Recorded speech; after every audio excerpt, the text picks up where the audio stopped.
The following is a presentation of the St. Louis Chess Club. Grandmasters continue to regale us with brilliant play at the Sinquefield Cup in St. Louis. As the world mourns the loss of a queen, the kings of chess gave performances worthy of any royal court.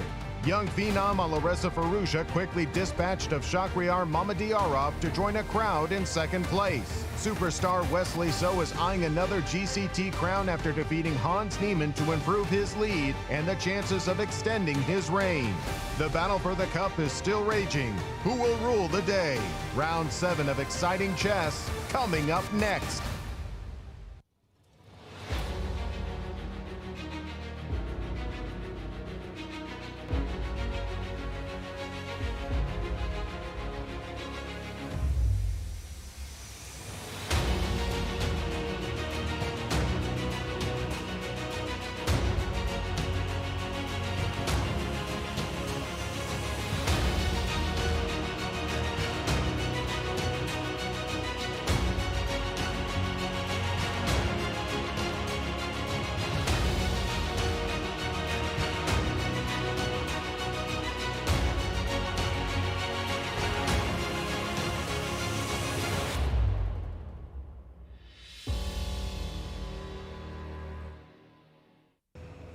Welcome back, everybody, to Day 7 of the Sinquefield Cup, held at the St. Louis Chess Club. It's been a fantastic tournament so far, and the action is heating up. Let's go to the studio and start today's round with Yasser, Peter, and Alejandro.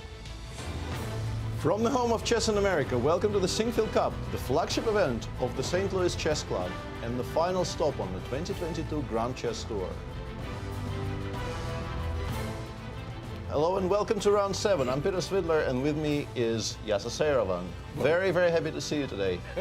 Likewise, Peter, as always, very happy to see you too. Hello, everyone, and welcome to our broadcast. Well, the hurricane continues to swirl around us, and Garry Kasparov has asked Magnus Carlsen for a statement, but thus far, none has been forthcoming. In the meanwhile, yesterday, round 6 saw our most decisive round of the tournament. Peter, do the honors and tell us our current standings. Let's take a look. After round 6 yesterday, in which indeed we had 3 decisive games out of 4, Right. The standings are as follows. Wesley is leading the tournament, but not by a full point, as this cross table might indicate, because of the different number of games people played. Exactly. He is on 4 out of 6, but Alireza and Jan Nepomniachtchi are on 3 out of 5, not 3 out of 6, meaning that they are, in effect, half a point behind Wesley, tied for second and third. Then we have 4 players on 50%, and Maxime Vachier-Lagrave, who needed a decent event here to perhaps clinch the overall GCT victory, is languishing on -2, as is Shahryar Mamedyarov. And Peter, our format, please. Absolutely. The format is a 9-player round robin with 90 minutes for first 40 moves and 30 minutes for the rest of the game, with a half-a-minute increment starting from the very beginning. Draw offers remain disallowed. Right. And the standard scoring system is being used for the classical tournaments. And our remaining schedule, Peter? The remaining schedule is pretty straightforward. Starting from today, we've only got 3 rounds to go. They will be played today, tomorrow, and on Sunday. If 2 or more players end up getting tied for first in this tournament, the playoffs will happen the same evening. And if the GCT points end up tied, that playoff will be postponed until Monday the 12th. And the closing ceremony is in the evening of the 12th. The world can rejoice as Alejandro is in studio. Good to see you, Alejandro. Good to see you guys. A pleasure to be here. And what a tournament we've had, not only because of the drama, but the games themselves have been great. And let's not forget, we are playing for the Grand Chess Tour 2022, and that means that we have to look at the standings in the tour itself, with Wesley leading the Sinquefield Cup. Let's see how that affects our standings. This is the current standings before the Sinquefield Cup starts. MVL in the lead with 26.5 points, followed very closely, only 1 point behind, by his compatriot Alireza Firouzja off of a superb St. Louis Rapid and Blitz. But there's a couple of people there that you can see with not that many points less. Levon Aronian and Wesley So certainly savoring a good tournament here and thinking we can pass those Frenchmen. And let's see what would happen if the tournament finishes right now, and considering that we use this plus-minus score. So for example, Alireza Firouzja, who is on 3 out of 5, we're counting that differently than if he was on 3 out of 6. And this would be the current standings if we finish the tournament right now. Wesley So with 35.5 points. Because of his first place lead at the moment, would catapult himself as the winner of the Grand Chess Tour 2022. But it's not a comfortable lead. Alireza is only 1 point behind. That means that a slight switch in the standings might mean that Alireza is the one that overtakes me. Meanwhile, Maxime Vachier-Lagrave currently in first place, all the way down to third because of the poor performance here at the Sinquefield Cup. He's going to have to put a couple of wins together. And let's not forget, Levon Aronian just beat MVL, might also be trying to climb those standings. This is far from over. This is a tournament, and especially a Grand Chess Tour, that is up for grabs, not by 1, 2, or 3 people, but I think there's many people trying to look at it and saying, I want to win the tour. I still have a shot at it, and we're going to have to see how this develops. We have a crucial last 3 rounds of the Grand Chess Tour coming up. But of course, there's been a lot of drama around the tournament, and there's going to be a lot of social media interest. And tell us all about it, we have woman Grandmaster Anastasiya Karlovich. Thank you, Alejandro, and hello, everyone. Of course, after Magnus Carlsen withdrew from the tournament, we have all this storm in the media, in social media as well. And of course, we are following the development of the story. And everybody was waiting for the statement from Magnus Carlsen, from chess.com. And actually, we got it. You can see, first of all, the tweet from Anish Giri, who also lost his sleep waiting for news. And he's made this statement that if anyone wants to make any statements, please do it soon. It's bedtime here. So we managed to get one just after this tweet. I mean, it was released, the statement from chess.com, who sent the team sent the message to Hans Niemann clearly. And now it's a question what Hans will answer. Maybe today we'll have some news from him. And Daniel Rensch made it sure that his intentions are good, and despite the hate and opinions all around, I want what's the best for Hans and chess. This is what he said in his tweet, which followed after the statement. And of course, media keeps following the event, and we found Magnus Carlsen yesterday. He was in with Arian Tari, his friend, grandmaster from Norway. We found him in the Instagram account of Arian. And then media is following, of course, closely the development, and you can see all the biggest newspapers who publish the articles, quite detailed articles about what's going on here in St. Louis, and not only here. And then we also have a funny story from Peter Heine Nielsen, who had his flight Chicago-Helsinki, and the person who was sitting next to him asked him what he was doing here, and he answered chess coaching. And then he was asked actually what's going on now with this chess drama. Peter actually spoke about it yesterday in our show, but I decided to repeat it because I think it's really funny.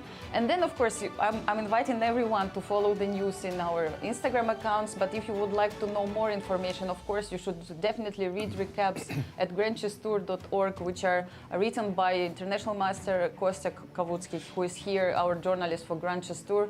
I mean, if you want to learn more and see all this drama, how it started, and all the development, you should definitely visit the official website for more information.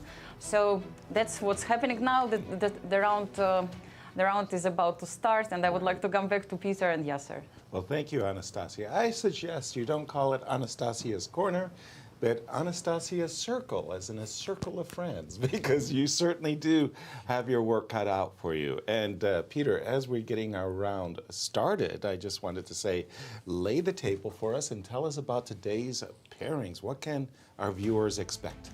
The pairings for round 7 are on your screen. Shahryar Mamedyarov is white against Jan Nepomniachtchi. Bad tournament is yeah, somebody who's having a poor tournament versus somebody who is still very much in the running for first in this event. Right. Dominguez is playing against another person who is tied for second today. And remember, there at the bottom, our tournament leader is not in action today. He would have been playing Magnus, but as it is, he has a rest day. So the people tied for second are very, very interested in catching up to him today. MVL is white against Hans Niemann, and that is also a game that we would very, very much like to watch. And of course, we also have Fabi against Levon And in all of this fighting chess that we've been witnessing, what are they fighting for, Peter? The prize fund for GST events is very, very generous, $350,000 total. There is 100 grand up top for the winner. Nice. And yeah, it's just a very, very lucrative, very well-paid series of tournaments for which we are. Well, they are. They are very grateful. Yeah. And the GC2 force starting to heat up, and those playoffs that you've been mentioning could happen as we see the players coming in and getting very carefully wanded these days. And of course, along with this very lucrative prize fund, which you've mentioned, we're very happy that Brian Priester is continued his support for the tournament through his Brilliancy Prize. Absolutely. As you can see on your screen, there is an additional $5,000 donated by Brian Priester of Key West, Florida, which the four of us, Alejandro, Yasser, Anastasiya, and myself, will determine which game earns the. Sounds like good work to me. It gives me a chance to review all the games. Yes, it will be a nice opportunity to once again revisit the things that were produced by the players here. And there's already been a number of games which will be hotly contesting that additional prize. As we see Nepo stepping up. Your turn coming up. I noticed, couldn't help but notice as we came in today to do our broadcast that we are getting tested for the COVID. The players as well? Is that a daily routine, do you know? I'm not entirely sure, but I assume there are protocols in place, and the club has always been very careful on that topic from my years of working here during the pandemic. So yeah, I'm sure there's proper attitudes in place. Proper attitudes indeed. Of the four games that we're expecting today, what did you think will be our marquee matchup? Where's the excitement going to come from in today's game? It's always easier once you see at least the first five. Exactly. But you kind of you can't turn away, right? You want to watch Hans. Yes.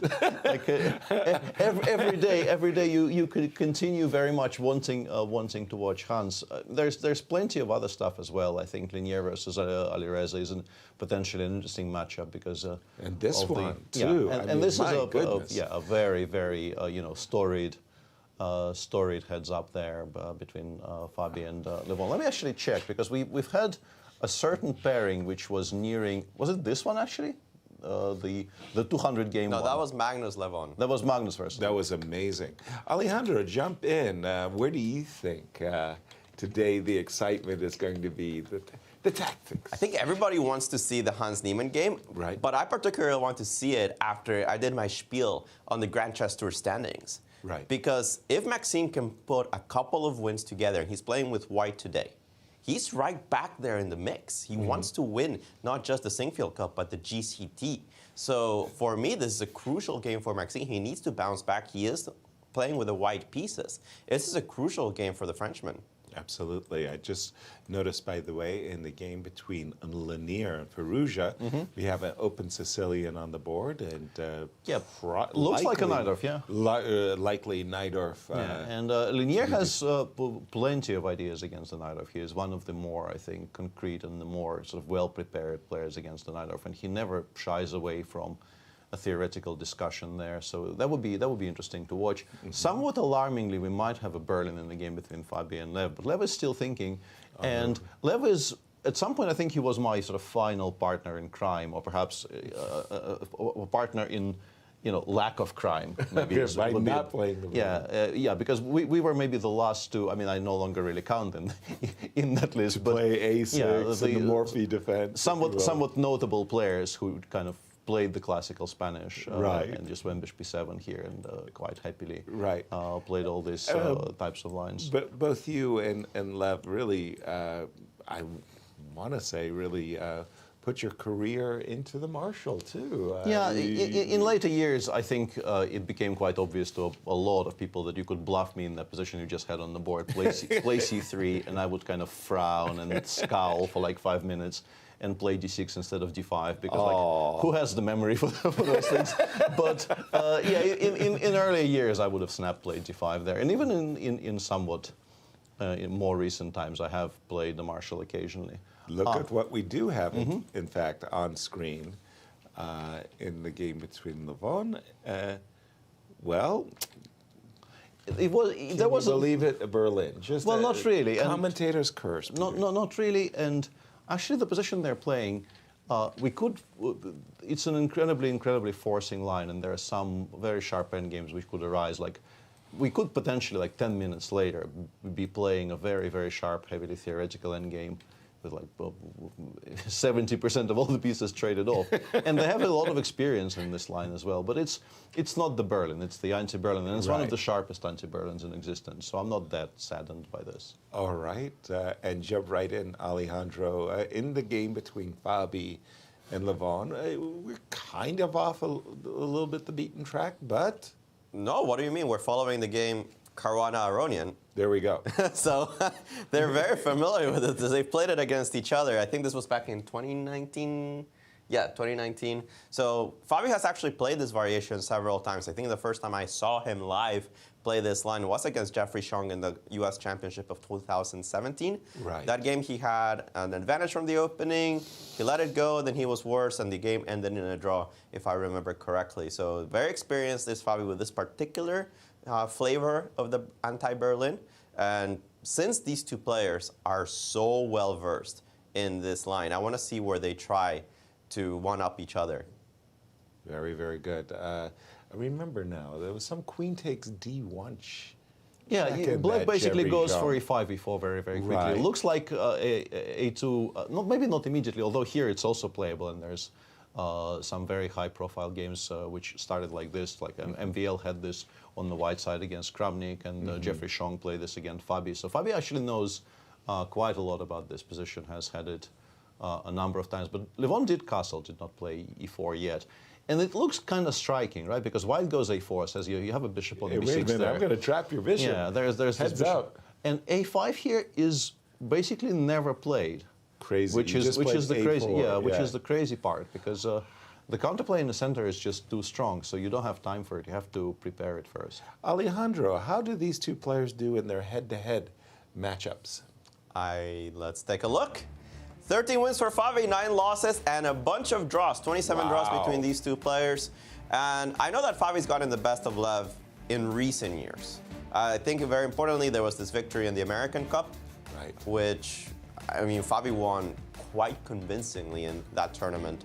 So I want to see where this rivalry develops. Levon just switching to the U.S. Federation means that they're going to be playing in so many more tournaments than they already do. Because we're adding both the American Cup and the U.S. Championship to the mix.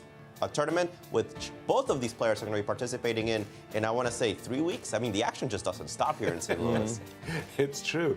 But 49 games, Peter, I'm trying to think. And I checked briefly. This is just the classical. The rapid and blitz adds another 100.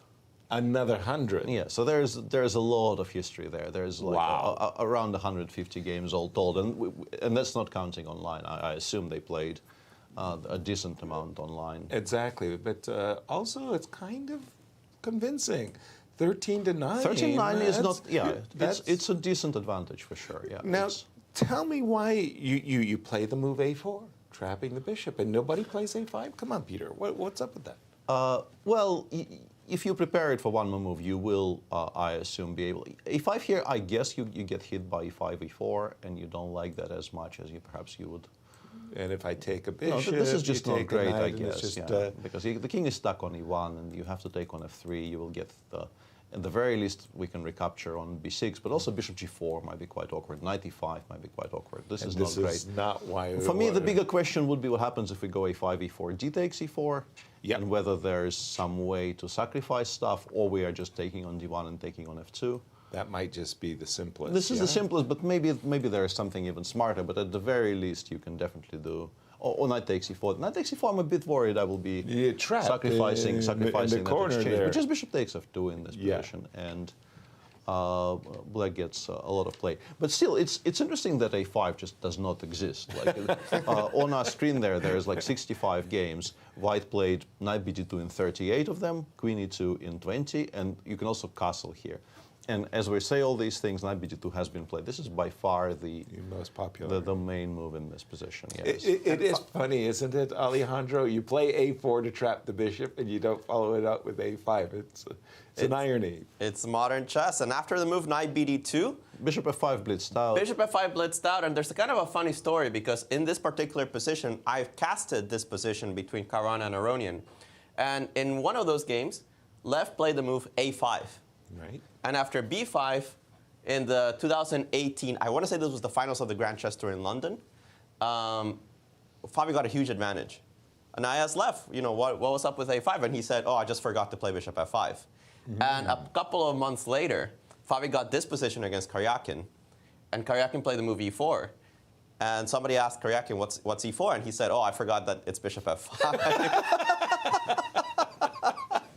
Okay, That's really good. Yeah, and now bishop f5 has been played, bishop a3. Somebody got it right, Peter. Yeah, bishop a3, and this is actually the endgame I was referring to. It's, I think my understanding is it's supposed to be equal, as is, with many topical lines here, bishop a3, you play e5, e4, because now b5 actually is a much stronger threat than a5. So you play e5, e4 here. Okay. It's already been played, d4, knight e4, bishop, knight e4, all of this is on the board. Black generally takes on e4 with the bishop, because if you take on d1, you'll, like before b5 will actually attack a lot of material. So you keep the queen on d6 for the time being. Bishop takes e4 Yeah, on bishop board. e4, queen d6, cd6. And white generally, I think, maybe even immediately goes long castles here, right? Yeah, long castles is by far the main move in this position. Oh, my goodness. And there's a very, very serious amount of, well, you can call it, it's kind of interesting how we sort of use the words theory and practice interchangeably, right? Right. Because whenever we refer to theory, it is actually sort of practice. It's not actually theory. Yeah. It's, what we've done in practice. We're referring to the games that have already been shown. Of course, many of those games, in particular at the top level, started off as people analyzing the same position. But by this point, I think those terms are used in a kind of a weird chess-specific way. But this is a game which saw a long history of very, very high level involvement. And the point here, of course, is that white has, well, not a majority yet, but the pawn on d6 is vulnerable. Right. And if the pawn on d6 does fall, let's say in exchange for the pawn on f2, Right. white will have a majority on the queen side. Yep. With the king already somewhere around the b2 square, rook ac8 in the meantime already played, bishop d5 also blitzed out. Both of these guys know what they're doing here. This is still, as I mentioned, a very, very heavily trafficked theoretical position. And white is basically claiming that with our king in the center, or maybe even on the queen side. Supportive of our majority. Supportive of our push, yeah. We have a little bit of a nibble here. But, of course, this being such an important theoretical position, and we're still actually following the game between Fabio and Lev from 2018, which Fabio ended up winning. If you go into this line with black, the assumption has to be that you looked at it seriously, because These guys are pretty convincing. I think they've looked at it seriously, Peter. But this is exactly what I mean. That basically this is king b2 is sort of the King c2 or king b2, because I think you want to sidestep bishop d4 tactics. He's played king c2. He played very king interesting. c2. It's not a non-existent move, but it's a much rarer move than You were king saying b2. king b2 is a standard? Yeah, king b2 is what they generally do in this position, and there's more than 20 games from here, and only 2 games in our database after king c2. Our database is a kind of a wow. Well, by far the most popular move has been king b2, and 30-odd games in our database. King c2 twice. Only twice, yeah. Right. As I wanted to mention, like our database doesn't include like recent rapid and blitz games, so perhaps those numbers, like people watching, might have a clearer idea. Actually, if somebody in our audience is like in possession of a good online database, like including all of the engine games and so on, they might have a clearer view as to how rare this is really. Well, the first thing that kind of comes to my mind is we've what got happens if we take f2 and we've got d4. When the king is on b2, I can't play bishop d4. Exactly, yeah, and this is why I think people just sort of automatically played king b2 in that position. But exactly. yeah, king c2, and what's he got up his sleeve? Very understandably, there is now a pause from Lev because Yeah, right. Like, yeah, he needs to what's kind that? of adjust to the changing circumstance. I don't quite know what the idea is after bishop takes f2. We could discuss it. By the way, Alejandro, what is White's, quote, winning percentage out of the move king b2, which looked pretty normal? And what's our winning percentage with this king c2? It is 100% draw, except for Caruana Aronian from the 2018 Grand Chess Tour Finals in London. The first one that I mentioned was the Classic, and the one that Fabi won was in the Rapid. So when Levon forgot to play bishop f5, he played a5 instead. That was the Classic version. And then they went into a tiebreak. They got to this position. Fabi played king b2 and eventually won the endgame. It's the only person that's ever won this endgame. Nobody has ever lost it with White. A lot of these games are correspondence games, so that shouldn't be such a surprise. But it has been played in, let's call it, real chess in several other occasions. Now, the move king c2, it sent Lev into a pause. But it has been played before, and it's a straight-up pawn sacrifice. Bishop takes f2. As you guys mentioned, you cannot take on e5 because bishop d4 forks the rook and the pawn, and that's pretty much the end of the game. Right. Instead, I expect that after bishop takes f2, he'll play the move b5. This is what the engines are saying. This is like a Fabi type of position. There's two options. You could play rook fe8, but then if you move the rook off of the f file, which defended this guy, then I can play rook f1. The bishop has to retreat to h4. There's no other option. I'll explain why in a second. And after rook d7, you have to find this kind of clever move, e4. Why e4? Because you can't hold on to this pawn. You just can't do it. You can play f5 loose this way, but if you play f6, you trap your own bishop. I start playing g3. I keep the bishop on the king side, and I start collecting your queen side pawns. So instead, you have to find this move e4, so that you have counterplay, retreating the bishop to f6 that guards either the g7 square, or it loses the connection of the rooks here. Also, e3 is a threat in some positions. And you'll have some counterplay. The computer's saying about equal in this position. There's another way to do things, is that after b5, challenge the rook on the d file, which is, I think, a more human approach to the position.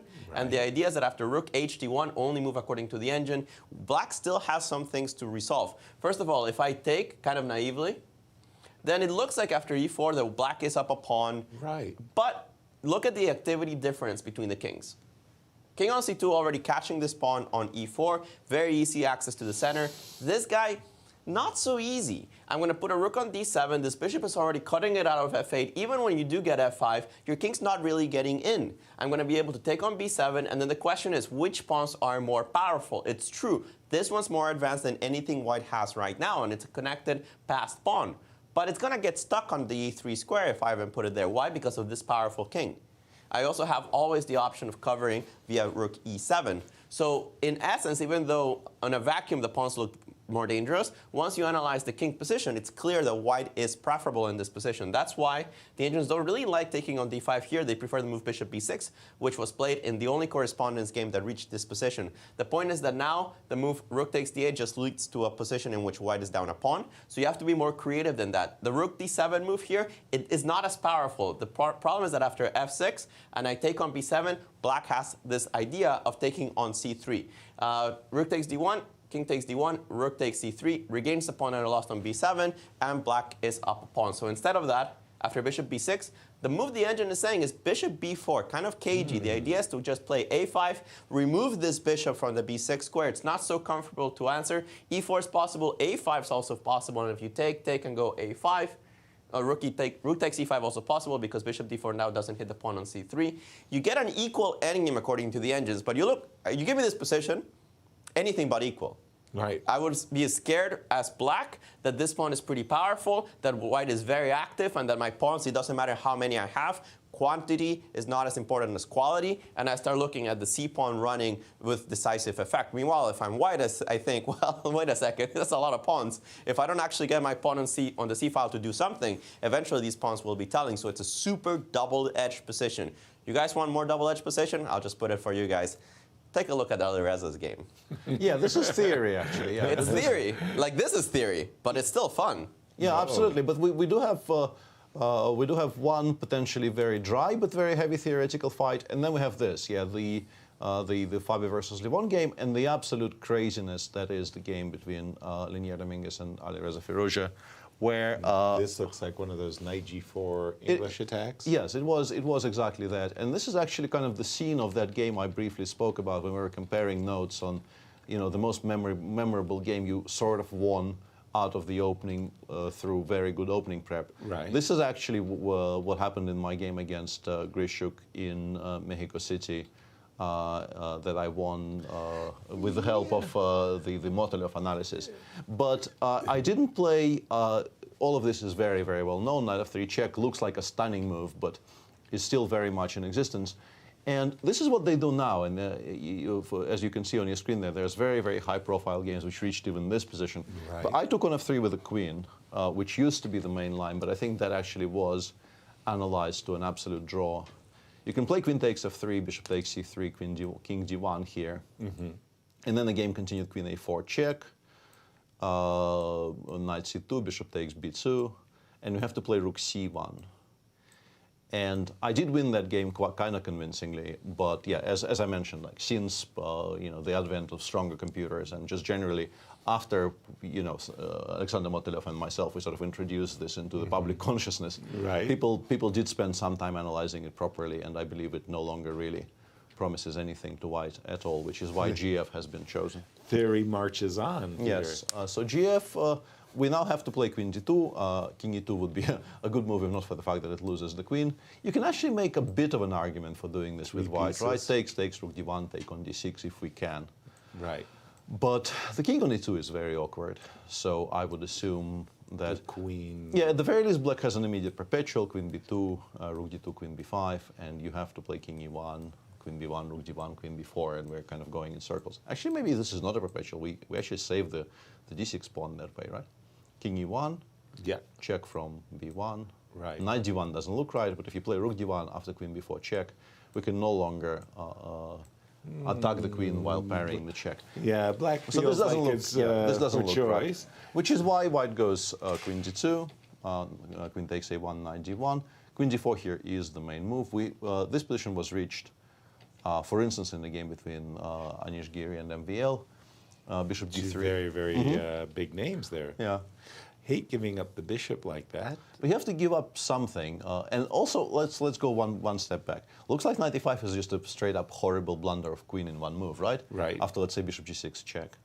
But very cutely, black can just ignore it. If you take on g6, you do lose the queen. Yeah, there goes the queen. Yeah, but you can just straight-up ignore it, play king e7, and maintain your fork on f3, which gives you a very good game. Very nice. So what white is choosing here after knight f5, what white is choosing between, is a position with the bishop pair, but with the queens coming off the board, or giving up one of your bishop pair, but keeping the queens on. And as we see in the game, Linier very clearly prefers keeping the queens on, because I think if you count material here, white has 4 pawns against 6. So if the queens come off, it's a position with sort of a material balance, but with the black king no longer really having to worry about any kinds of attacks. Once the queens are off. Yeah, the queens are off. The white structure is broken up. The bishops aren't as powerful just yet. But with the queens on, then the question is, where is black going to put his king? Yeah, you can keep it in the center, but eventually, like, white will play king g2, rook e1, knight e3, and in the center, I think the black king will look very, very shaky. Right. So I think if it goes anywhere, it probably goes towards c8, b8. But even there... But then, with the half-open b file, even there'll be a welcoming rook. So king f1. And again, I'm going to just ask Alejandro, in this Linier versus Firouzja, what's the winning percentages? Don't tell me all the games ended up in a draw. It's not such a huge sample size from particularly this position. We only have 2 games, at least in my database. I'm going to have to ask Vachier if he's able to find more. But from the ones I have, one looks like a 2300 game. That ended in a draw, and the higher rated game is between Wei Yi with the white pieces against Lu Shanglei, 2 very strong Chinese grandmasters in 2020, and that one ended in a draw as well. Both of those games followed with the move castles in this position, so it's more or less what I expect. But the engine's saying you could also castle the other way and just try to hide the king on b8. I am a little bit afraid for black's position in a practical sense, because I like white's plan of putting the king on g2, securing the pawn on f3, going knight e3, putting the rook into action, and then trying to attack black's king. Doesn't matter where it goes. Even in a move like castles, the engine's thinking that you can start with the move h4. Yeah, bishop b2 is the more natural move. I don't like king g2 as much, because after queen f4, again, this plan of, as you guys said, removing the queens, right? You attack the pawn on f3. I don't really want to tether my queen to defending this. So I like the move bishop e2 against castles, and then try to follow up with a very quick h4 or queen d3 and penetrate on the light squares. I still think there's problems for black to solve. And Alireza, I think, got to this position, must be very well aware of it, because they spent pretty much no time to get here. But it might just be the start of Lenier's file. Yeah, absolutely. It does look like a very heavy-duty contest of analysis on both sides. But another very heavy-duty piece of analysis, theoretical battle taking shape here between Shaq and Nepo. I'm aware that the theory in this particular line of the Nimzo, the classic variation Queen Z2, has been extended, Peter. It's unbelievable how deep the players have prepared. Yes, and somewhat sadly for us, the line that they're debating right this moment is extremely well known and also has like very, very strong drawing tendencies. It's been sort of analyzed into dust. I wouldn't really be able to name every single move order intricacy here, but you generally do end up with a position that they ended up with right now, ED7. Right. You include FG, HG, you take on D7. Yeah, they all look similar, but I think it's bishop takes C3, not knight takes C3. No, this one also exists, right? This is bishop F5, bishop takes C3, and there's been a bunch of games. I think even we covered a decent number of those, which white occasionally gets a bit of pressure. I think I've seen. That's the game. If we scroll a little bit further down in the game list, I think MVL won this on the. Yeah, this is the game I was trying to remember. MVL actually won this against Anish Giri in 2020.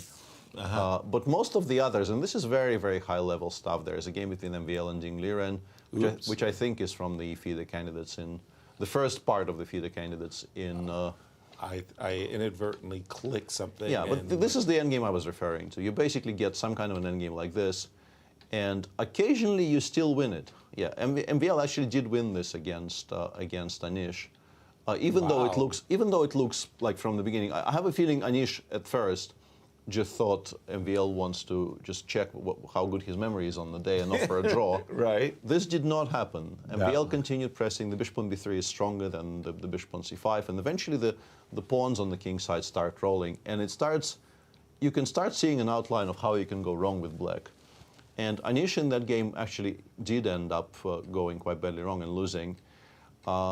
So it's a kind of a nice little free roll for white. White obviously at no point runs any risks whatsoever. But you generally should not be winning very many of those.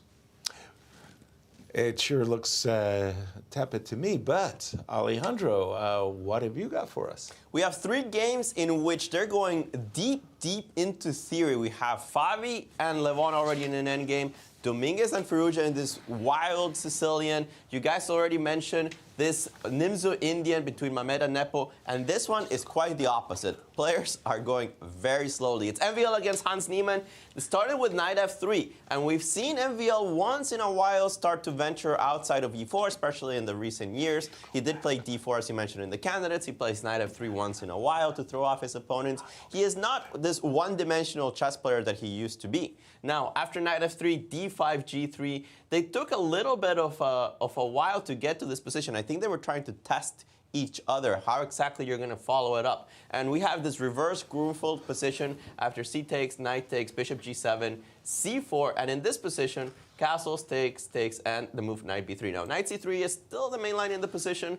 This has been tried many times. Knight takes, pawn takes. We are familiar with this structure. We've seen it in the tournament before between Wesley So and Levon Aronian. The structure, that is, not the exact position. The idea is that you shatter these pawns with the idea of opening the b file using the advantage of this bishop on b7. So a slight initiative for the white side, but of course, in the long term, these pawns are quite weak. Instead, Maxim chooses the move knight b3. It has been played many times before, including by Maxim himself. He defeated Wei Yi in 2019. So at this point, he must still be well versed in this position. There's a couple of lines here for black. There's nothing wrong with knight b6, but it does go into the symmetrical position down a tempo. You're still going to have to equalize it. e6 is quite normal in this position, and people have even tried the move knight b4, simply with the idea that, well, if you take knight c2 wins an exchange, and otherwise the knight might retreat to c6 and try to cover up this bishop. It's a little on the uncomfortable side, but it does put a concrete solution to some of black's problems. So this will be a long game. Knight b3 currently on the board. Hans thinking for a little bit. Not the usual MVL theoretical fight. Yeah, I mean, it's still a very, very well recognizable position. As you mentioned, knight c3 is the best move. But knight c3 these days, I would suggest, is sort of a draw-offer, because after knight c3, bc3, there has been kind of well-established ways of equalizing almost entirely by force, both queen a5, and even the immediate knight c6 is quite playable. Queen a5 in particular, I think, is what I give in all of my Grunfeld courses, starting from the old one.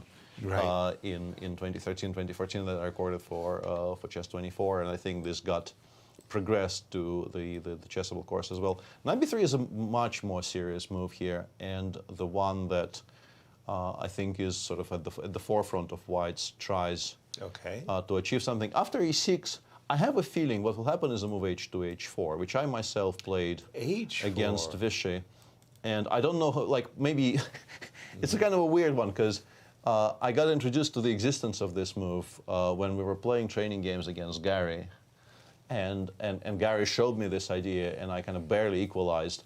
And then a few months after that, I just suddenly got this against Vichy on the white side.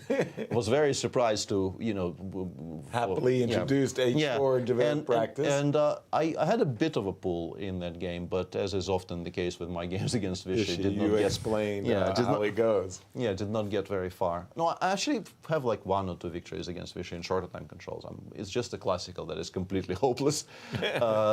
So after e6, I think h4 is. Do you recommend e6, by the way, for I the black side? felt from the black side, I felt that e6 is the most kind of precise way to play, or at least the most critical way to play, because if you don't remove the knight from the d5 square, it makes it much harder for white to play knight b1 c3. Right. It also somewhat limits the bishop on g2, as you're indicating. So we're trying to play knight c6, let's say, I don't know, b6, bishop a6 in an ideal scenario, or queen e7, rook d8. And we are trying to continue asking white, so what are you doing about this knight on d5? What is your way of dealing with it? And h4, interestingly, is an attempt to answer this exact question, because you kind of want to play h5, of course, and if knight c6, you also have this idea of playing bishop g5. Oh, bishop g5. Yeah, this is an additional thing that exists once you've played h4. Of course, provoking f6 is going to be in our favor because it closes down the bishop on g7. Right. And if the queen goes somewhere, like if you play queen b6, for instance, you can play knight c3 here and start kind of gambiting some pawns here, because the bishop on g5 followed up with eventually with h5, h6 ideas will be interesting. We also are now controlling the d8 square for the rook. We've lured the queen to perhaps not the most ideal square on the board. Bishop d7 is now not really very easily playable if the d file gets opened, if the d5 knight departs, I mean. So there's this idea. There's also some other ideas after queen b6. So all of this, I think, makes h4 extremely playable. Wow. It shouldn't really give white any particular advantage necessarily, but it's definitely, it should lead to a position which is interesting to explore and definitely not very boring at all. Definitely not boring. Just wanted to make a quick check. Yeah, this is quite stunning. Yeah, I think Levon actually remembers. Yeah. Because something tells me, Alejandro, you actually got to this position when we were talking about the pawn sacrifice. Yeah. So it seems that they know exactly what they're doing. Yeah. Levon and Fabi, they did work a little bit together in the Olympiad, as Levon mentioned yesterday, but I don't think they went down this entire variation. That would be. I think they got there independently. Yeah, I think it's just something that doesn't happen. Like if they actually looked at this together, No. I would assign like a 0 probability of them ever discussing it over the board. Right. Because there is like an unspoken code about these things. Exactly, exactly. You work on a line together. You don't just suddenly expose it to the whole world like, look at our great homework and make a draw. Now, on the other hand, again, black maintains his pawn, but Yeah, you have to wonder why it's supposed to be better here, right? Like white is down a pawn, black has a potential outside passer on the H file. But because of the active king, the yes. activity, I'm is still not white sure. trying? I'm still not sure why we're supposed to be better here with white, to be honest. Like, I mean, you only need to queen one pawn. I know, but it's not really running very far. Even getting it to c6 is not that easy the way the pieces are. And if Yeah, once by it the gets way, to the rook c6, isn't exactly on the perfect square, is it? yeah. So I'm curious. I'm curious. I understand that for black, like you can play h5, h4, but pushing that pawn further than h4 will become difficult because g5 Right. is potentially creating weaknesses. And but still, it's a pawn, right? Like, but also can I maybe? I'm interested in the idea of maybe activating my rook, but a6 is a valuable pawn. I don't want to depart with that guy either. I don't know how happy I would be by with. I mean, if giving you're it going up. to make these races, you better calculate them very exactly so. Give me evaluation. Come on, you know the Alejandro. evaluation. 0, 0, 0, Of course, it's 0, 0, 0. A bunch of zeros. Yes. There's a couple of ways to play here for black according to the engine. Yes. H4 is one. Just push it a little bit further. I expect Fabio will reply this with c5. Bishop d6 is one way to get at 0, but I don't think that you're playing for this rook endgame. I think you're playing c5, and the idea is that it's still not so easy to advance these pawns on this side. Remember that the moment that you play this move, bishop c3 comes very strongly, because rook h6 is a devastating threat, just checkmating on h8. And bishop f6, targeting all the pawns, might also be a problem. You also kind of start to run out of activity. King e4, king f5 will also become an idea here, and I think that's why Fabio put the king on d3 so quickly. Another way of playing this is to just shed that pawn, go rook d8 check, and ask where the king's going to go. If it goes towards the center, you could give another check. If it goes... otherwise, you could still play a move like h4, and the computer says that takes. You can still play rook e8 check and give checks in this way. And since it's an engine, it just thinks it's zeros. Now, I think this is a scary position for both sides. For white, the idea is just to play c5, move the rook somewhere, and go c6. And even though it looks very slow, especially with the bishop on h2 already controlling c7, it is really slow to actually push the pawns on the king side. Because the moment that you do so, you give me avenues for the rook to go behind them, you give avenue for the bishop to relocate to a better diagonal, and more importantly, you're exposing your king. It doesn't look like your king can become too weak in this endgame, but it is. The king doesn't have any defense against bishop c3, rook h6 the moment the g-pawn marches all the way down to g5. So yes, technically it's a draw if you put this into engines, and I'm sure that they equalize it in more than one way. But still work to be done, and I think for both players. Let me just take a toss out in this position. Black goes f6, king h7, and says... f6 here? Yeah. Yeah, c5. You mind king h7, f7, right? Or king f7, yeah. You wanted to go to h7? No, f7, sorry. f7 is fine, I think. Yeah, I was just going to try to bring my king into the game. It's not so easy to bring him in, though. Rook b6? Rook b6. You could go to g6 according to the engine, but I don't think that was the direction you wanted. Yeah, well, king g6. Oh, h4. I don't even know. h4, and then how are you pushing this pawn? Yeah, that was the argument. That was the argument. Very slowly. But I'll get there. You know, I'll play c6, I'll play rook b7, and one day I'll play king d5, bishop d6. It'll come. I mean, you haven't created a passed pawn yet. Okay, g5. G5, let's go. Bishop c3, and you're instantly lost. So maybe not g5. Maybe not g5. Yeah, and can't go g5. Yeah, I think the the king more g6. Okay, go ahead. King g6. King g6, but I think I go c6 here, right? Okay, king f5. King f5, I go rook b7. g5, finally at last. G5, I go king d5. Suddenly this pawn is not so slow. Well, the bishop on h2 no, is but doing this great job. Alejandro announced he will play bishop d6, right? Well, I'm about to play rook d8 check. Rook d7. not to drive the king back. Yeah, this is sort of the point. Yeah, the rook gets to d7, then we play bishop d6, and eventually it will start costing you like real material. And the variation there on the screen behind Alejandro still, of course, says zeros, but you can start seeing sort of the outlines once again, the outlines of how this can go wrong, and the lines that gives it as zeros, like the second line there, I think will eventually result in black having to give up the rook. Actually, I'm reading the letters. Let's go through it, right? King g4. Right. Bishop d6. Again, no rook d8 because rook d7. Right. Takes, king g3, c7, already threatening rook b8, which is a queen. So rook c8 only move. I could play rook b8. This might be lost for white, though. It's zeros. I'd be very scared. King takes g2. Remember, I have a pawn too. Right? You have the a pawn as well. I have the a pawn, so you go a5, you go h3, king b7, h2, rook h8. Now we have somehow a draw. Yeah. Somehow it's a draw. So it's a long endgame. And Lev has already played the move rook d8 check. I'm actually curious about this one particularly because king e4, and because of the configuration of these pieces, just particularly in this position, I don't think you can go king d5. Yeah, because of rook e5 check. And if I'm being forced to play king d4 and then I allow rook e2, this is suddenly not a slow pawn. Right. This is a very fast pawn. So I don't think you can go forward. Rook e8 check, maybe you do have to go, I don't know, king d4 looks awkward because rook e2 is the same position. No, I think we can never allow rook e2, yeah. So what do you answer rook d8 check with? Can you go king e4, rook e8, king f3?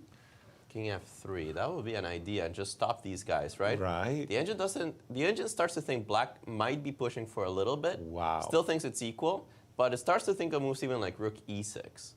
Yeah, rook e6 is playable. Bishop g1, a kind of a cute little move. Bishop g1 with ideas of rook e3 check, Yeah, and then bishop g1 something. threatening this. Maybe Yeah. g5. Yeah, perhaps actually rook takes a6, g5. Yeah, and we go for like mating threats. Rook takes e6, g5, of course 0-0 after bishop d2.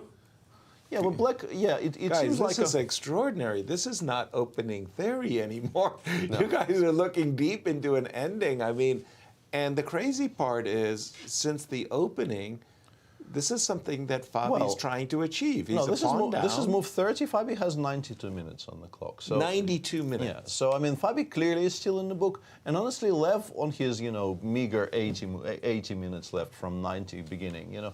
Even Lev could very, very easily still be in book or nearby. Yeah, well, I suspect, pardon me, let me just bring that up. And I suspect all the way up to here he still is, because, I mean, so that whole A5 business. Yeah. He basically, he made one small pause along the way just to make sure he remembers everything correctly. Right. And up until now, he's been pretty much blitzing. So yeah, it does feel like they both have a pretty clear idea of what they're aiming for. And honestly, I'm a little bit scared for this game because it feels that Fabi is now thinking. And from what we've seen on our screens and on Alejandro's screen in particular, it really does feel that maybe you kind of have to take a repetition at some point because... Right, king c2, rook a8. King c2, I'm a bit worried about rook d4, rook g4. Like specifically king c2, I'm a bit worried you might be provoking black to actually play for a win. But like king e4, rook e8, king d3. Sorry. Yeah, I think if we want to really restrict the rook, I think this is the way to restrict the rook. And that does invite the rook e6. Yeah, but I'm not sure if the bishop ending is better for black at all, because c5, c6, I don't know. Maybe it's, I think white still doesn't risk very much. Because even king f7, king e8, we stop the c pawn quite comfortably, and it is like generally bishop endings with an extra pawn aren't really that horrible. So yeah, all of this is kind of confusing because this is what I began with. I don't quite understand why white is supposed to be better. Right. But perhaps it's just like Fabi wanted to check whether Levon ever analyzed rook king c2 properly instead of king b2, because king b2, of course, he knew he would be playing against a very well-prepared opponent. But king c2 is rare. But seems like homework had been done at some point. I'm still musing over playing a bishop endgame. Extra pawn can't be all bad. And also, once again, I also just did want to check the game of Nepo for just a moment because this is still Anish's game. Is this the Anish MVL game? Yes, this is still. Gosh, this looks so even, Stephen. Yeah. I'm amazed that MVL could beat a top player like Anish from this ending? I think, as I mentioned, I think this line at some point was almost exclusively used by the players with the white pieces as a way to, very briefly check whether you mix up some move orders and then offer a draw. And I think Anish kind of labored under that misapprehension for the first half of the game, that he was just sort of expecting some kind of a repetition or the rooks coming off the board or something. And by the time he realized that MVL actually means to continue, his position deteriorated and it became difficult. But yeah, it should be very level to begin with. Well, again, I'm seeing two games here that, for me, this game of Shaq and the game of Fabi are extraordinarily deep opening analyses that are really, as we can see, end games. Linier versus Linier with this pitiful 26 moves of theory. Thank you, Alejandro. Linier is on 127 after move 26, 127, which is a very clear indication. Today is really like a very, very heavy-duty theory day. The only game that is developing somewhat slowly and without too much of those is the MVL Hans game. Okay, well, Hans actually chose knight before. Hans didn't choose e6, and we have this position where the knights are. For white, the knights are on b3 and c3, and knight c3 was very quickly replied to with knight h6. Really doesn't look horrible at all for black. Sometimes these types of positions end up not being all that pleasant, but this really doesn't look bad at all. Well, just a second here, because isn't this knight going to be driven to this bad square, or is it not? I'm not sure. Maybe it jumps to c2. Like if you play a3 here, you have to at least consider queen d1 to knight c2, right? Because, oops, excuse me, that was of course a mouse slip. Queen takes d. Queen takes d1. We have to take with the rook. The knight goes to c2. You have to play rook b1 because rook a2 bishop b6 is poor. Yeah, and then maybe bishop f5 after you play rook b1, right? Oops. So yes. So, and then the knight can kind of sneak its way. First back of all, up. that, but also I want to maybe postpone it for a tempo. Just go bishop f5 here. Suggest that maybe we're now. Also, knight takes a3 was available even on the previous move, but I think bishop f5 might be stronger. Because white is actually kind of facing slightly uncomfortable questions here, right? Because knight 94 is annoying, knight takes a3 will continue being annoying, and so on. So if we make, maybe a3 is a bit naive. Okay, if we make some d2. very pathetic move in order to drive this knight away. Yeah, I mean your general first idea, or that we badly want to play to a3 as early as possible to push it to a really horrible square on a6 was absolutely correct, of course. Bishop f5 here or something. Bishop f5 would be my first port of call. How annoying. Again, a2, a3 gets delayed because of bishop c2. Probably going to have to... Yes, rook c1. We have some Grandmasters game which reached this position as well, so this is not unheard of. Bishop d2, by the way, played by MVL. Anyway, I think, weirdly, for a position which I think looks quite quiet, right? Quite quiet. Not really very much going on yet. Right. I think it becomes incredibly concrete, because if we achieve a3 knight a6, I think we are suddenly significantly better with white. Right. So black needs to do something about it, perhaps straight away. Like you want to maybe prepare to retreat it to c6, like you play, I don't know. I can see on my screen that somebody played knight c6, e5 here, for instance. Knight c6, e5. Yeah, just to give a square. Yeah, give a square, and also knight c4 is kind of heavily indicated as if white does nothing about it. Exactly. And a friend of the show, Mark Hebden, played this in 2016. Big shout out to friends of the show. The friends of the show. To friends of the show, yes. It's been a while. Some Olympiads I played with Mark Hebden. Jump in on this one, Alejandro. We're trying to go down yet another rabbit hole, and what does the winning percentages say about this position for the players?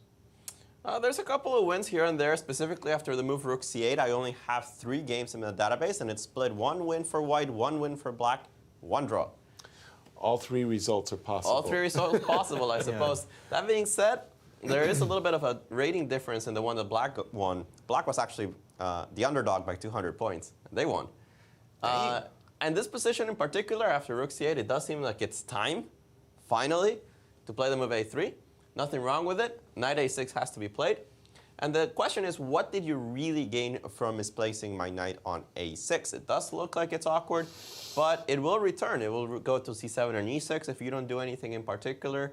You can also just play b3 and control this knight on b3, saying this knight, if I ever get the move b6 in, this knight on b3 is just as useless as this knight on a6. Yes. So why is white really better? The Indians are very impressed with this particular version of the Grunfeld. They say it's pretty much 0-0. So I want to see exactly what MVL has planned, because... And in the meantime, we could potentially just watch the ending of the game between Shah and Jan, because Shah today was not in the mood to torture in that endgame, and we are going to have this conclude very, very quickly. Bishops of opposite color. Yeah. Yes. It seems like that for Shah today, this really was a memory test, and he wasn't too interested in trying to win what I'm very sure from the beginning is like a nothing burger for, for white.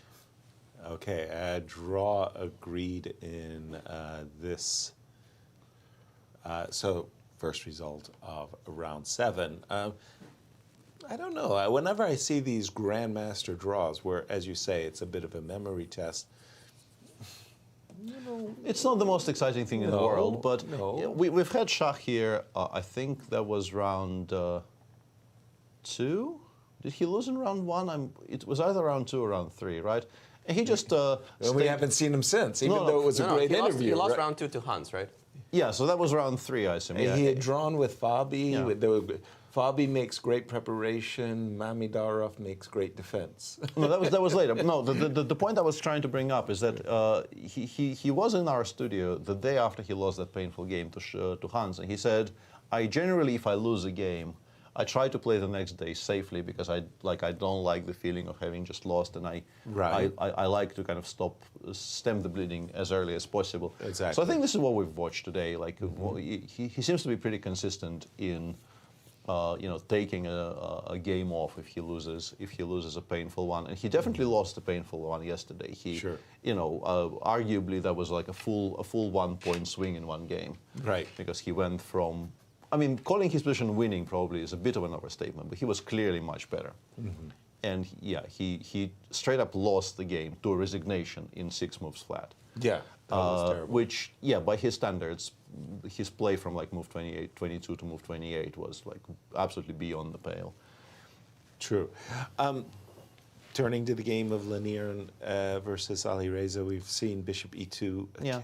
Pardon me. We've seen Castle's Bishop E2. Just as defending the Alejandro pawn, was explaining, yeah. And White is desperately looking to activate his pieces. Knight E3, H4 on tap. Knight could swing and maybe go after the king. Seems to me that as black, we might be interested in posting up our rook on F4, maybe yeah, with some D4 idea like rook d4, queen d4 ideas. But the white queen has a decent square on c2 if all of that happens, right? If he, yes. Maybe even immediately. And one thing I want to make kind of note for our viewers here is that, maybe at first glance you might think the king on g8 is sort of better position than the king on f1. But in fact, the king on f1 is entirely safe. Right, it's got kind of a nice shield. Yeah, because this shield, with the bishop on e2 in particular, defending the f3 pawn, and black not really having, with black only having the heavy pieces, like if the king gets to g2, it can pretty much never be attacked by anything, because there's no cocoon, there's no knight f4 check, no knight h4 check to even look forward to in the future for black. So the white king on g2 is completely safe, whereas the king on g8, you can definitely imagine scenarios where it gets into some trouble if white starts bringing his pieces over to the king's side. Right. Which is, I think, the reason why the machines perhaps prefer this a little bit for white, not by a ton, I'm but just a little thinking bit. that castles is actually a novelty here. Castles short.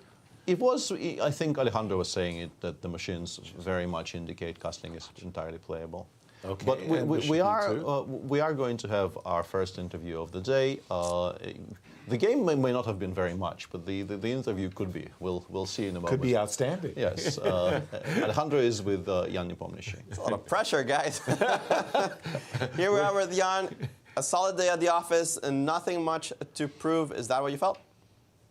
Well, I'd say it's like my more or less. One could argue, but it's like 4th game in a row with the same very, I would say, boring scenario. Yeah. So basically, it's like okay, the first day I lost, but this game doesn't count. Second day I won. Then okay, it was no full game against Linear, but I managed to draw. And then it's like 4 games, which I mean, basically they could happen like I don't know in every tournament, like a very time control, but it like was all quite a boring draws. So like for example today it's like a theoretical draw. I can understand Shahryar is not like probably was not in a mood to challenge me in any principled line, so that's quite understandable. Yeah, having like okay this not a perfect score, but yeah, also I had feeling like yes, for example yesterday was like Fabiano picked the line which is not very doesn't suit him too well, and not really the line you don't really expect from him. Yeah, so like trying to make a draw in a worse position without a pawn. Okay, I mean we both know it's a draw, but I would expect this line from Rapport, against whom I played the game. Yeah, but Rapport didn't keep, but his opening did. Yeah. Yeah, I don't know what to say. So well, of course it's a little bit frustrating, but still 2 more games, hopefully. We know that you're a fighting player. Does it bother you to make these kind of draws? I would say I have no problem, no problems at all with with the sequence of draws. But the problem is most likely my one cannot be sure, but perhaps my last tournament in classical before the match, yeah, because I'm not seeing like being invited somewhere like to Vaikanze or something. So yeah, that's a little bit unfortunate, but yeah, maybe when you play less, you train more. Yeah, so that's how it works. The match is still pretty far away. Have you been given any kind of more or less dates? No, not really. So it's okay. They say it's April, May, so probably the second half of April. Okay, perfect. Did you know there's a punishment for people that finish too early? Sure. Yes. You have to come here and analyze with us now. Okay. Tell us a little bit about what your thoughts are. You're a Grunfeld player. It seems like in this particular position, the engines think it's 0-0. Do you think that there's any possibility for pressure? Beware of using engine. Yeah. Yes. Yeah. Well, I thought it was always critical, like to play knight b5 instead of knight b3. In this position, knight b5. But when you have like Peter Svidler, in the commentators, yeah, maybe it's a little bit, too much to ask me like as a Grunfeld expert. Yeah. Especially since I'm not playing Grunfeld for quite some time. But yeah, this is a line I played for so many times. I think for both sides. In particular, bishop the line 94 is non repetition, but bishop exactly. b6 94, bishop c8. Right. But I think after bishop b6, white also can try different things. Again, knight b3 is just playable. So surely what benefits Maxim in this position, it's the Grunfeld from the both colors here. So yes, absolutely. Symmetrical Grunfeld, and perhaps he has slightly better experience here. But yeah, okay, this knight on e6 looks a little bit misplaced. And if Black won't do something quickly about it, it would be just slowly, get worse and worse, because this a3 pawn and a7 pawn. I think especially in the symmetrical structure with quite some time advantage. I mean tempi advantage for white. It could be quite something. Yeah. So the position maybe is far from being trivial, but I would say it's quite unpleasant for Black as what I see now. Okay. Black just played the move bishop e6. We have the move queen c2. Seems to be a novelty. It seems like the only games that got here did go knight d2. Queen c2 seems very logical to me, however. Queen c2 is like you don't trade off the queens here. Right. Just try to Yeah, I mean the question has to be, if they play bishop f5 here, do we go bishop e4? Like what's our Right. Well, surely I think it's between queen d2 is not. I mean, I'm not sure queen d2 is improvement comparing to queen d1. Yes. Exactly. I can maybe even go Black bishop e6 back. Decides to trade the queens. Yeah. So yeah, bishop e4 is logical. Okay. Sometimes also knight e4 would take. It's probably not as bad like knight e4, because knight e4, I think queen b3. It's. You mean take here and then knight No. I mean immediately. If I play knight e4 immediately. Here, okay, some tricks. Yeah, coming. Just the knight a5. Because I thought knight d4, queen d3. Okay, knight e5 is surely the move which would be found in a second. Yeah. Surely. Yeah. So okay, bishop e4, but well, sometimes you just have to to say goodbye to this Catalan Grunfeld bishop. Yeah, but instead of this, you are getting all these like brilliant this is, yeah, like, I mean, every piece from white is active, and rook d1 is coming, so this is... Yeah, rook d1 is coming, queen in the center. Yeah, This bishop's really nice. Yeah, by the way, it's like, it's a big difference in how, like, the queens are placed. So, like, queen on e4 is probably, like, arguably the most dominant square for the queen, yeah. And in hard the structure. to kick. Right. Tell us a little bit, are you familiar with this endgame? Yeah, this I played against Lev in Blitz, I mean, in his chess.com Blitz Championship, so Swiss Championship or something. And I really thought it's like some sort of throwaway prep, because it's, no, I mean, I didn't know what to play against Berlin, so I decided to play this. Explain to our audience, what does it mean, a throwaway prep? I mean, probably the prep you don't really expect too much of, yeah? So even if it works like here, yeah, clearly Fabiano is more or less still in his book, but you don't really achieve something. Yeah, so I think in this particular line, it's only one move which Black has to know is a5. Because if not a5, it's, I mean, I think Black has different tries, but somehow a5 like is very smart position in yellow. You like, White never plays for two connected best pawns, yeah? Yeah, because you immediately yeah, and you exchange it, okay, after b6, b6. I can recall, like, I was analyzing this position, and I was, like, sort of excited, wow, like, finally we have something against this d5. First at Berlin, yeah? Which is, you know, quite annoying, yeah? So, for example, like, you get, let's say, Italian type structure if Black is not going for d5, but d5 is more or less a try to make it draw by force, which, however, as far as I know, for the current situation, is not refuted yet. Not yet. And okay, this was one of the tries, and I played against him the line, and I think against him maybe I got slightly better position, but then okay, maybe a blunder to rook or a pawn or a bishop. So that's some drawback of playing some prep in a Blitz tournament, yeah, especially online. We don't have Blitz games here. How did the game go? Was it exactly this variation all the way to a5? Yeah, no. I think it was like king c2 for sure. Maybe like king b2. There are two moves basically: king c2 and king b2. So here, if someone has chess base, or I don't know, someone line database, surely you would find this. We'll take a look. Or yeah, or maybe search it at like. Let me give him a second. We got Peter on it, and then we only have one game left. Do dabble on the knight, or give us your thoughts on this position.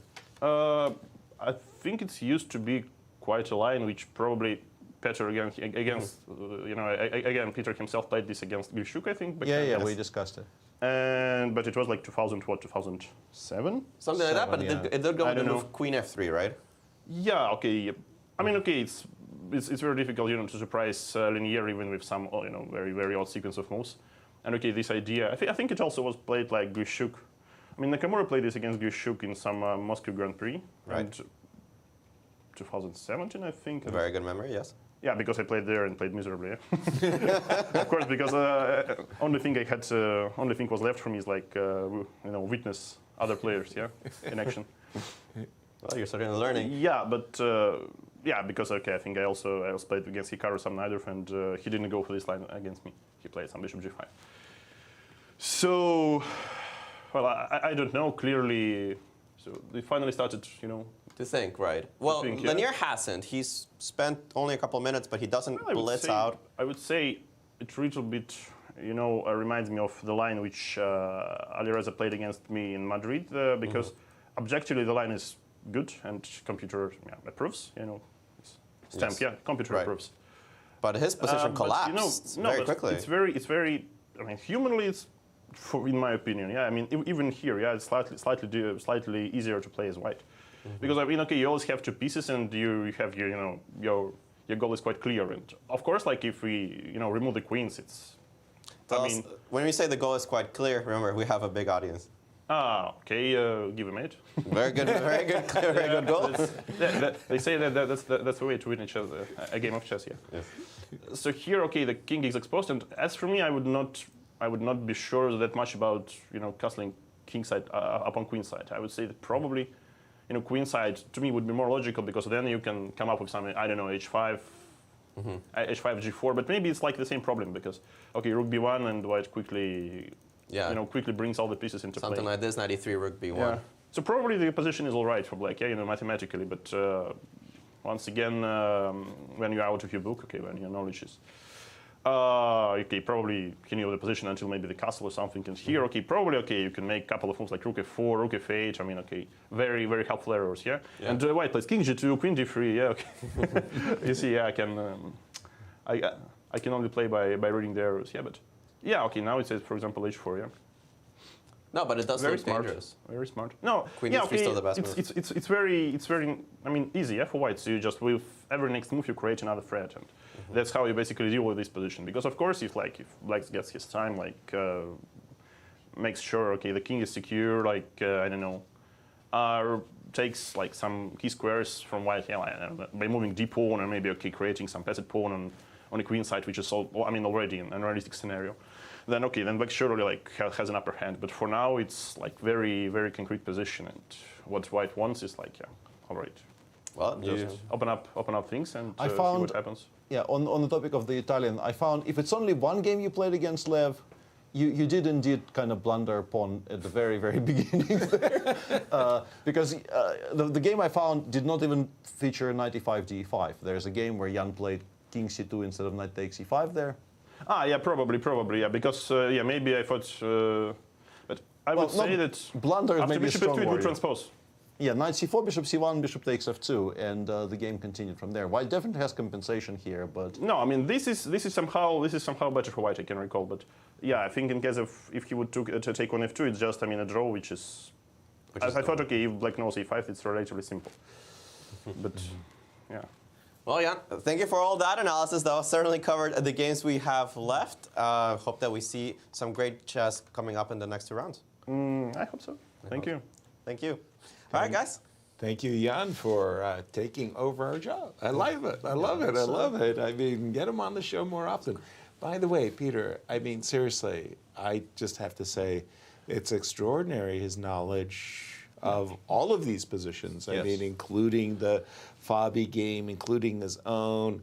The Firouzja is like, you give him a position, he says, yeah, I analyze this in Moscow, this is how we do it. yeah, I mean, I think it's been very, very noticeable in recent times just how much Jan is working on chess. There's been a very, very marked difference in the attitude towards the game, the approach to working on the game. I think this is why he's playing a second World Championship match in as many years, because he is just a very, very serious chess player in terms of the work ethic, the attitude. I mean, we've been talking about this on the show, but Absolutely. the fact that he kind of knows how to play chess in general has been known for quite some time. Well, yeah, his knowledge, but also just, I mean, his extraordinary knowledge of the opening. And again, his just familiarity with the positions, by the way. Yeah, this is quite interesting to me, because I didn't like this. King C2, rook d4 is what you rejected, because I did not like this, yeah. You're kind of compelling Levon to play for a win, and with good, I mean, Alejandro's There was no compelling. He could have repeated.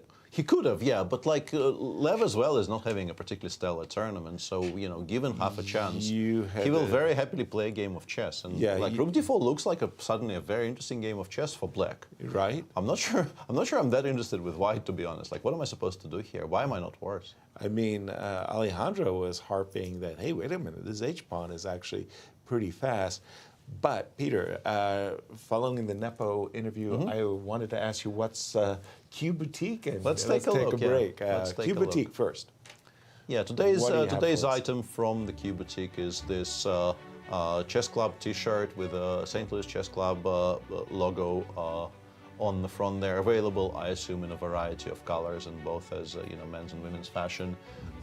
They do wear very nicely. I have a not exactly like this, but generally some of the swag that the club provides, I wear very, very. Represent, Peter. Yes, That's what it's all about. Very, very, very good. They're comfy T-shirts. And are we getting a discount? What's the story on that? Why do you keep putting me Hey, on the man, spot? I mean, I want to know. I'm not in charge of the pricing policy. Like, I'm just reading stuff off my piece of paper. Yeah. Wonderful. We're going to take a break, and we'll see you on the other side.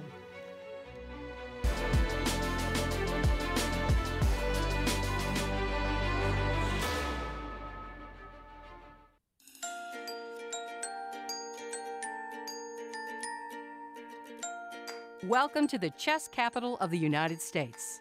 The St. Louis Chess Campus in the heart of the vibrant Central West End has established itself as a premier global destination for chess and is comprised of two unique nonprofit institutions. The Chess Club and Scholastic Center of St. Louis is recognized as the top chess facility in the world and plays host to all major tournaments, including the U.S. Chess Championships and the Sinquefield Cup, one of the strongest chess tournaments globally. Tournaments are broadcast online to more than 150 countries, led by an expert commentary team of grandmasters. The Chess Club is an educational organization committed to promoting the game of chess, with a specific focus on bringing the benefits of chess to children throughout the St. Louis area. Research shows children who play chess exhibit improved analytical skills and increased confidence. The Chess Club is highly engaged with the local community, bringing scholastic chess programs to more than 100 schools, providing hundreds of classes each week. Directly across the street from the Chess Club is the World Chess Hall of Fame. This one-of-a-kind cultural institution invites visitors to experience chess in imaginative ways and is home to the U.S. and World Chess Halls of Fame. Cutting-edge exhibitions feature rare, historic chess artifacts paired with world-class art. Innovative programming explores the intersection of chess, art, and culture. Visitors can enjoy interactive programs designed around the exhibitions and monthly music in the galleries. The World Chess Hall of Fame is nothing you expect and everything you love. 3 different galleries and a premier gift shop highlight the culture, history, and creativity behind the game. Come visit, play chess, leave enriched. To learn more about the St. Louis Chess Campus, visit stlchesscampus.org.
Welcome back to round 7 of the Sinquefield Cup, with one game concluded in the round, but 3 others all looking fairly promising in terms of potential results and just general intrigue.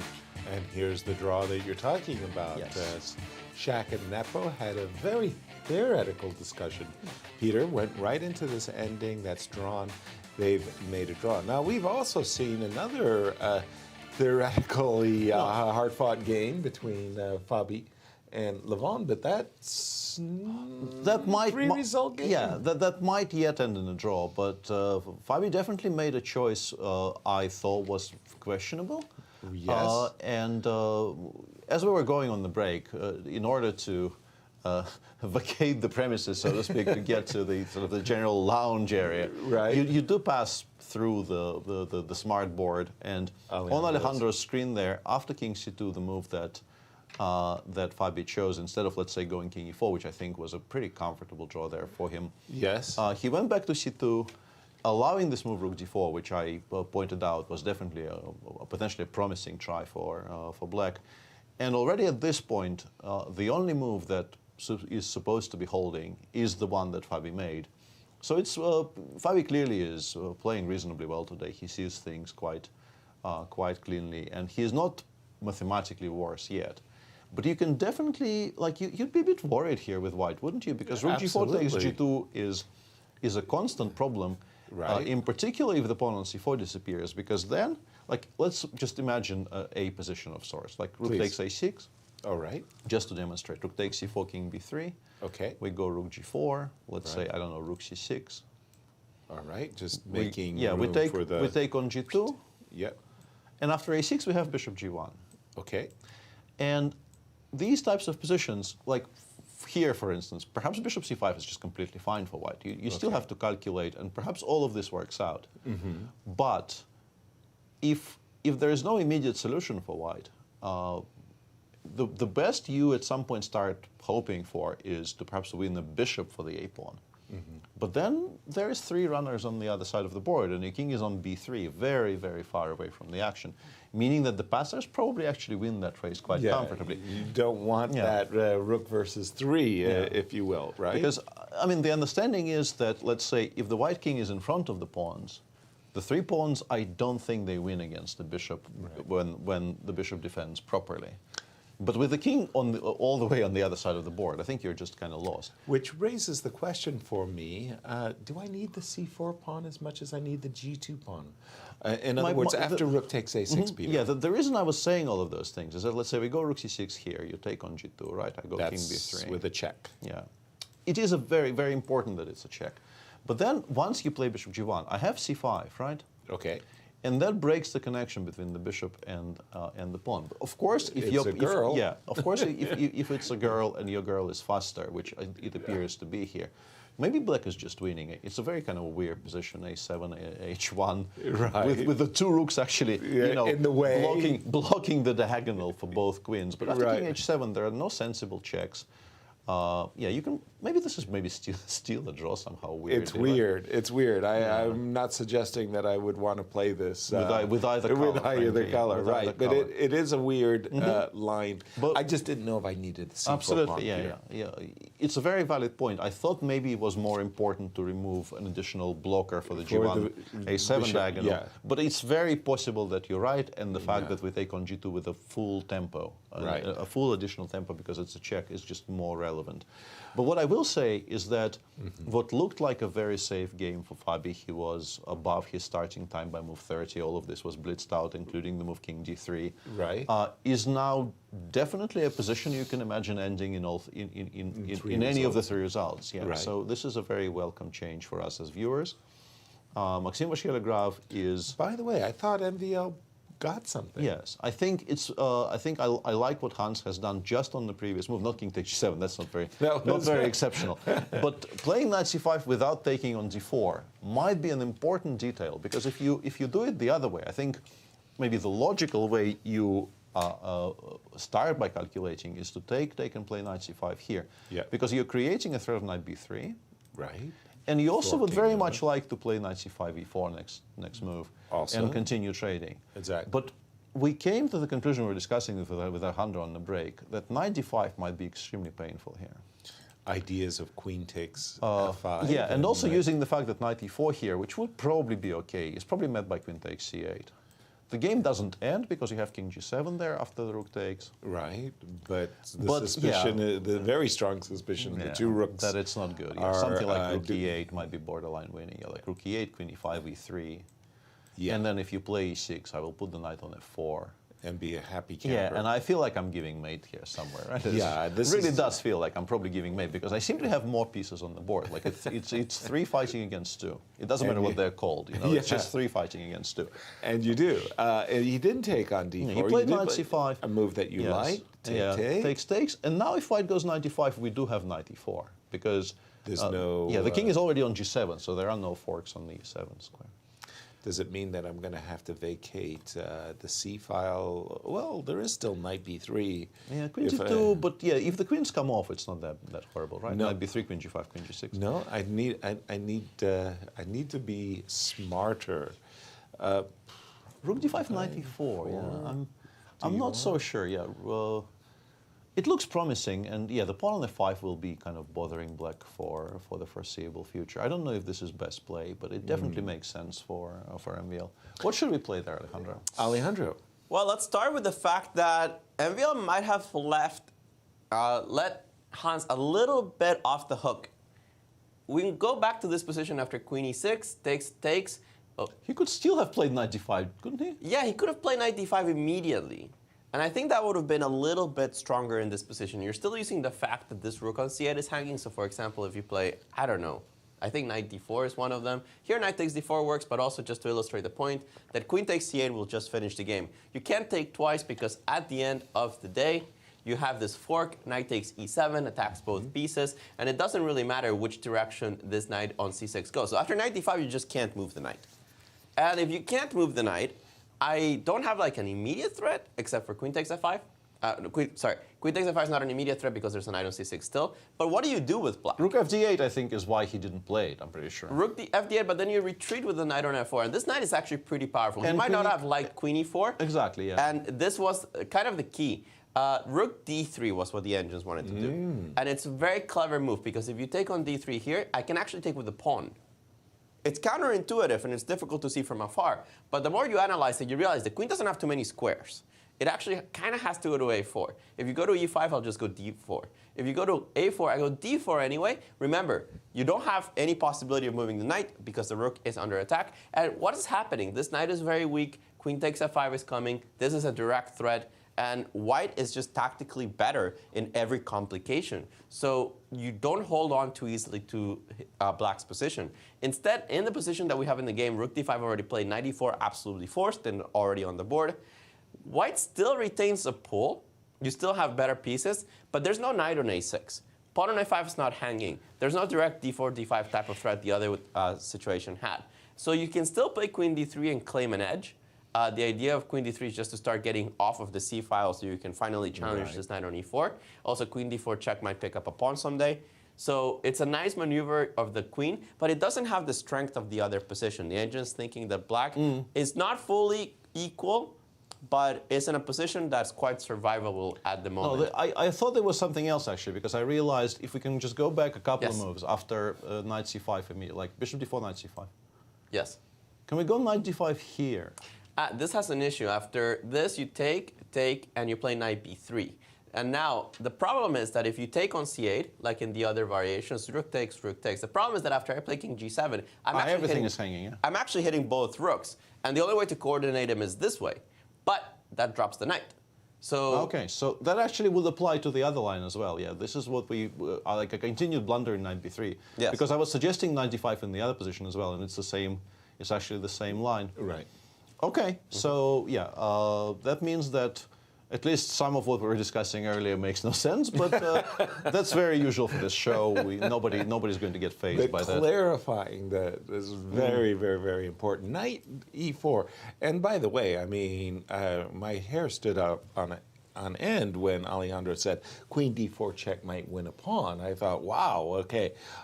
Not for a while yet. I kind of like this, though, for white. Yeah, you should. It's just not a huge advantage, but I think it's clear that if the you're open file, control. It's one of those positions, I don't know how much better white is, but I never take black over white in this particular position. Yeah, just because I mean, this pawn is a little weakness. There are checks, rookie. Yeah, but pieces are going to continue coming off the board. Black can play something like, I don't know, rook c6 here. Try to play rook c6, rook fca, just get his pieces into the game. Okay. It feels like it's not very much. Of course, you prefer white here because white, has the activity, has the slightly better pieces, definitely has the safer king. Yep. But a lot of pieces have gotten traded off already, and more are probably coming off the board in the immediate future. So my feeling is Black should be able to maintain equality here if he plays well. Okay. But of course, you can still imagine this going wrong for Hans. Okay, and then I just wanted to bring in the Lanier game because Lanier played this whole king f1, bishop e2. 25 minutes already, yeah. Yes, and then suddenly after the most logical move, rook c8 or rook f4. Yeah, I mean, this move had to be the most topical discussion points, right? Absolutely. And then a 25-minute thing. Yeah, already 25 minutes in the tank. Yeah, counting down, he will be below the 1 hour mark pretty soon. I don't think he looks necessarily like somebody who's going to make a move anytime soon. Exactly. We've seen this from Lanier time and time again. We're very used to this picture. Extremely well prepared, always ready to debate, the most topical, the most critical lines of all. And then the moment somebody plays something that is perhaps not first line, stoppage. A stoppage and a very, very deep, an attempt to get to the truth properly, because Lanier, I think, doesn't do things in halves in that respect. He really wants to, investigate and get to the answers, and he might well spend another 15 minutes here. Okay, but here's a more practical question for you, Peter. I look at this position as white, and there's 3 moves I really like. I like knight e3. I mean, knight e3, just getting off the first rank, bringing, maybe just throwing it out there that, hey, my knight could end up on g4, I could fork your queen, I could fork your pawn. So I really like the move knight g4. I really like the move h4. The rook on h1, press him into service, open up the h-file, let's get going. And finally, and most obviously, I could put my king and tuck it away. So I've got 3 very promising... Of the 3, I don't really like king g2. I think king that's g2 the might lowest on your list, if you will. Because I think king g2 sort of gets in the way of our own play here a little bit. Because if we want to play h4, with the king on g2, we will not, for instance, be, at least not immediately, threatening h takes g5 at all. Because of queen takes g4. Because we absolutely do not want any endgames here. The queens absolutely have to stay on the board. Because if the queens come off, we're fighting for equality, and probably we're fighting in vain, frankly. I don't think we're equalizing. So I think the king on f1, where it cannot be checked by anything, it should stay on f1. And between knight e3 and h4, my current preference is for h4, because I think it's more concrete. Okay. And once again, perhaps we will be, I can imagine definitely some scenarios where the idea of winning an additional tempo by playing hg, rook g1, for instance, might be useful, which the knight on e3 would get in the way of. Okay. But yeah, the choice between knight e3 and h4 is not an easy one for me, and this is just a gut feeling. I haven't really tried to calculate very much. It's very difficult because we're not really creating threats that are, instantly very, frightening for Black. Yeah. The pawn on g5 will be covered by rook f4 eventually, I would assume, so it's not that horrible. And it's not easy to calculate at all what's going on here. So I was trying to kind of eyeball it and assign weights. Yeah, me too. And the idea was king g2, you would weight it as the least because of the possibility that queen takes g5. I'm not sure it's better on g2 than it is on f1. It's pretty safe on and maybe f1. there, and also you might want to use the g file if you ever get it in hg and rook g1. So that's understandable. Knight e3 versus h4. That might be the harder. Yeah, this one is difficult. Harder choice to make. I think also something that is sort of instinctively driving me away from knight e3 is the fact that like we're giving some additional squares from which black can maybe offer queen trades. It's currently not very critical because queen c3, queen takes d6. But if black plays d6, d5 here, for instance, and we play h4, okay, we've basically lost the game to queen c3. I mean, lost the game is strong, but the queens will come off. Yeah. And once again, I'm extremely, extremely scared of endgames here with white. I feel like my position cannot support an endgame. Okay. So I don't really like relinquishing control over the c3 square because currently, as things stand right now, the queen on d2 is quite safe. The only square from which it can be really kind of challenged is f4. And once queen f4 happened, then knight e3. I will happily play knight e3 and get in the way of it. Right. Not to mention or that queen you d3, have a or queen queen d3, yeah. but not until. But you don't want to see queen c3 Yeah, I landed. don't want to have to calculate it, even though, Okay. as I mentioned, it's probably not fast enough. Now, we did that, and I beg your pardon, we did that in 3 to 5 minutes. You made a very compelling argument, in my mind, that the move h3, h4 is the most precise. Why is it taking them so long to reach the same conclusions? This is a 25, 30-minute thing, though. You know, he's not a superficial, you know. Super. I resemble that remark. Just a second. You resemble this I resemble that remark. Nicely done, sir. Nicely done, yes. H4. Let's get on with business, Alejandro. What's the problem? H4, why is linear stewing over this decision? Is it so difficult? Well, we didn't mention the best move. Oh. The best move is queen d3. And the point is that in many cases, having this queen g6 available against queen c3 is important. Now, it's not like queen g6 is going to be a devastating threat in most cases because black is going to play something and most natural moves defend against it. But I was going through some of the variations and maybe they weren't so logical. Like, for example, I thought king g7, right? Sure. Why not? Why not? Instantly bad. Problem is that after h4, h takes g5 is such a strong threat. And you don't have a good way to recapture. You take with the queen, I pin you with rook g1, you take with the pawn, thank you for the h7 square. You don't have a good way to do this, and you don't want to take on h4, it's just structurally bad. So, all right, let's say you don't have king g7. You could play rook c7 and try to bring a rook that way. Then we continue with h4, and the engines are just saying that because you always have queen g6 and you're not as worried of queen c3, you basically gain the tempo. So you're going to be able to play h4 in a nicer way. Now, the engine's top moves are rook f7, kind of get that. You cover the 7th rank, maybe king f8 is possible at some point. Also good enough for equality, king f7. Whoa. Not sure about this one. But if you let the engine run for a little bit, it starts to think, yeah, I know it starts on +1, but it starts to go down and down and down on evaluation, thinking that the king on f7, maybe running to the center in some cases is just fine, which is completely counterintuitive because you just castled. Now after rook c8, if you play h4, which is a very good move, the engines are pretty adamant about the move rook f4. It gains the d4 square for the queen, again offering that queen trade, and it blocks out many possibilities of coming to the king side. Now, taking on h4, I'm not sure is an idea, but just in case, let's say you take back, with, of course, with the pawn. If you play knight e3, I'll go queen d4, and then you're going to start chasing my queen around. Goes queen, for example, here. And if queen d3 here? Here. What? Sorry? And if queen d3 there, after hg, hg? Yeah, queen d3 in this position. Yeah. Then we play rook h4. And it's a kind of a similar scenario. You are so happy as black to shed some pieces that it's okay if you lose a pawn as long as all you want is to retain equality. So you kind of give up this pawn on h4. I think I'm going to be able to capture it with check somehow. I think I can even do it right away. And the engine is just not thrilled. I can take, right? Yes. Yeah. But the engine is just not thrilled. Rook h8 starts controlling your position. Rook h1 is going to be apparently a tactical problem. So this is just not that good for the white side.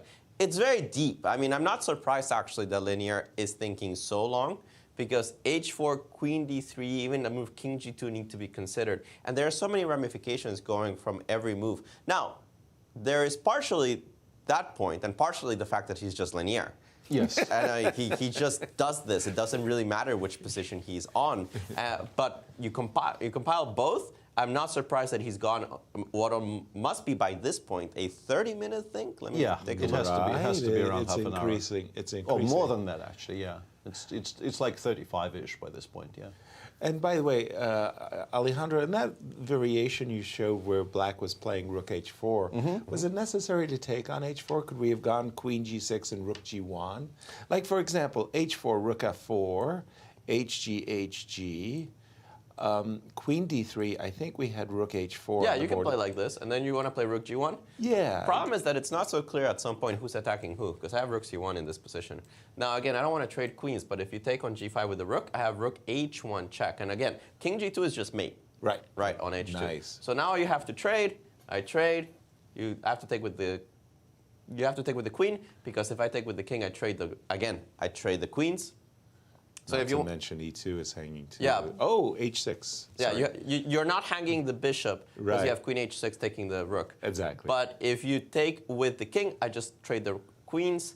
And if you take with the queen here, then black's attack is apparently more powerful than white's. Actually, that's not so surprising with your queen buried on the pieces g1. no longer make any sense. Rook Yeah, you g1. start going queen d5, you start attacking this knight, and it's all play in one goal. Black is definitely better in this position. Gotcha. So that's the thing. As soon as I play the move h4 and the rooks come in, and I think that's why he's played rook c8, that's why the move rook f4 is very natural, you're trying to create counterplay against this guy, this king on f1. If I can get him through the c1 square or get him through the h1 square, that's going to be very powerful for the black side. You have to do this very precisely for white to avoid the rooks coming in. Thank you very much for that, Alejandro. Queen d3, quite the lesson for me, because I was so focused, I must say, Peter, on the immediate h4 as well as immediate knight e3. I really didn't appreciate Once you start breaking it down, it makes a lot of d3. sense. Yeah, a lot of sense. And I think specifically we are playing against this idea of rook f4, rook h4 by trying to prevent the rook from landing on f4 comfortably. Because at the very least it will cause black an h6 pawn with check here if you play rook f4 here and ignore queen g6 check. In what Alejandro was telling us, by the way, one of the real surprises for me was king f7. Yeah, that's that is okay. I understand you want to protect the g6 square, but king f7 stepping into the way of the rook wasn't a natural move for me. Not at all. And very interesting development in the Caruana Aronian game, because Fabi did take on a6, black did take on c4, rook g4 did not end up being played there, interestingly, after rook a6. And even more interestingly, the rook did not go to g4 here either. Wow. Meaning that white now gets a bit of a free pass, right, with his initiative on the queen side. But one thing the move rook c1 does do is it stops rook very, very convincingly the idea of rook c6, bishop c5, right? That is true. It's not even specifically rook c6. It's just that once the bishop goes to g1 here for Rev, you're not worried about the a-pawn winning a rook. Yeah, it does control that diagonal so well that, yes, a6, a7 might still cost us a bishop in some scenarios, but those positions will pretty much always be at least a draw for black, because the pawn on g2 will never survive. Check, king h7, yeah, like a6, a6, bishop g1 here. Yeah, exactly. This is extremely safe for black. Nice. I don't know if black can be better, but it feels like it's extremely unlikely black can be worse here. That's a very good point. Yeah, in Hans's game, after rook d5, knight e4, queen d3, Hans did play rook c6. And here, MVL made a very concrete move, rook cd1, hoping perhaps that the weakness on f5 will allow him some kind of an initiative. And you can take on f5 now, but black does win the pawn on c3 straight away. So let's take a look at this. So takes, I guess we give a check from d4, and black, I guess, plays f7, f6. Nothing else makes any sense to me. And if we can find something immediate here for white, we could be a bit better. But the black king, it generally probably just drops back to h8. And then you claim that it's not really that misplaced, right? Whoa. Sorry, rook g5 check. And queen takes c3, yeah? Ooh. Okay, so we have to play king f7 or king f8 here. Let's say f7, right? But then start with rook g5, don't start with queen d4. Oh, that's much stronger. Wait up. Start with rook g5 check. So rook g5, and if king f6, we probably have some kind of a, like queen takes h7, king takes g5, f4 check probably is some kind of make. You might not even have to be fancy, even queen d2 must be winning. Yeah, but this might also be quite strong, right? Yeah. Like, He said queen d2 must Yeah, be just winning. just drop it back to d2 and create threats. And yeah, this looks horrible for black. So after rook takes f5, we might have to wait with the capture for a move and go like maybe f6 or maybe rook d6. Rook d6 might not be stupid actually. Rook d6, just trying to trade some pieces and then pick up on c3. That looks playable for black, very, right? very That looks playable. playable. Because we pretty much have to go rook g. Do we? Rook d5. Rook d, yeah, we might eventually just have to play rook d5. Yeah, because but I'm just going to get it in a draw on rook and pawn and game. yeah, I thought I can go rook g5 check. Aha. But what it does, I think, is just bring the king closer because I think we can actually rub it in and go king f6. Considering how much is hanging on the white side, I think we can definitely rub it in here. A moment ago, I was willing to sacrifice the rook on g5. Now I'm sacrificing the rook on d1 As with well, check. yeah, as well. And that's a the bit rook too on much. Yeah, that's I a think bit I've too overdone much. it there a little bit. Okay. So rook f5, rook d6 probably is just completely fine, as far as we can tell. Alejandro, stop us at any point if we start spouting too much rubbish. All right, I'll go through the lines with you. Sure. We have this position, rook f5, rook d6 forced. Yep. Rook g5 is possible. Of course, at any moment, I can just go rook d5 and claim the draw. Right. Check on here. Only one move in this position. King of 6. King h6 no good. Rook h5 takes, check, here, check. King goes to f6, check, here, check. Can't go to f6 because queen g5 checkmate. Here, check, king f5, check. Can't take on e4 because the aforementioned queen h5. No, g4 wins, yeah. Sorry, g4 just wins the queen in this particular position. Forced, because this loses the queen, so I'd rather lose a rook. And the engine is saying, of course, +1. Of course. Of course. So king h6 no good because of this +1 situation. You have to go here the other way so that you don't have this rook h5. You could still play rook d5 and claim a draw, or you could take. And here, you can do this, this. You don't have to take, but I don't think anybody plays rook g1 check. So king takes g5, f4 only move. King f6, we go back to this sequence, check, here, check. Again, no king f6 because queen g5 checkmate. King a4, check, here, and the initiative has run out. You have to make a perpetual. Queen h5, king e4, queen f3. And that's why you see MVL in that pose of extreme concentration, because he's probably calculating all of this. Yeah, he's probably calculating all of this, yeah. And in the meantime, Lanier... He ran out of firewood in that position right away. Lanier actually emerged from the very, very long thing there with a move h3, h4, which is not a bad move, as we know, but not, Queen d3 not the was best maybe one the most pressing. according to the engines. Yeah, Right. It only took him, I want to 35 minutes? say 35 minutes, maybe 40. Yeah. Okay. Let me check exactly. So queen d3 we think is the utmost accuracy. h4 good move, just maybe not the best. I just wanted to ask, in this game between Lanier and Firouzja, was the move castles by black on move 25, was that the novelty, Alejandro, in this? The novelty of this game was... Because it was immediately after castles that... VAR, feel free to jump in at any moment. No, my database stops at 25. Like after move 25, it just doesn't... Right, it was move castles that did it for us as well. No, but I mean, it's like it didn't matter if it's a novelty or not. It just doesn't have a database after 25. I get you. Did it feel like a novelty? Did that short castle? This feel one like they a say is a novelty? novelty. This particular move h4. Ah, okay. So everything up until now has been, I'm assuming, played in the correspondence game somewhere. Something like that. And the correspondence people probably did not miss queen d3, which is why h4 is a novelty. I see. Yeah, this is how I think you approach these types of Deductive reasoning there, conversations. So h4 played. And we're expecting rook f4 in this. Yeah, rook f4 should be extremely logical here. It just makes sense on every single count. Creates the idea of queen d4, as Alejandro very importantly mentioned. Also creates that additional possibility of dealing with the threats along the h file by putting the rook on h4. Right. Just feels very, very logical to play rook f4 here. Certainly. And once again, MVL... MVL played c3, c4. Ah, okay, so he is trying to prevent the rook from landing on d6. If Hans takes on c4 here, MVL will just take on f5 quite happily, and rook d6 is no longer a move you can make. Exactly. You can play f7, f6 though, I guess, right? To stop rook Right. g5 checks. And after rook h5, if all else fails, we have queen e4. Or rook e4, but I think probably queen e4 more than rook e4, right? So Yeah, rook e4. rook e4 looks very, very iffy. Might yeah. be shaky. Exactly, But queen yeah. e4 Yeah, but queen e4 definitely looks, clears the cobwebs. looks, yeah, looks that's sensible. okay. In fact, maybe it's even playable straight away after rook c4, rook f5. I feel like we're running some additional risks, perhaps, but maybe if we're actually still forcing a trade, maybe I can start with it. Like just Queen go e4. queen e4 here, rook g5 check. Yep. I want to try king f6 once again. Like I have a feeling that with the queen on e4, we're almost never going to be getting anywhere near mated.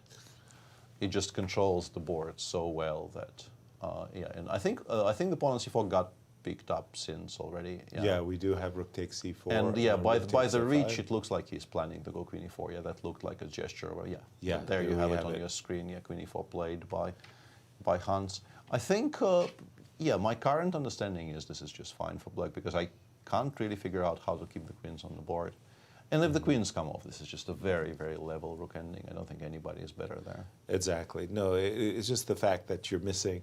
Yeah, you put missing the g-pawn. You put a pawn on g6, you're probably A bit better with slightly black. better. Yeah, a bit with better with black, yeah, for the- sure. It's like just one of those temporary glitches that if the queens stay on the board, Yeah, but your rook c2 king is just extremely precisely. strong here, If White had a way of keeping the initiative, the attacking. Rook c2, queen d5. No, rook e2 is going to cover everything.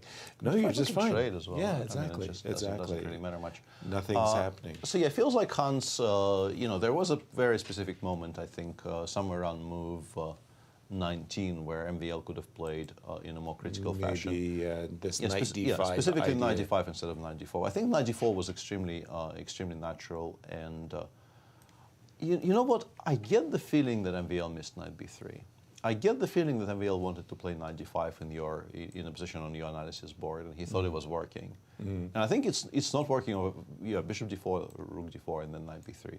Hitting too many. And I think this is missable. I think this is a kind of a tactic which you hopefully don't miss entirely, Right. but you can miss sort of from slightly far away. Yeah. And then you realize that, yes, you've achieved this very, very advantageous trade, but then you have no follow-up because every single piece of yours hangs. Including this rook, Yeah, this including rook. this rook. And if rook d4, there goes the knight. knight. Wow.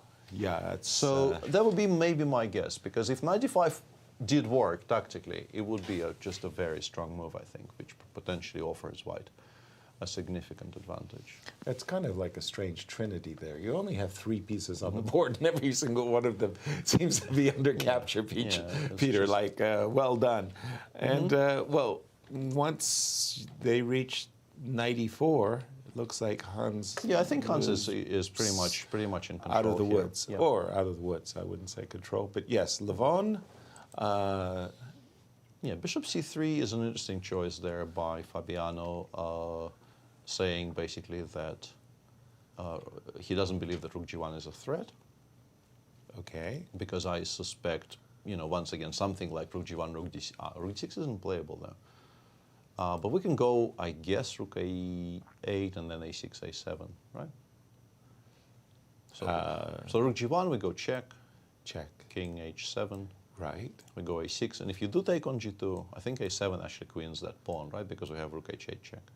Exactly. So bishop g1 seems like for a second that black has we're everything just in hand. in time to... Nope. But unfortunately not. Rook h8. Yeah, so you can't go rook g1, which is why Levon for now has gone king h7, stepping away from rook h8. So now rook a8 does not win a tempo for White. Right. And just generally getting your king off of the back rank is always going to be something that is quite useful. No question about it. Yeah.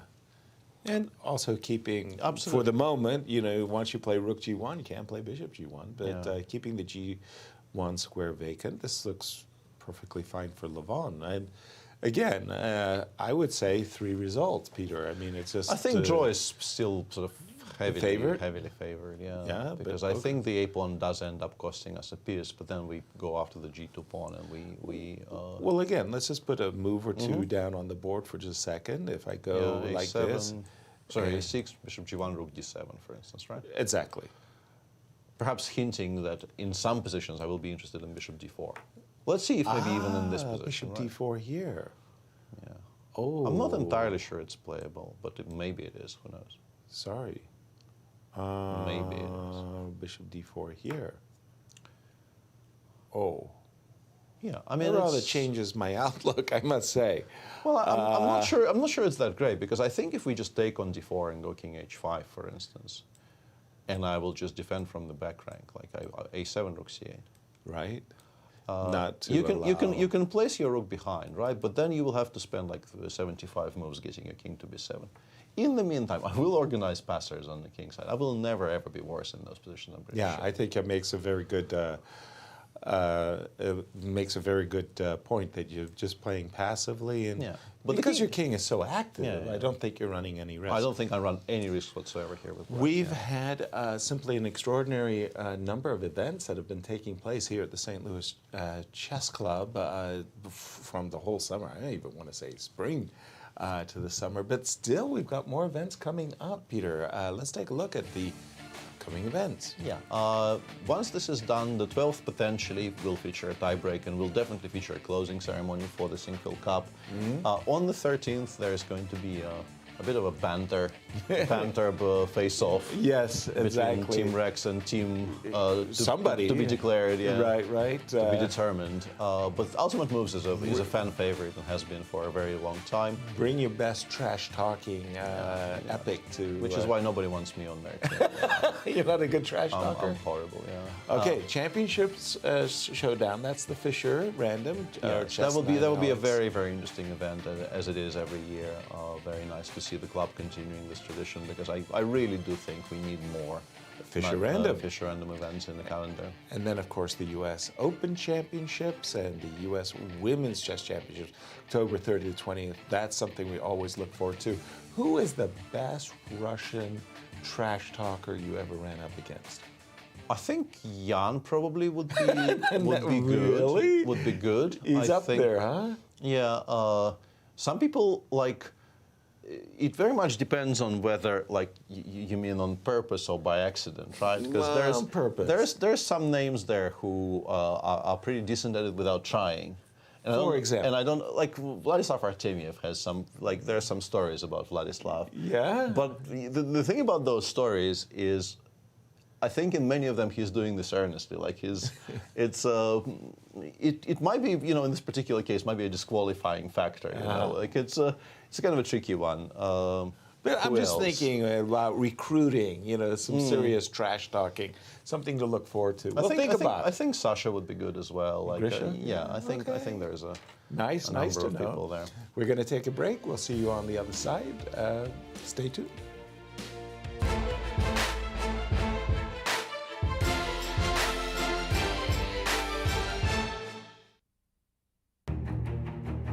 Founded in 1839, the University of Missouri is steeped in tradition.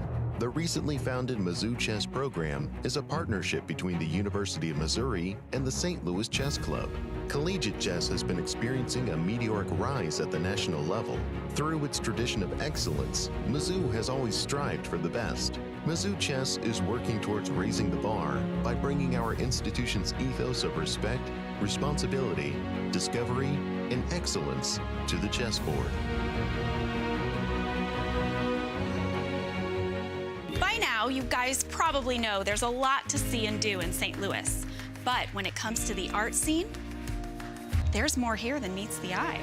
From Laumeier Sculpture Park and the City Garden to the stunning Cathedral Basilica, one of the largest mosaic collections in the entire world. So if art is your thing, St. Louis is on display all year long. Ooh, now that's an exhibit. St. Lou is always exploring. We're the Manos. Welcome to our show. Go, go, go.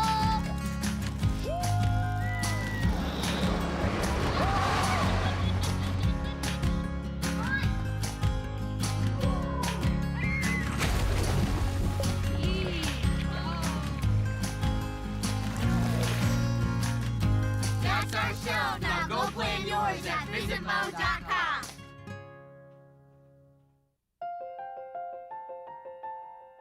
St. Louis University is celebrating its 200th anniversary. Offering world-class education in the heart of St. Louis, SLU attracts students and professors from around the globe. In 2015, SLU partnered with the St. Louis Chess Club to start a top-tiered collegiate chess team.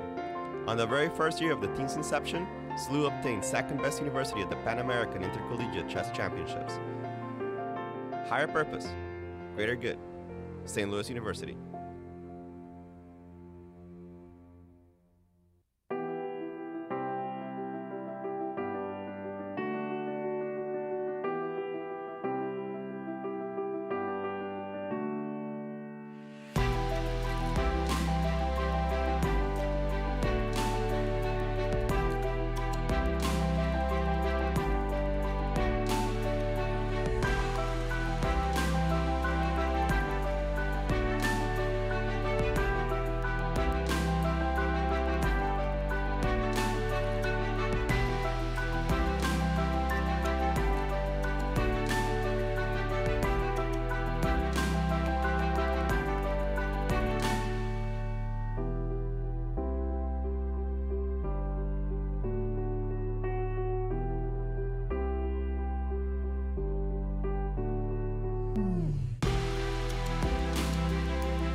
Welcome back to round 7 of the Sinquefield Cup, where we have one game already finished and three others are very much still in play.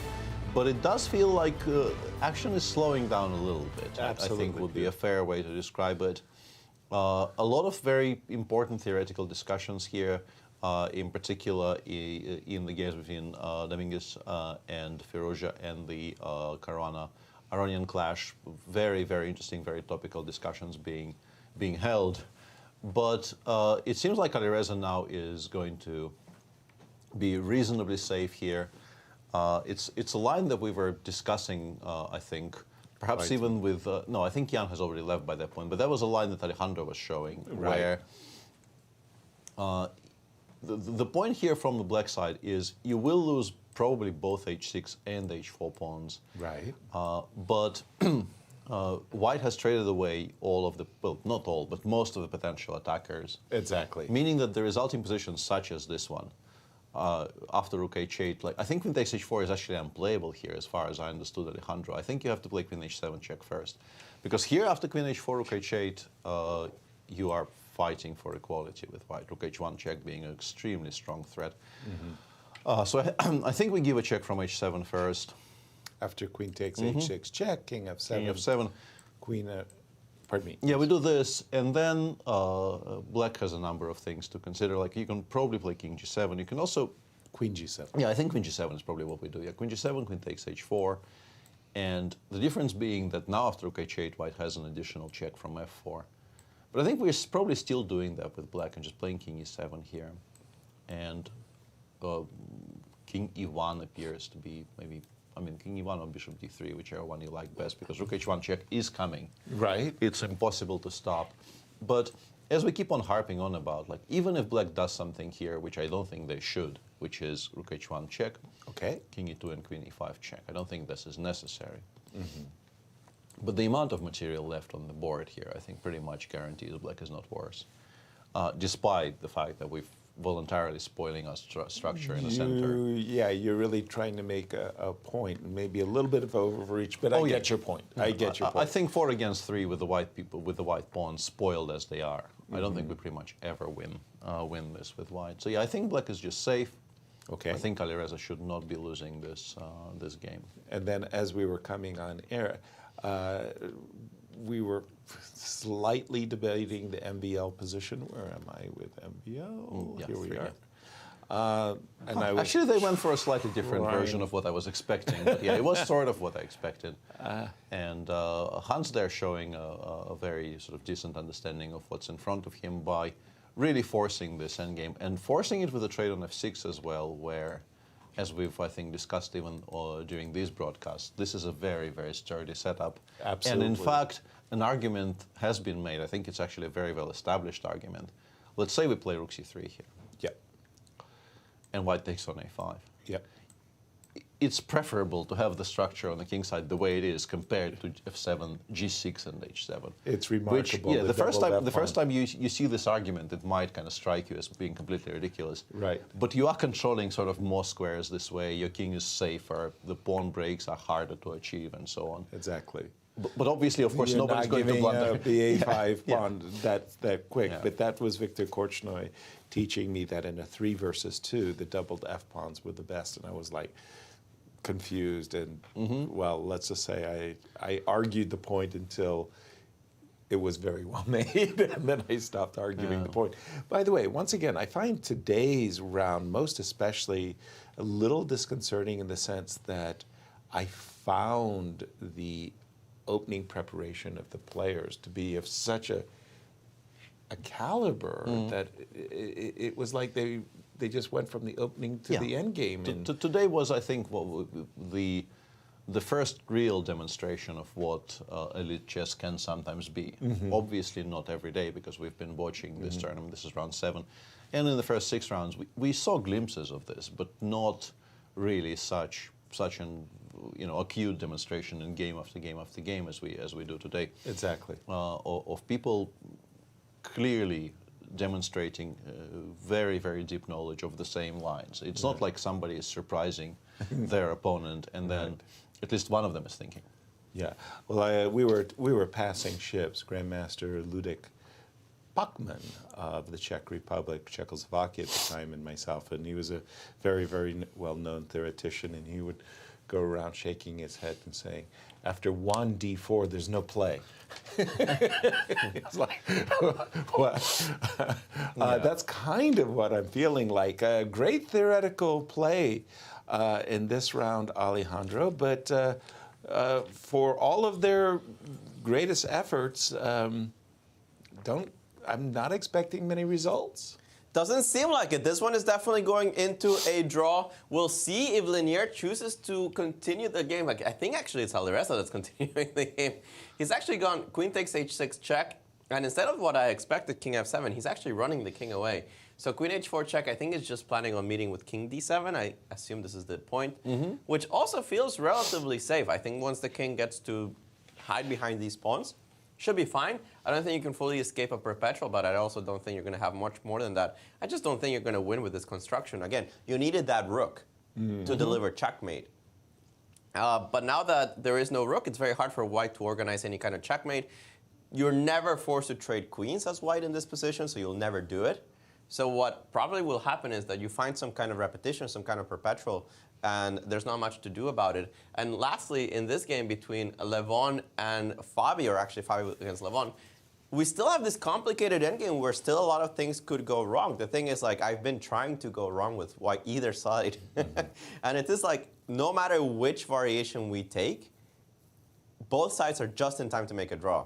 It doesn't actually matter, like, for example, in this position, rook g1, rook takes f7, is somehow a draw. I was trying to make king g6 work, still a draw.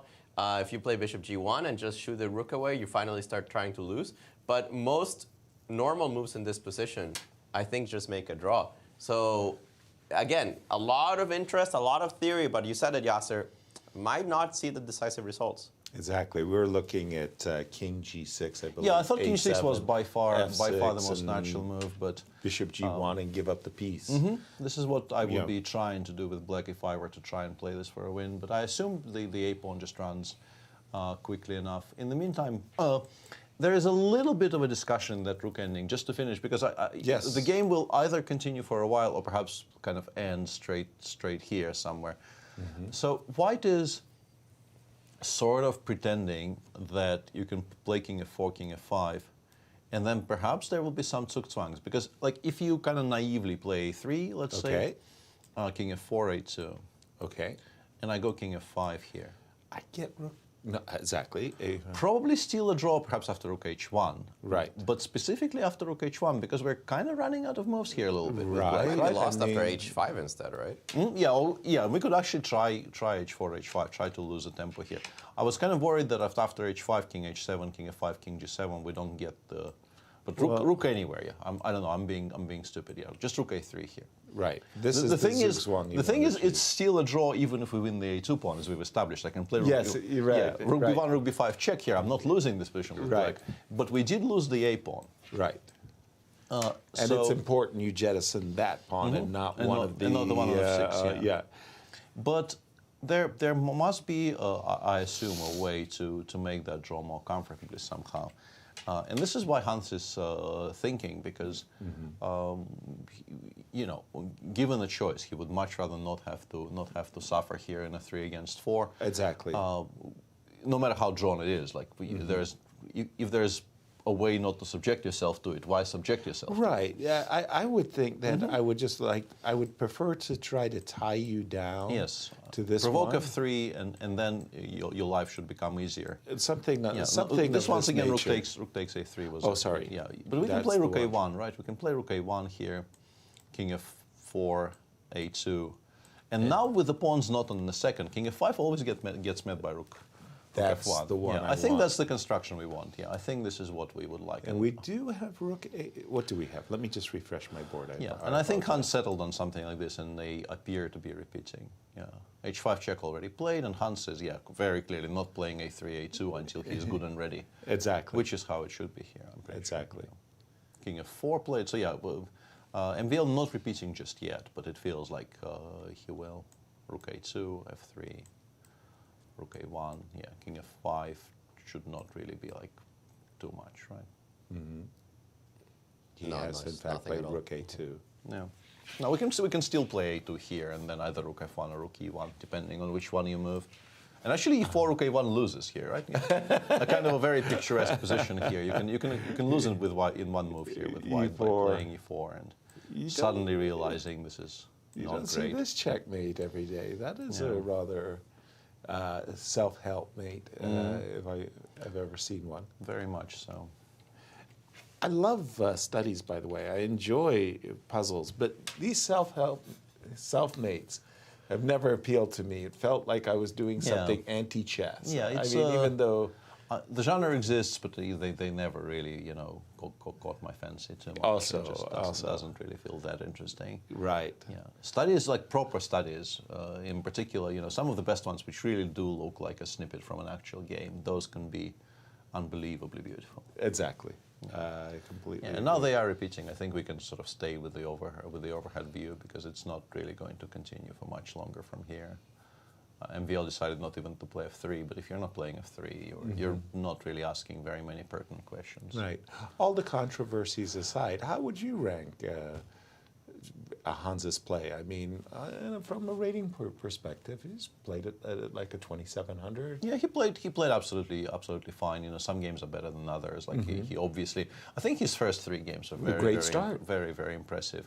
Arguably maybe 3.5, because I think his approach in the opening against Alireza was very good, and then he quite clearly went slightly kind of astray because, like, as he was explaining to us during the press conference here, the interview, not really the press conference, that he you know, became very attracted by that calculation of people, that very beautiful double exchange sacrifice with rook g4, and when that didn't work, I think, you know, his residual feeling that I must always be better here kind of almost kind of led him into trouble. Right, at the very end, right. He waved Alejandro away there a little bit, but he was at some point potentially significantly worse in that game. So it wasn't all as safe as perhaps could be. Okay, by the way, I just something interesting has happened in the game of Fabi and Levon. When we left it, we were just... Rook g1, Alejandro did mention that this exists. Rook g1, rook takes g2, a6 has already been played. We just play bishop g1 here, of course, allowing the pawn to reach a7. Right. Would be unwise. Egregious. Yeah, and I guess white just goes a7 and holds this very comfortably. I don't think white has any kind of specific trouble here. No. A7, bishop a7, rook a7, and black can play h3, h2, or black can play king h6 and try to join the passers. And but it's two pretty much never wins against the bishop, even if the king is this far away. Yeah, bishop b5 here, and after h2, I think the cleanest is just to take on g7 and then to take on h2, right? Rook versus bishop. Yeah, I don't really even want to think about that rook ending. The rook ending, I feel like I might lose. Yeah, exactly. Yeah, I don't want to touch that rook ending. But this is the professional way just rook out. g7 and then and then bishop h2 and I like it, Peter. This one is not very interesting. No. And that would definitely shut it down. Bishop g1 on the board. Just a second, right here. Yeah, instead of a7, white can make some other moves, but it doesn't really, with the pawn already being... Well, I mean, if I'm trying for this, I'm really looking at this, and I'm getting scared. And also, the rook will come to a2. In previous positions when we were trying to trade bishops, the rook had no way to get to the a file. Exactly. If you're providing rook with a very clear path towards the a file, none of those quote-unquote winning attempts do anything. Exactly. So, yeah, I think you just go a7 here. Like, you double-check that h3, h2 doesn't actually win for black, but it doesn't, so you go a7 and the game probably ends in a draw very quickly. Exactly. All right, very good. And I'm going to throw it over to you, Alejandro, as I do see Firouzja marching. He's taking a king walk across the board. Is the young man playing for a result? I think they're still playing chess, let's put it that way, but as in many cases, the favorite is a draw. The reason is that the moment the queens get traded in this position, black starts taking a good look at a win. A little bit more material. Any endgame in which you can create a pass pawn on the queen side might be dangerous. As far as two pieces, bishop and knight don't always coordinate very well when you don't have a good anchor square for the knight, and there is none on the position. So you don't want at all. to trade queens with white. Meanwhile, how does black really create threats? You only have a rook and a queen, which means that whatever you attack, it's going to be counterattacked, going to be protected by the queen on h4. It's hard to imagine that either side makes real progress in this position. There's just not enough threats. There's not enough counterplay. Maybe you can argue that black wants to go for the a2 pawn, but where's white's ideas? If you go f4, f5, it's not going to do very much because by that point, the king is already going to run all the way to the queen side. So still a game. It's not a draw. Still a game. But I do think that draw is favorite. Yeah, absolutely. And yeah, that feels fair. Yeah, that feels entirely fair. Peter, just on that note of that game, by the way, though, I mean, if you were absolutely forced to pick a side that you would prefer to play. I prefer to play this with black, I think it's easier to imagine how black makes progress than how white makes progress because, perhaps in some ideal scenario, I get my king over to b8 or a7. Okay. And then I start hinting at some rook h8, h1 threats. And at some point, if I'm very, very lucky, I get to trade queens off the board. And the moment the queens come off, you definitely feel like it's a very, very obvious positive free roll for black. Black pretty much never loses those, but sometimes maybe your play on the queen side and in the center might be a bit ahead. The bishop on e2 is very restricted. Like I will play d6, d5, the knight on d1. Like you play knight e3, right? Yeah. And then you ask yourself, okay, where is it going from here? C4 is a decent square, but I will play d6, d5 as early as possible, just to kind of further restrict the light pieces. And I just don't see how white does anything. But obviously, that doesn't mean that black is objectively much better. I just, in terms of stylistic preference, I probably prefer the black side. Yeah, just remember that rook h8 is a threat. Rook h8 is a threat, right? So you can't play knight e3. No, of course, yeah. I was just making a general point about restricting squares. Currently, yeah, you can't allow rook h8. Yeah, it's like if I'm in white's shoes, I'd like my queen, for argument's sake, on b4. So let's just... No, we can give a couple of checks, actually. I think if we want to equalize, either this or you can go h7, c2 as well. I quite like h7, c2 because I think that potentially just makes a draw on the spot. h7, c2. Like if we don't believe we're better here with white, I think we can go queen h7. King c6 looks normal. I don't like queen. Right. Yeah, and just play queen c2 here. And just force me to step back. Yeah, I mean, you can play queen c5, but then queen e4 check. And once again, I should have a repetition there. Yeah. At least. So it looks like this just more or less makes a draw. More or less makes a draw on the spot. Yeah. If you want to play queen d5 here and play for a win that way, I will, deal with my disappointment. I will deal harshly.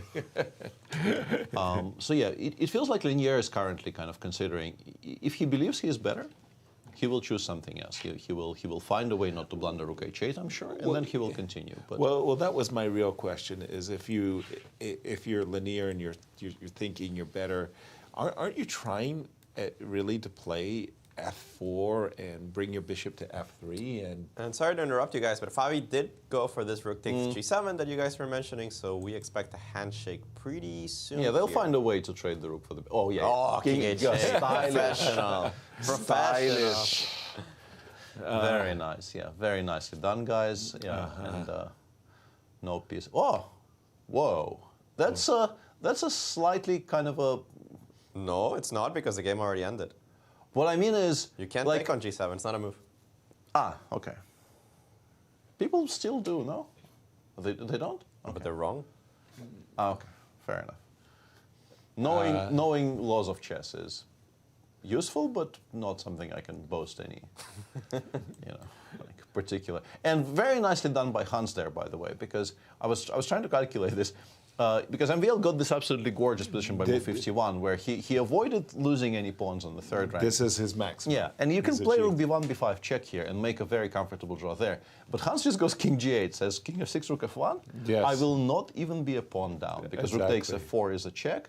And after that, we take either on e4 or on g4. Exactly. Yeah. You can, well, we're going to take on g4. Yeah, you can even throw in rook a8, king h7, and even in that position, white has absolutely nothing there. Which is rook f1, rook f1 check, rook f1 check. Yes. But even after the check, with the f7 pawn hanging, it is still just an immediate draw. Rook a2, rook f4. Exactly. King e7, rook takes e4 check, and then rook takes g4. I collect everything. It's a harvest. Yes. So the move king g8 and rook a8 check on the board. oops. And I assume king g7. And I think the players are actually looking at each other and repeating the position 3 times. So 3 draws, and that does leave us with And yeah, Linier has played queen h7 check, so we could actually have everything disappear off the boards at exactly the same time, and then a bit of a queue here to storm our studios. I remember this is a classic. I really didn't like playing in these round-robin tournaments in Europe, but I didn't really have a lot of choice. So what happened is we would always have the starting rounds at 1 o'clock in the afternoon, except for the very last round. The very last round, the organizers, in order to save money on their hotel, would have the last round play at 9 o'clock in the morning, completely throwing all the players off their usual schedule so that they could have the closing ceremony in the evening. Kof, Chennai Olympiad. Kof, Chennai Olympiad. And it was a Hastings tournament. And the players had kind of assembled at 10 o'clock in the morning, people drifting in, having a coffee. It looks like they were hungover. And no Vlastimil Hort. 20 minutes into the round, no Vlastimil Hort. 40 minutes into the round, no Vlastimil Hort.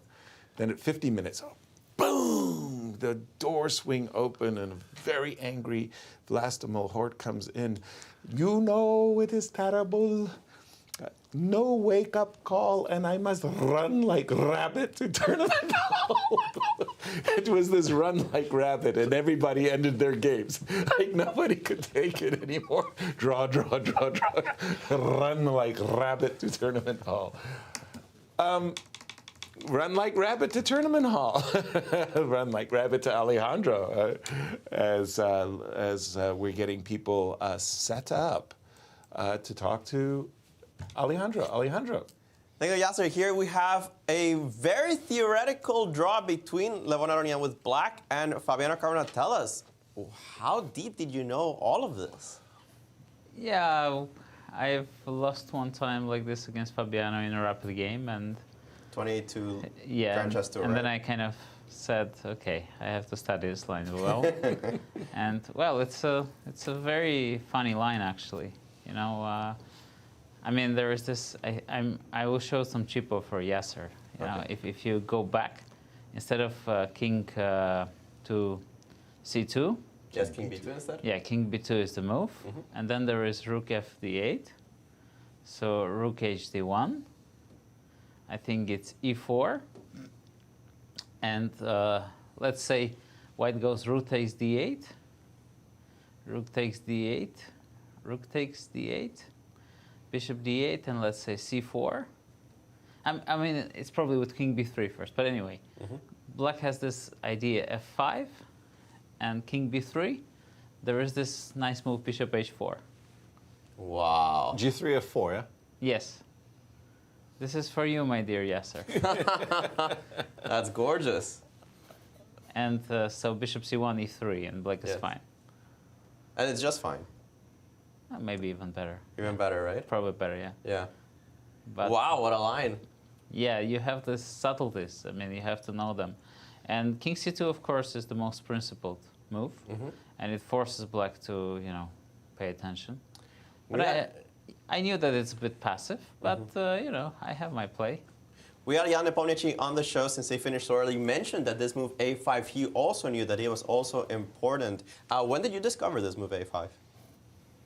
When I pressed the space bar. Love it. Correct answer.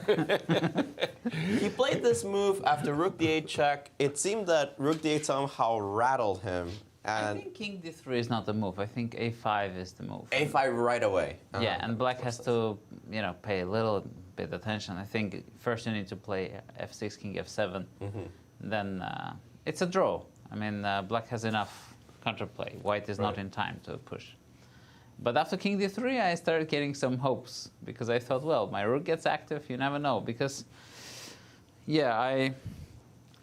well, he has to probably play king c2. Were you surprised to play king c2? We thought king e4 here in the studio. But what after rook e8? You go back. But rook e6 is, you get nervous about this type of thing. I think at this point he was already nervous after king d3. Yeah. Because you don't know. I mean, if you take and c5, probably there is enough activity for white, but it's a pawn after all. It is. So in the game he went back, and you didn't repeat. You thought, maybe I can start pressing. Yeah, I knew that there is nothing for black, but I just thought, just to keep some pressure in the game, it's a chance. And after h4, well, the only thing I calculated, after this rook d4 stuff, that somehow a5, h4, king b3, I'm faster than him. Rook d3, king a4, rook g3, takes, and rook g2, rook a8, king h7, a6, and bishop g1. And somehow I'm faster because c5, I have a2. Sorry, maybe h3, or rook a2, yeah. And then king b3, h3, yeah. h3, and you are promoting your pawn, yes. Yeah, you're promoting your pawn. Maybe it's or h3 first. Somehow it was all working for me, yeah. h3 and immediately, and then rook a2. Yeah. Wow, a lot to consider. Yeah, because rook h8 is impossible. I take a7 and then I take on a3. It's like checkers. And I collect all the pawns. Show me again. Like if white goes rook h8. Rook h8 here? Yeah. Right away? Yeah. Takes. It's like checkers, yeah? Yes. I see it. Rook bishop a3, covering the a file, takes, but bishop takes c5. And you collect everything. Yeah. Very nice. So it did seem like it got a little dangerous for him, but always but rook a6 was a good move. And what I realized is that if I take, well, I have to take on c4, because now rook g4, there is, he's faster, I think. Now he doesn't need to, put the king in awkward position. Right. On a4. We were trying to calculate this, we couldn't figure it out, yeah. So how does this go? I thought he would give a check, king h7 and a6. Takes? And takes, king b3. Bishop g1? Bishop g1. Strong with a7, take. Yeah, a7 he can do, yeah. You have to take it, right? I don't think rook g3 helps you. I don't think here it does. And then, well, he's in time with bishop d6. Right. H3, bishop d6. Even just not playing c5 at all. Even rook a1, maybe, no? Yeah, also. Yeah. This can get tricky. This can get tricky because he still has a pawn. Yeah, and then after I take king b3, the issue is I cannot go rook c8 because he has bishop e1. Ah, that's annoying. And this pawn is... And if I commit with g5, then, after bishop c3 or bishop d2, the pawns just get too loose. Right. And the rook is too active. And if I go rook g4 instead of rook c1, I think the issue here is rook c6. Yes. And after I take, he can go a6, bishop g1, bishop c5. And I think it's a draw. It's a draw, but you're not pushing for a win on this one. No. No. All right. So you went for rook c1, and he played bishop c3, and it seemed that king h7, rook a7 was finally... Yeah. Yeah, now it seemed he gets enough counterplay, because my rook is cut. Right. Well, fascinating theoretical duel for you. It seemed like you were just one move better prepared than Fabi. Is that your feeling? No, I think he knew that the position is drawn. I think his king d3 was just a bit careless, and then he had to, pay attention not to get in trouble. Well, but he paid just about enough attention, and a draw, a logical result. Seems like that's going to be the name of the game today. 4 very logical but good draws. Yeah. It's an extremely exciting day. We have some more decisive than others. Well, thank you, Levon, for joining us here in the studio. 2 more games to go. Thank you, Levon. Thank you for the cheapo. That was very nice. That was a very, very beautiful cheapo, I have beautiful. To say, yes. Bishop h4, f4 in the e3 made my day. And then f takes e3, e3, f3. Right. Actually, queen's on the f file, not the e file. More exciting than that. Did we have, by the way, a repetition and a draw? Not yet, no. Alireza is considering queen c5 clearly. He is trying to figure out if he wants to play queen c5 and play on. Because we've had a couple of. Only one, so already a couple. Okay, sorry, I missed the second repetition. Right. So yeah, I mean, king d7 will be a claim. Right. But queen c5 is still. I mean, the game continues. I really don't believe black is better after queen c5. But Alireza in general, likes playing chess and will continue if he feels like it. But we have more interviews. Yeah, let's jump back to Alejandro, who is this time with Fabi. Fabi, it seemed like a very heavy theoretical game. Did you ever feel that you suddenly got in the back foot? I don't know. I think it was always a draw. I mean, after king d3, yeah, I guess I can play c5 or something. I mean, I think pretty much every move is objectively a draw here. And king d3 should be one of them, but then he made it interesting. He played this rook d4. Did you know that this move, rook d8, had to be met with king c2, or did you just start thinking during the game? No, I didn't know. I mean, I was thinking for quite a while, probably like at least 20 minutes. I'm not sure exactly. And yeah, king e4, rook e8, I just couldn't figure out if this bishop ending is a draw. Let me go 1 second. King e4, rook e8. This one that you were mentioning, king d3, rook e6, right? Yeah, I wasn't sure if this is a draw. I had a feeling it probably is, but I thought here it will be rather difficult to foresee everything. And king c2, rook d4, I thought I should have more than one way to draw. More than one way to draw after this position. It felt to me like this is a very drawish position. Yeah, a5, h4. Like in this position, I just thought there should be multiple moves that would make a draw here. But rook a6 is the most straightforward one. Yes, rook a6. And Levon showed us quite a few lines in this position. Yeah, rook g4 is probably dubious for I see the variation that he gave on the screen. Yeah. It might also be a draw, but after a6, at least he has to prove the draw. Right. And so what he did is normal. I mean, after king b3, again, he has many moves which should be a draw. Like, I feel like rook g4, rook c6 is a draw. Yes, you're correct on that one. Rook g2, a6, and like rook g3, or... I mean, yeah, I think. Maybe bishop g1, bishop c5 gets dangerous. Maybe, yes. Maybe that's bad, but I thought rook g3 would be a draw at some moment. Like, here, rook g3 immediately. At some moment, he throws his check in, and we probably go back and forth. Like, I have, let's say, king b2 here, for example. You go check, right? Yeah, he can go back, or because if bishop g1, bishop c5, then he doesn't have access to the a file. That's why I keep my king on the b file. Right.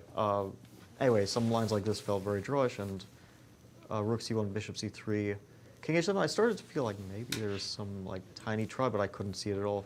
Like first of all, rook c6, bishop e5. Rook c6 here? Bishop e5 is important. And I guess it's also a draw, but then I felt like I have to prove it.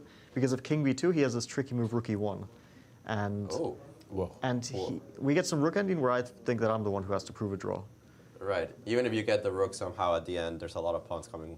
Yeah, it'll take me a long time to get the rook. So rook a7 was just like just a way to clean up the game. Because I have like rook b6, I have rook a8, but rook a8 I thought was a try, and then I saw this f6 move. And again, he kind of trades the bishops, and I thought, okay, why go through this? Suddenly he's the one who has a Did you have bishop b5, you mean? Yeah, a6, bishop b5. Take. I mean, again, should be a draw. But why? But why would I do this when rook a7 is a completely clinical forced draw? You've debated this particular line quite often. Do you feel like it's running out of steam, or do you feel there's still stuff to look at here? I think it might be running out of steam. I mean, I played this against Levon in 2018. Twice. Exactly this long castle thing. Well, the first time I think we both messed something up in the opening, and we got something else entirely. But this specific endgame after a long castle, I played in a rapid tiebreak against him, which was very important. We were playing a match, and based on that game, I won the match. And I think like I once played a match against Grishuk, where I must have played this exact line like 5 times. And so yeah. One of the showdowns here in St. Louis, yeah, right? Yeah, in 2017. So I think I'm probably the player who's played this c3, d5, e5 the most. Like I have easily a dozen games in this position after e5, queen d5, bishop c4, queen d6. So I might have to look for different directions. You've played Levon over 150 times considering rapid, blitz, and classical, and that's just over the board. Do you feel it ever gets difficult to prepare against such a player? Not so much, but I did realize that some of the openings that he plays we have discussed, and so I had to think about that before the game. Like he at some point had a phase where he was playing the b5 bishop c5 Spanish Archangel very frequently, and we started checking it. So I had to think about what I would play that we hadn't specifically looked at. And okay, this line we've never really checked because it's such a dead line. There's no point checking it. I was hoping that he, because it's kind of forgotten by now. It's like this was resolved years ago. That I was hoping he had maybe forgotten some details about this line, and then it's very tricky. But he remembered it extremely well. Yeah, certainly hasn't forgotten any of these details. Perhaps that loss really put him in his memory. Well, thank you, Five, for joining us here. I think we'll have a couple more interviews. Let me just update really quickly what's going on between Dominguez and Alireza. No draw. It seems like Alireza is the one declining a draw with the move Queen C5, so we'll still be here. Playing for a win here? Well, that would... How do you play for a win after Queen? Well, because you didn't play King D7 and claim a draw, because it would be a threefold repetition. But like Queen C5, Queen E4, Queen D5, Queen C2, King D... Is this really his attempt? Yes. King D7, Queen H7, King D8? That's... Yeah, I guess. I mean, if you're... And off we go. If you're 19 and super ambitious, then then this is what you do. We remember those days, don't we? Yep. All right, Fabi, thank you for joining us here in the studio. Thank you. Youth is wasted on the young. Take a look once again about at this Queen C5. What's your take here after this Queen E4 check? Yeah, I'm surprised by it because really it doesn't look very attractive. You will have to play, yeah, exactly as Fabi said. Like you're put your king on actively aiming at this position, and the pieces are really not where you would assume they need to be. But making a good move in this position, like you can play Knight C3 even, like which is a kind of a cute little trick, but it doesn't really do very much because Rook C3, Queen H8, of course, will not get blundered. Right. The queen goes to some kind of a normal square, E5, or perhaps, I don't know, maybe G5. And the knight on C3 is like, I would like to play knight, yeah, I would like to play knight E4, but I'm worried I will blunder into something like Rook C1 connected. Also, even D6, D5 in this position drives it away very comfortably for black. Yeah, so, yeah I'll end up going to a lesser square, won't I? Yeah. So, I mean, it looks really weird, but if you go back to that position, yeah, like King D8, giving more checks drives the king to b8, where it wants to be. Right, that's black, not... Yeah, black wants to play Rook C1 next move. As well as maybe. Well, Queen A2, Queen B7, yeah, but no, Rook C1. Yeah, Rook C1 is the idea here. Exactly. And you're looking for a good move with white, and I've kind of struggled. Like you can obviously go Knight E3. Right. I'm guessing the reply is we give a check. We give a check from G5. Okay, I've got a block in this Yeah, case. you have to play Knight G4, and then we look for a good move, perhaps Queen E7 and then King C7 or something. I don't know. Just I want my king on B8. So you do this with black. Like if the rook gets attacked, like you play Queen H6 here, I suppose Rook C5 just to put it on a good defensive square. And then I want to play King C7. I want to play, I don't know, King B8, and then we just play. Right. I don't think black is running necessarily all that many risks here, but it also doesn't really look like a particularly good winning attempt. Right. So it is very much exactly as Fabi described. Yeah, it's being 19. The minor pieces get themselves coordinated, don't they? Yeah. And well, something might happen. But I do see it as a 3-result game. I'm kind of pleased though to see Alireza just keeping up the challenge and saying, is time a factor, by the way, Peter? No, it's move 38. I mean, like Linear is down to 20 minutes against 33, but it's move 30, no, not 38, 36 currently. But right. No, they have plenty of time for the first time control. Yeah, nobody will be in the first time trouble. They might have a second side note, which might get exciting, but the first one really is a non-issue here. All right, and let us take a pause from our analysis and jump to Alejandro, who's with Hans. Hans, a draw here against MVL, a player that you fought a lot in Blitz. How did it feel going against him in classical chess? Yeah, we played this match in Paris, so I'm quite acquainted. And we've played many Blitz matches under casual circumstances and we've played Blitz matches in many different settings with, let's say, unique handicap. So, you know, it's safe to say that I am acquainted with him personally and his chess, definitely much more than other players here. He surprises you a little bit, doesn't use his usual e4, which he tries to do as most as possible in classical chess. Instead, we get this kind of Grunfeldish position. What were your thoughts going into this variation? Yeah, well, after the game, I said, you know, when was the last time you played out of 3 in classical? I said, I couldn't remember.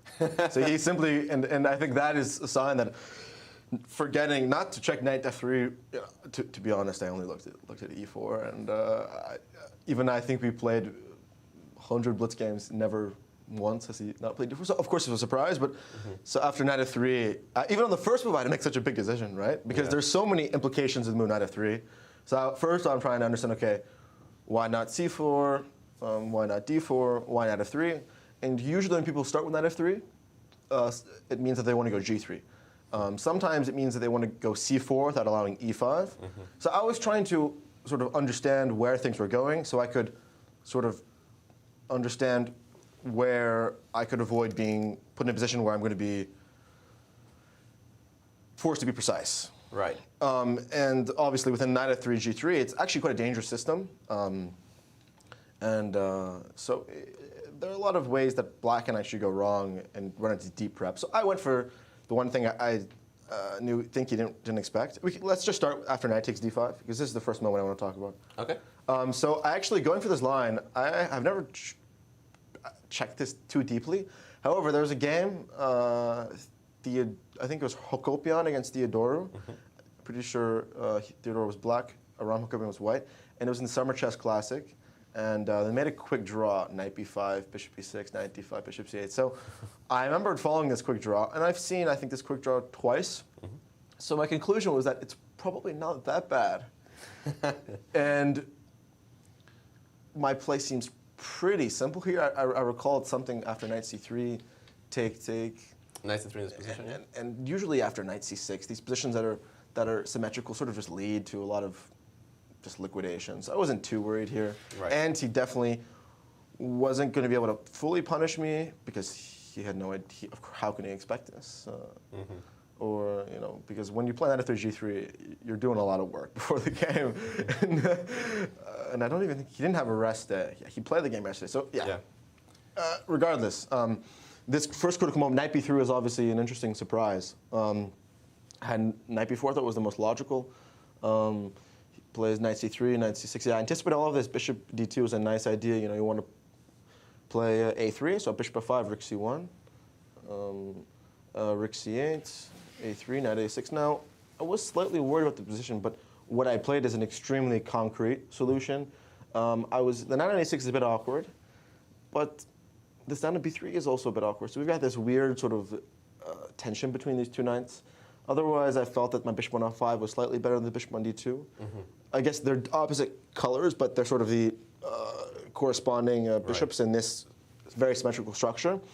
So when he played bishop b3, I thought bishop b6 was the only move because I wanted to be extremely concrete, take advantage of this weak knight, and he played queen c2, bishop f5, bishop b4, queen d7. And honestly, if you look at my time, I literally was playing so quickly. Right. I spent a bunch of time in the opening. So after yesterday, I just decided, okay, I'm just gonna follow my intuition, just gonna play quickly, and if it goes wrong, it goes wrong. So this queen e6, it's actually really interesting. This motif with the queen in e6, and this specific pressure I haven't seen before, but it's there's actually it's not a weird. I've seen in the Sveshnikov, this is an idea, and it's a completely different structure, but I thought that it was a really great square because it's simultaneously. Okay, I guess the main problem. Okay, if you sort of compare the pieces, right? You've got the main issue in these positions with a lot of pieces is the queen placement. So the queen on c2 was a bit off. Like, for example, let's say instead of queen to d7, I played bishop takes e4. Okay. This position, but before, right? Yeah. So let's say takes. Once the queen takes on e4, then everything is ready to. Then d1 is coming, and my queen is very misplaced. Yeah. So the main sort of dynamic and issue was sort of solving the queen placement, and if the queen placement is solved with the light square bishops being traded, the pressure from my g7 bishop, especially with the weakness on b2, combined with a3 being already included, I felt that obviously the knight on A6 isn't ideal and could be dominated, I didn't feel like he had to be very direct, at least if he was going to do anything. And okay, with the game, this G5 idea is obviously quite weird, but my bishop on G7 is protecting very well. The bishop on E3 is terrible, and as we saw in the game, he had to play knight D4. Were you not worried about anything else in this position? Knight D5 crossed my mind, and, Yeah. and we discussed this after the game. So there were just so many, even I was just struggling to make sense of this. Like, I considered knight D4, but I was just, wait, maybe I was like, wait, that's there's so many moves I was, like, even just looking at this bishop made my head hurt. And I was just like, okay, if he plays knight D4, here, then I'll think. No, if I play knight D4, maybe. But I was just even struggling to just, like, I'm sorry, but I cannot, you know, before, you know, to play chess, you need to be in such a serene state, you know? You need to sleep well. You need to not be on social media 5 hours a day. You need to, like, go to the game with a clear mind. And you need to be, like, calm. You have to pull a Yasser. You have to be, you can't be, like, you know, have a million different things entering your head at once. And even, you know, before this Wesley game, I was told actually just to force a draw because playing chess in these conditions is simply, no one can do this. And I didn't do that, and I paid the price. But, you know, anyways, I think it happened. But after knight d5, I was this rook d8. We discussed rook d8, knight f4, queen e4. Yeah. And there was also queen e5 as well. But queen e4, take. Maybe you can argue queen takes e4, f4. Let's say rook takes d8. Rook takes d8. Let's say rook c2.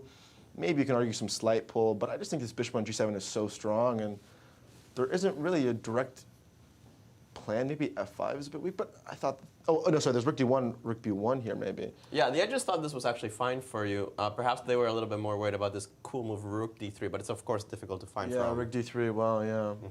Yeah, I didn't consider rook d3. But yeah, rook d8 would probably be the most natural continuation. Perhaps had some hope for knight d4, but I don't think it was working. No, it definitely didn't. Yeah, it definitely wasn't. Yeah, I think that's. I think at least I knew that I was not capable of calculating at all this game. You got to this position and you seemed like we were forced to calculate. I guess some of the well, no, crazy it's just so simple. Here. Like, come on, it's just easy, right? What do you mean calculate? Like if you go back, all my moves are basically forced. Like, if you can suggest another candidate move. No, after rook f5, what were your thought process? I thought maybe rook d6. Yeah. I thought the nice. Let's say there's rook d5. Well, there's check, right? There's check. It's like king f6. I didn't see. I wasn't sure where the queen was going. Well, you can take. I'm lying. You can take. Oh, maybe am I getting mated? Wow, that's no, you're not. No, you're not. Wait, but the rook on d1 is hanging, no? With check. Yes. And then I can. I'm sorry. Is this like a joke? It's like a prank. Like, could I take the rook? Like, I'm sorry. It's just a draw. It's just a draw. Yeah. Okay. You're spending too much time with the computers. I'm sorry. Like, I don't. I think this variation speaks for itself. Like, this is. No, but of course I saw that rook d6, but I usually assume like if rook d6 is happening and I'm taking a rook, and the king, rook and g5 is hanging, I can't imagine a situation where I'm losing. So that's I think true. that wasn't. I think that was a logical way for me to. I don't know if it was necessary to calculate this far. No, and then you made a very comfortable draw. After the move queen e4, did you feel you were rather safe? Yeah, if the rooks are traded, it's just maybe white is to be preferred, but. Yeah. Tell us a little bit about your loss yesterday. They say that you learn a lot from losses. What went through your mind? This is true. Thou correct. I do learn a lot from my losses, and there was actually a period where I would never have I would never draw. Like, there was a period, I think when I was around 2,500, that I went to a tournament. It was 7 wins, 2 losses. Next tournament was like 9 games, 1 draw. It was like 5. I won 4 games in a row. Then I lost 5 games in a row. Then the next tournament. So my style has become a bit more solid. But I've always, I think losses are, of course, a lot to learn from. And there's so much to learn from this game. First of all, the Petrov was a unique surprise. Of course, I was still ready and I played normally. But I think that the thing that really should be learned, especially when you're playing guys against Wesley, is that risk aversion is, I think, a really, really important skill in chess. And I think that if you look at someone like Wesley, he never, I don't know if he doesn't really blow people off the board, but he is just so precise, so accurate, and he simply never will make a blunder or a mistake extremely rarely. So I think this is a conscious thing, and at many points early on in this opening, I could have made decisions that would maybe never lose the game, right? Right, of course. And that is obviously a lesson to be learned, but considering the circumstances, like, I don't think I need to even verbalize the mental pressure and everything that's going on. Like, maybe only I can understand this, or people who have been through similar things, but I assure you, playing chess, doing something, sitting there for 5 hours, trying to keep a clear head, trying to compete. Even this is my first super tournament of my life, so this is extremely difficult. But I love chess and I'm just enjoying playing, but I wouldn't be lying if I'm just really hoping for this to, I really just, I can't play chess anymore. This is to play chess under these conditions is absolutely ridiculous. Gotta say, it's not bad to not be able to play chess and still make a draw against MVL with the black pieces. Yeah, but of course, MVL is also having a difficult tournament, so maybe he wasn't as, like, I think MVL having a good tournament would have played e4 and things would have been much more combative. But in this case, based on the opening and based on the tournament situation, I think that it's a fine result, and I think I played pretty well. I don't think I made significant mistakes, and I didn't get into time pressure for no reason like I have in every game. Hans, we have a question from the audience. At least that's what our producers have been telling us. Let's see there on the screen. For Hans, given the last couple of years of travel, isolation, and now this drama, do you have a support network to lean on? What do you mean by a support network? I didn't write this question. Like the support, I think that the wording is just, I would maybe a group of people that would be supporting. Well, people that you can go to. Well, I live a pretty isolated life. To be honest, and that's by choice. So I will say that I have received an insane amount of messages. I think every single person that I've ever met or even played in chess has sent me a message. And honestly, all positive. Maybe 1 out of 100 are negative. So at the early moments, when people were sending these positive messages after my first interview, this was obviously really, it was nice to see. And some articles were written, and obviously that was supportive, but in terms of speaking to people, that's just my personal life, so I don't really care to elaborate on that. But I have a very small, I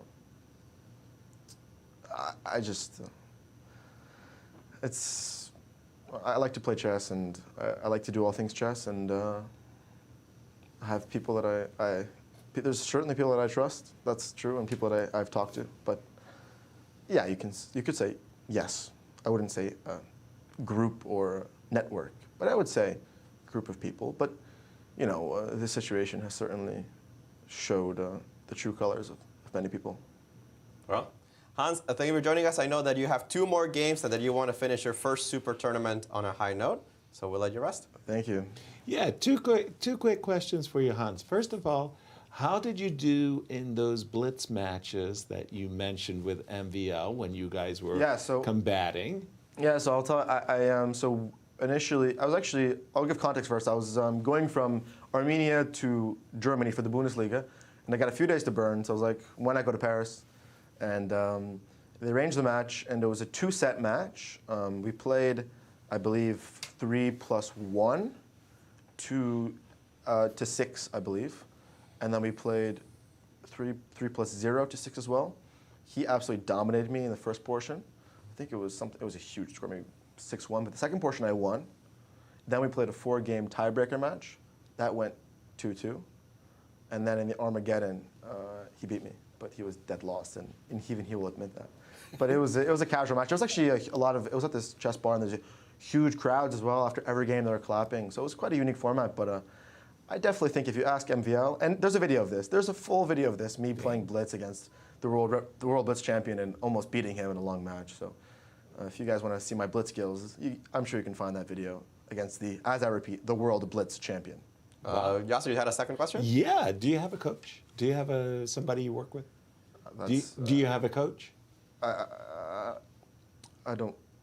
Yes, but I would not like to reveal the. That's Good enough for us. That's good enough. Yeah. Yes. Is it good? I have coach, advisor, the term mentor. You know, it's I have people helping me.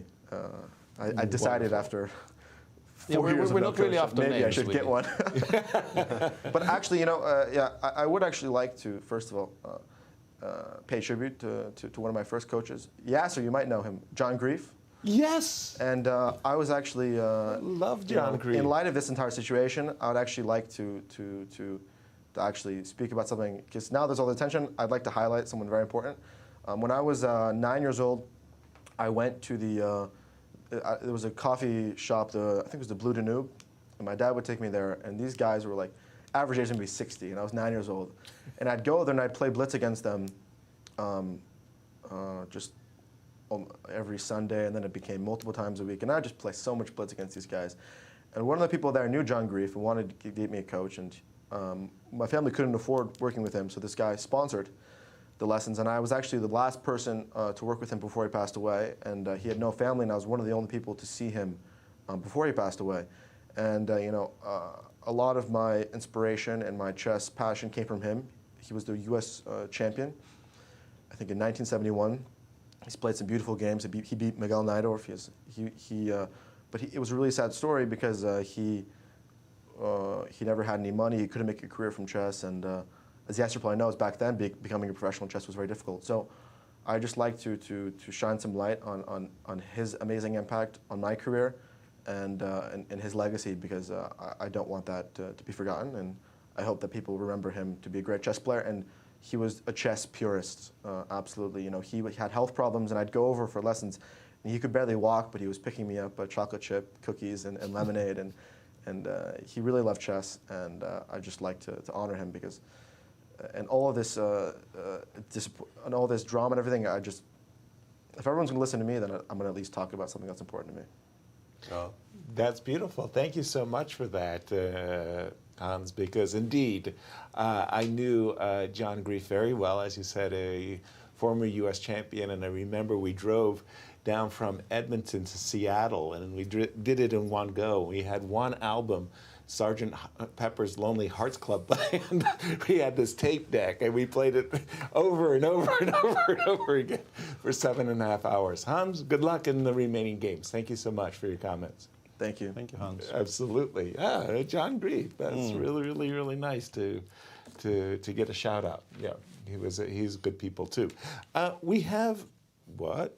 Oh, I'm on the wrong. I went to the wrong game. We have one game remaining. Yeah, absolutely. Peter. And very interestingly, after Queen C5, we haven't seen. Queen B2 has been played. Yeah. And, okay. That took some time, though. That definitely took some time, and it's an interesting decision because we kind of assumed forcing the king to G8 by giving a check from E4 and then giving back the check from C2 and so on would be quite useful. But instead, Linier, after some thought, goes Queen B2 here. Stopping Rook H8 more than anything else, I feel, is the reasoning here, because Rook H8 H1 is maybe the one actual idea Black has in these positions, at least so far. Still an unusual decision. I would have expected you still play Queen E4, Queen C2, Queen H7, and then you think. But yeah, Linier has gone in a different direction here. But something I really like about the move Queen B2 is if it is a prelude to F4 and Bishop F3. In some kind of ideal scenarios, yes, you very much like to do that. Especially then I could go like Knight E3 and F5. I feel like I could get something, some action going on for the white side here going on. What did you think of the interview? Very nice one, I think. Yeah, I thought you know, the feeling of gratitude to your coaches is something that is extremely familiar to me. I was very lucky with coaches in my life. My childhood coach sort of introduced me to. I mean, my parents introduced me to the game, but I probably didn't need too much encouragement to sort of fall in love with chess. I was absolutely obsessed with chess from the moment it was shown to me. But I think your very early coaches, the most important thing they can do is not to you know, let you get disillusioned with the game, not make it into some kind of a drill, not make you lose your fascination for the game as the game. Right. And judging by what we've heard, this is what also happened with Hans, and it's always very nice, I think, to see people pay tribute to their early influences, and Exactly. I thought that was a very nicely expressed feeling. I think this idea is very much the case, that we have this passion, and that these coaches don't destroy the passion by going, no, Yeah. but rather they go, oh, good idea. It's not that important. Just encourage. Yeah, it's not that important which opening repertoire you end up on, at the age of 12, and this all can be repaired. But if somebody manages to kill off your love for the game by the time you're a teenager, something has gone badly wrong. And true. It's always good to see when it doesn't happen. I remember one coach of mine. I showed him a game I was very, very proud of, Jeffrey Parsons. He's like a 1900 player. And he applaud, very, very, very, very good. And it was only about 3 years later that I realized, well, I have this very, very basic tactic of bishop e2 to b5, pinning the queen on c6 to the king. And he never pointed it out to me, because that kind of would have ruined what came afterwards. Yeah. But it was very nice. An interesting non-teachable moment. Non-teachable moment. Alejandro, we have one game in progress, and we've just kind of been musing over this move, queen b2. I kind of like it. It's a decent move. Everything is 0-0 because what's going to happen in the game? Black's trying to trade queens, white's trying not to trade queens, and the game is so wide open that you're never going to really force me to trade queens here with the white pieces. And if you ever go something like king c7 and I start getting my pieces out, there's no real safety for the king. Like if you could put it on a7 easily, I think that perhaps you can start thinking of something. But we can play king b8 here, right? Because bishop a6, queen c1. Ah, I missed that. Dope. Yeah, but apparently I have queen f6. Yeah, it's not so easy because you have a lot of pawns hanging. You never want to push this pawn. Because then once I get my bishop to e4, you are actually getting tied down in the light squares. You actually always want to play the move d5. But as long as I have a target on e6, I don't think that white's really going to be worse. Queen b2 on the board, 9 minutes for Lanier, 21 for Alireza. I think draw is just still a huge favorite here, guys. It is, yeah, but it's interesting to see, and we've been talking about this already, that I think it's hard for me to imagine that Alireza actually believes that he is, significantly better. Right. And the temptation to just go king d7 back on move 36 and, sign the score sheets. Right. He kind of survived a somewhat difficult examination in a line where I think his opponent was at least slightly better prepared. Everything, is generally making a draw with the black pieces against a strong player. His tournament situation is not really, panic stations. He, as we discussed at the very, very early point in the show, if everything, if every single game in this tournament ends in a draw from here on out, right, he ends up in second place in the GCT standings. Right. He does not actually catch up to Wesley. So for him, he probably wants to win a game at some point. Like obviously he wants to win a game at some point, but he probably needs to win a game at some point to overtake Wesley in the GCT standings.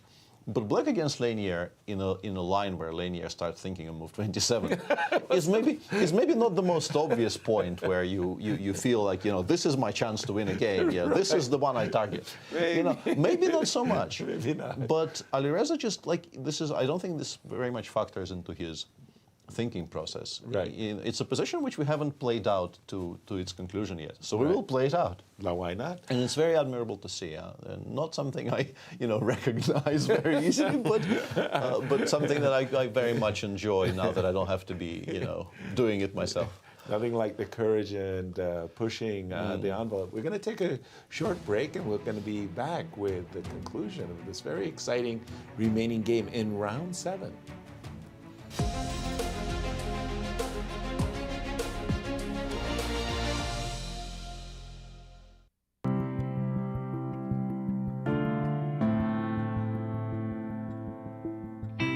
Can you hear it?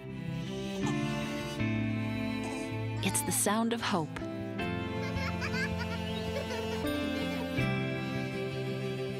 And health. And strength. It's the sound of compassion, of open doors.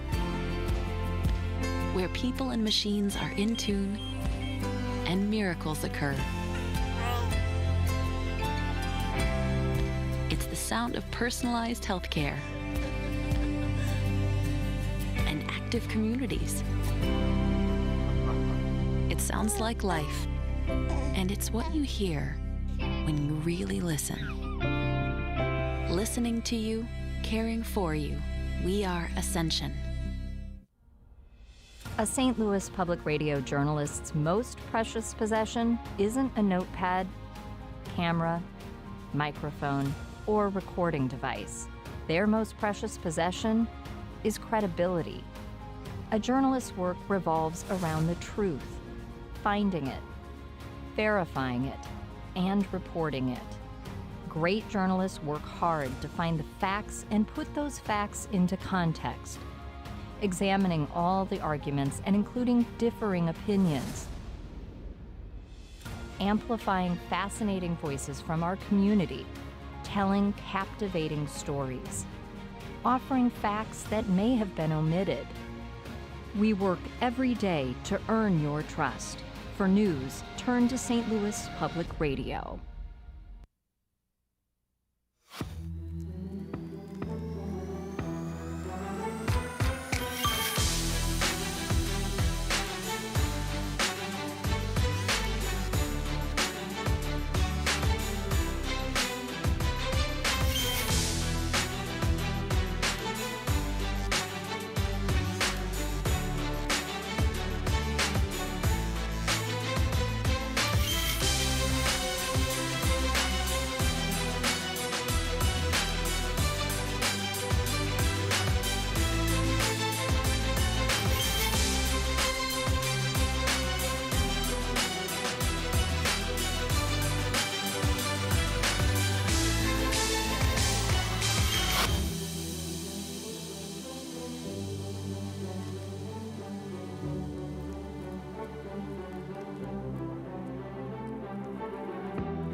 Round 7 of the Sinquefield Cup with only one game remaining, but it's actually warming up quite nicely with the way it's going. And the more they continue, the more I start to very much be in favor of the decision by the rest to not repeat, because I think it will be a very intricate kind of a endgame with queens on. Yeah, the kind of a really strange material balance here.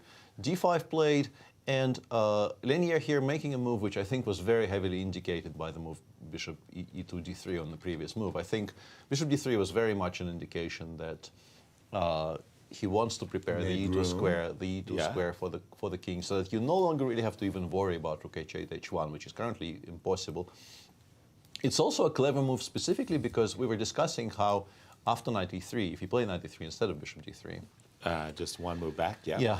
Black can play king b8 here, because if we take on a6, queen c1 check forces the queen off the board, and then the bishop on a6 dies a horrible death. Exactly. Which is not the case after bishop d3, because after bishop d3, king b8, we can take on a6, and queen c1 is not a check, because we've left our knight on d1 purposefully still there in place, and that causes black a hugely important pawn on a6. This is unplayable. Exactly. Which is why Alireza played d6 d5 instead.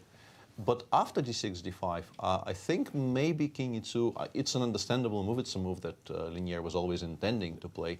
Indeed. But he had the option of playing maybe f3, f4, and trying to actually undouble the pawns, break the center for black with this idea of a 4 f5, which you keep on mentioning. Like it was something you were pushing for. And I think it's a good idea here. But Lanier chooses against it. King e2 not bad though. I mean, of course again, not. and after the move queen d6, which by the way is on the board, and obviously, like you say, you're prepping the. I think Alejandro was mentioning if you can hide your king on a7, maybe you get excited about your set of circumstances, but. I don't know. It feels to me like white is the one who's improving his pieces. I like the king on e2. I think the knight is coming to e3, although I don't think that's the destination square. Probably Peter. g4, e5 now. Exactly. I guess. Now with the way pieces are, after knight e3, king b8, you have to look at knight g4, knight e5 ideas. Exactly. I'm still not sure what it does on e5. There's really no targets for. It's there. It's blockading. It's centralized. It's all of those things. Yeah, all of those things are very, very nice, but. Okay, but now that you've raised the issue of good-looking knight versus an effective knight, where would the knight be that is most effective? d4 with a pawn on f4? What would be It's unclear. Yeah, this is, I think, maybe the biggest issue white has in this position, is that arguably the best square for that knight is on e3. Just because, but that's a passive square. That's a square where you very much. As long as it's on e3, your king on e2 will be entirely safe. It's a very, very good square in terms of like controlling the squares around your king, making sure that your centralized king is going to be left untouched by whatever trouble black can try to concoct. But in terms of placing it somewhere where it can create any pressure against the black setup, I struggle to name a square. Let's ask Alejandro. I'm sure, Alejandro, the computer says it's about even, but what does it recommend as an ideal construction setup for Lanier? No, it actually likes bringing the knight to e5, guys, and it's saying still about even, but starting to turn better for white. After the move knight e3, you guys were recommending king b8, which is absolutely fine, but all right, I put my knight on g4, you go assume king a7. Right. Knight e5, I continue tickling here. I don't know where you put this queen. Gotta do something. b6, say? b6, I'll, of course, never trade queens. Just never trade queens. And it's still fine for black, but I'll cement my knight, I'll go f4. What I achieve, I'm not so clear, but on a humongously good day, I play f4, f5, I trade off these pawns, and then I can start thinking about trading the queens, because that's a completely different endgame. Right. Yeah. That's an endgame in which I have a passed pawn and I can target d5. And remember, now my knight's not on e1, it's on e5. It must be doing something. Is it close to equal? Probably very close to equal, even in this position, because even in later cases, black won't be forced to trade the queens themselves. I'm just saying that in this particular position, it's still advantageous for black, but once f4, f5 starts looming, you can start thinking that both sides are interested in the queen trade. And now after knight e3, it's Alireza to play. The engine's thinking white is a smidge better, 0.2. It's not very much, but they're starting to think that, well, the two pieces are two pieces. Right. And is time a factor at all, Peter? No, it's still move 40, so... we just reached move 40. Yeah. Gosh, it feels like after interviewing all of these people, like we're late in the day of play. But no, it was a day of fantastic preparation. Yeah, Peter? it's quite remarkable because, yeah, they blitzed out so much in this game. Like it felt like they reached move 26 like 5 hours ago or something. Yeah? Right? But it's not like that. And it only just reached move 40 as we watch. So there's going to be in the beginning a somewhat leisurely second time control where, they reached 40 without any, particular alarms. Position remains reasonably finely balanced. And the question then becomes, I think, potentially a very important question here in terms of how this game transpires from here, is which side will find it easier to play this position? In particular, if it is for some reason easier to play with black, Lanier could start burning time in the second time control, and that could lead into trouble because if Alireza succeeds in making Lanier interested enough, right, so that he starts feeling, okay, maybe I have a bite here, maybe right, there's something here that could on a good day give me winning chances, right. And then in the search of those winning chances, he leaves himself, 5 minutes for the rest of the game against somebody as practically strong as Alireza is. And Alireza is a very, very strong practical player. We've seen it time and time again. And he'll try to take advantage of that, that could time be differential. That could be a very interesting second time trouble. Whoa. Okay, I'm not a huge expecting that move. Yeah. E6, E5. That is a very kind of an unusual decision. I guess his point is, currently we can only attack the pawn on d5 additionally with the queen, at the time being. We can play queen b3, right? To which I'm pretty sure he's intending to play rook d8.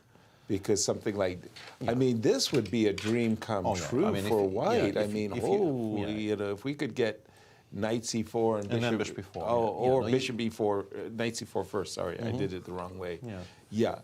So, E5. Yeah, but this is an extremely committal move, which I did not expect at all. And now the question becomes, does white ever somehow have time to play, bishop c2, b3? But we're also taking away the bishop away from the e4 square. I know, we're so desperately interested in getting the pawn to d4. But we don't like this move, Alejandro. Does it have an immediate refutation, or is it... we're doubtful about this move. Raises our heckles. Nothing immediate as far as losing or a losing advantage, but if you see the engine, it already says plus 0.8. No longer those 0, 0, 2 that it was considering with the knight blockading here. The problem is, as you guys have mentioned, that if I block the light squares, this bishop's going to become a monster. So we start thinking about how to do it. And there's a couple of ways to try to coax black into pushing his pawns a little bit further, right? Especially this move d5, d4, I actually want you to play it. Right. The first one is to first attack the rook here on c8. Yeah. Ask it where it's going to go. If you go to f8 or something like this, then I start attacking the d5 pawn, either with queen b3 or queen d2. And again, you don't want to play d4. If you put the rook on d8 first, maybe I can start playing the move knight g4. And again, you don't have d4.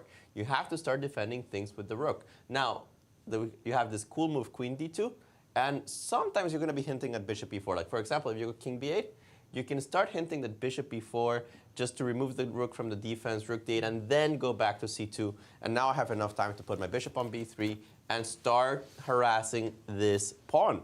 Now, what is black's point? Because e4 never works, d4 is never desirable. You've kind of given yourself a free weakness. It looks very appealing visually to put both pawns on the fourth rank, control a lot of squares. But the more you analyze it, the more you realize these pawns don't want to move. You don't want to play e4 ever, right? It's not easy to prepare this at all. And even if you did, the knight on e3 is perfectly placed after a trade of pawns. d4 is never a move you want to play either. So just because this pawn on e5 has advanced, d5 is weaker, e5 itself is a target. You would like at some point for one to go in front of the other, but I just don't see how that's ever going to happen. So I don't like e5. I think it's visually attractive, but that's it. It's not a good strategical move. And if I go with Peter's suggestion of right away, bishop c2 to b3. Not a bad move. I was taking a look at it. You do kind of have to go king b8. You have to liberate this at some point. And the only problem is that after bishop b3... Yeah, now d4, d3 starts coming in, yeah. That's exactly. It's not about d4. It's d4 with the problem that d3 is coming very quickly. And after this, I think I can play d3 direct. No, d3 doesn't work directly because king d1. I'll ignore that. But queen d5 with the idea of e4 and d3, specifically in this position, also threatening rook takes c4, keeps the balance for black. Queen b3 already on the board. I expect rook d8 to be blitzed out. Yeah, has to be blitzed out. Has to be blitzed out. You can never play any other move in that position. Right. The end just didn't like queen b3 as much as some of the alternatives I was suggesting, even though they were perhaps not the most natural moves. Queen b3 already puts the pressure on the d5 pawn. Maybe slightly better for white already. Maybe you can even start with the move bishop c2 in this position, trying to get the queen away somewhere, I'm not sure where, and then bishop d3 maybe, yeah. Maybe d3, right? Like, for example, let's go, I actually like that. Queen d3 in this position, queen c5, yeah. Put the bishop. And something like this, the engines don't think it's absolutely horrible for black.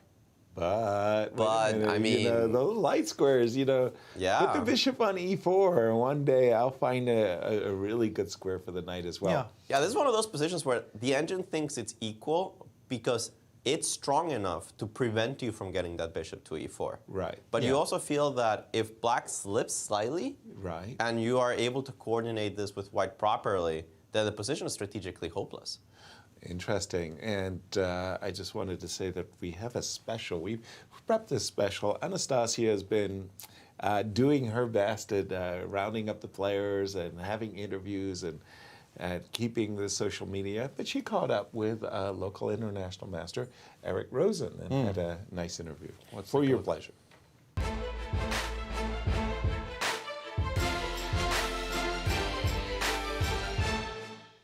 Here we are with Eric Rosen in St. Louis Chess Club. Eric, I know that you live very near to this place. Like, how happened that you're in St. Louis and live not so far away?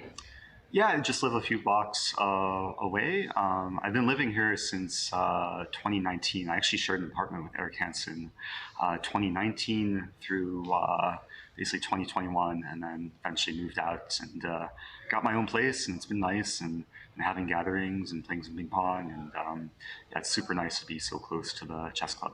Yeah, exactly, because it's like now St. Louis is a capital of American chess or maybe even world chess. I was wondering how many grandmasters visited your house these days.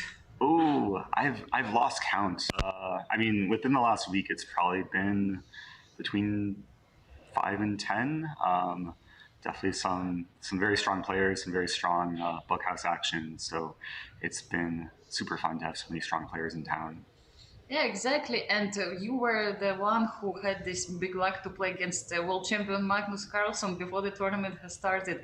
How was it to play against the world champion, even though it was in simultaneous exhibition?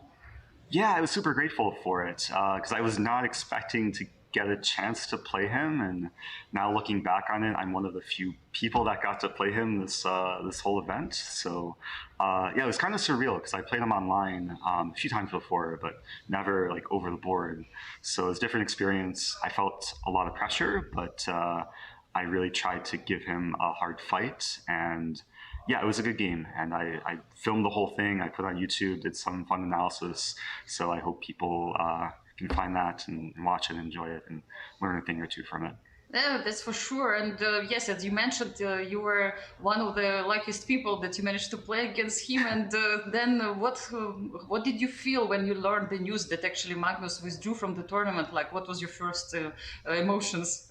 Yeah, it was very shocking. Like, I didn't know what to think, but yeah, in times like this, when there's a lot of unknown information, like, you just have to listen to everyone and see what's going on and kind of be patient for more information to come out. Yeah, exactly. I mean, lots of information came out these days, but I don't think you have made any stream on this topic. And like, can you explain why?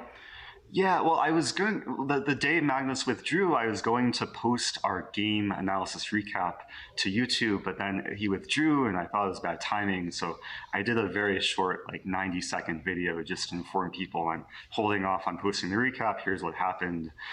Let's wait to hear more information. But yeah, it's one of these things which is like we're continually learning more things, and I think it's important to be patient and also be kind of compassionate and empathetic with everyone involved, and important to listen. And that's kind of where we're at right now. Yeah, but many streamers are making really hundreds of new followers, you know, using the stories, the drama which is happening right now. Like, don't you feel that maybe it's a good time, you know, to get more and more views and more followers, you know? Yeah, for me, I try and keep my content more chess focused, and of course it's interesting, but I still want to provide like the more family friendly educational content. So I've been doing some streams and some YouTube videos, but I don't want to make any like affirmative statements or anything before kind of we see the big picture. So. Yeah, that's really nice of you. And I was wondering, I mean, today you came here to St. Louis Chess Club and you took some photos of the players. I know that you like photography, but actually, if you had a choice, like, what is the most favorite thing to do? Like, to be a streamer, to be a photographer, a player? Like, what do you enjoy the most? I really like the balance. I mean, taking photos, it's certainly less stressful than actually playing chess, and to just watch the intensity of an event like this. The previous event I photographed was the World Championship in Dubai, which is also very, very interesting just to capture. But I like the balance. I like being able to capture the moment, but also do the streams and provide educational content, but also compete from time to time too. So it's nice to wear multiple hats. Yeah, and okay, now we are on the 7th round of Sinquefield Cup. Like, what do you think about the event itself? I mean, now that Magnus is not playing, like, what do you think about the games, and any comments? Yeah, I think, I mean, it's been a lot of exciting chess. Of course, there's been some things distracting from the games themselves, but you know, a lot of like hard-fought battles and interesting opening preparation from a lot of players. So as a chess fan, it's the chess is certainly not disappointing. Yeah, exactly. Thank you so much, Eric, for your time, and all the best in all your activities. Thanks so much.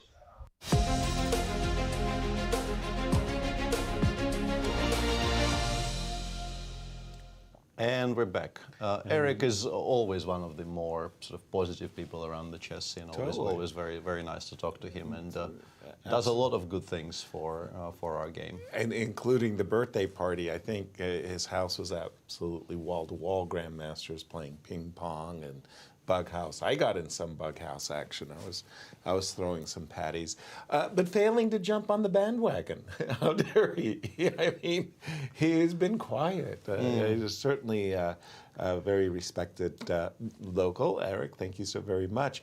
Going to this position, the more I'm looking at it, you know, I'm feeling like I'd rather have linear. I'd rather be in linear shoes.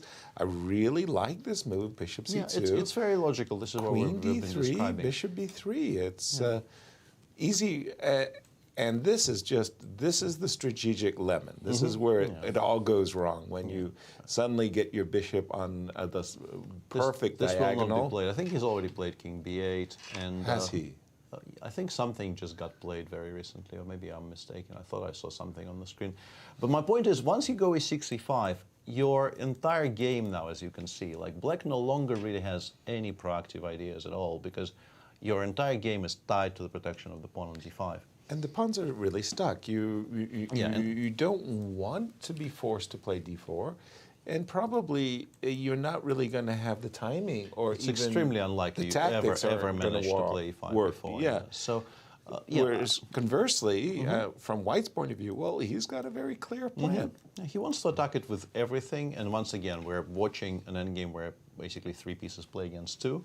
Right. It seems very simplistic, but when you're attacking a weakness, it actually counts because you either will have to give it up or push it forward. Right. And if we are successfully provoking d5, d4 here, once again, mobility for black is gone entirely. Like Right. this structure is sort of the final structure they will have in this game. Right. And then the question very much becomes exactly as you were describing. Does white have enough time to somehow reorient ourselves, get the bishop to e4, not the knight to e4? Right. Knight to e4 is extremely solid, but with the knight on e4, if you like, we continue here for 3 moves. I don't know, queen c5, knight g2, Okay. king a7, Okay. knight e4, queen wherever, I don't know, c7, b4, doesn't matter. Okay.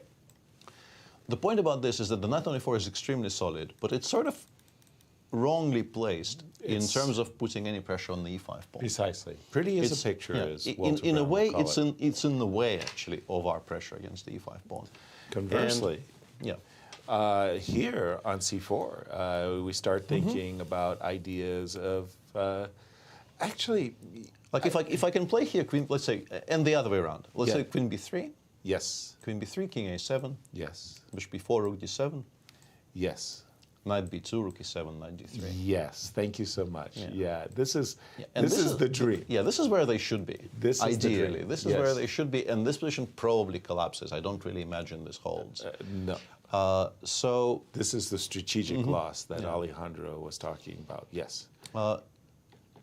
And it can happen very quickly. Yeah, this is why I was so shocked by 65, because if we go back to that move 40, and we once again discuss the position, let's say, king b8, knight g4, I don't know, king a8 maybe, so that on a7 it doesn't come into checks. Okay. Knight e5 and then some move, I don't know, queen c5, whatever. Okay. Yeah, I've blundered 97. I've blundered 97. sorry. Queen c7. My larger point is I really don't quite understand how white is to make any progress. If you push f4, it's going to become a bit of a target, maybe not much of a target, but a bit of a target. Your bishop on d3 is still entirely restricted by the pawns on d5 and a6, which work as a very, very useful kind of a wave breaker, which denies pretty much every single square to the bishop on d3.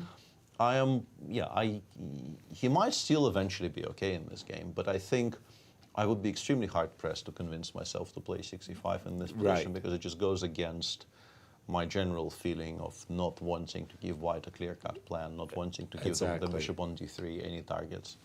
And again, so we're looking at these positions after bishop c2 with an intensity suddenly on white's side, is if we can coax the d pawn to go to the d. I don't think it's even in question. I think it's going to happen. Yeah, queen d3, bishop b3 is going to happen. I don't think there's any particularly useful way of stopping it.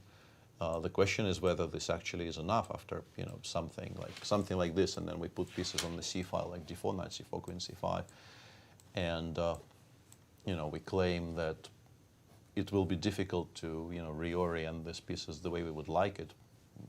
Knight d2, knight e4 is obviously available on tap, but I don't think it's best. I would very much like to have the bishop there, but I can't really, for the life of me, currently figure out how to get there. Well, knight b2. I like it's what just you're. very slow. Knight b2 exists, but it's just very, very slow. Alejandro, jump right in. We've warmed up to the task. We think that linear is for choice, but at the same time, there's a lot of work ahead of him. Accurate as always. It's not easy. King b8, I think, still is the best move in this position. We were trying this move, queen d3, among others. Yep. Queen d3 in this position, you have queen c5. And now you want to play bishop b3. Yep. And the problem in this position is that you go d4 and knight c4. We went all the way here. Right. We got to king a7. And now the question is, how do you improve, right? Knight b2. We were trying knight b2, but thanks for letting my queen in. And now the position doesn't really collapse in the endgame. I was looking at this. Yeah. And I think that if at this point I have my bishop on e4, my knight on d3 already, then it would be fine. But it actually coaxes the bishop all the way to e4, the engine does, and it says b5. And you'll get enough counterplay like this. Knight d3, rook e8, and it looks dangerous, but at the end of the day, I do have a clear plan, king b6, a5, and continue to push the pawns. So it's still far from easy. I mean, if you put this into two engines, I still think that the draw is the most likely result.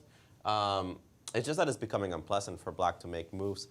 For example, if you don't play the move king b8 in this position, then maybe you don't have that many good ideas. Yeah, it's become very, very hard to nominate anything proactive. I think we're, for now, Alireza, at least for the next foreseeable future, Alireza will be playing kind of a waiting game, just parrying the immediate threats, and hoping not to miss anything, hoping not to have to make too many concessions. The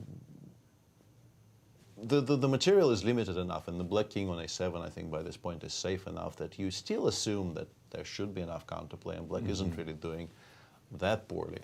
But yeah, I'm pretty sure you always pick white here. Exactly. So, and by the way, we want to say to our audience, thank you so much for tuning in and joining us for our broadcast. Certainly we do this for you. And if you have any questions for our collective selves, you know how you know the drill, right? At STL Chess Club on Twitter, or any of the live chats are always, we always welcome feedback, constructive and otherwise. Maybe less constructive, even more enjoyable. Yeah, I was going to say, what did you think about this move, Knight B2, Queen C1? This very, very specific ending.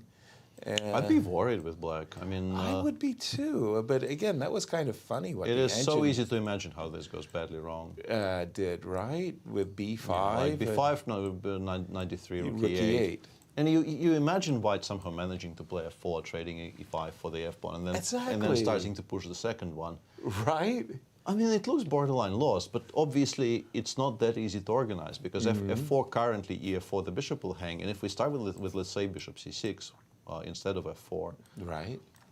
After, let's say, bishop C6, Rook E7, you at least have to consider that F4 might run into E4, even though I'm not sure how good that is, because F4, E4, 95, yeah. Yeah, that's the question. Maybe we've lost, actually. So, and Alireza for now doesn't even play King B8. He finally produces a move, goes Queen C5. Queen C5. It should be very similar anyway. I don't think it changes the character of the position a great deal. We were playing it on the other move order, right? King B8, Queen D3, well, Queen C5 was the move. Yeah, it's pretty much. It should pretty much be the same. Perhaps he is like Queen C5 here.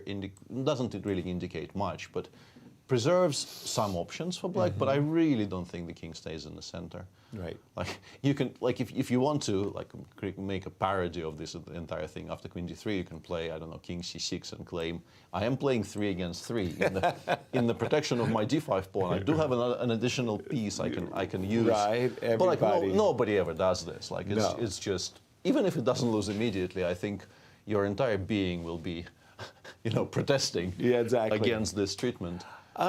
It was funny. I mean, this is a done deal and all of that good stuff. Bishop C2. A different thought had crossed my mind, and that was the idea of A2, A4.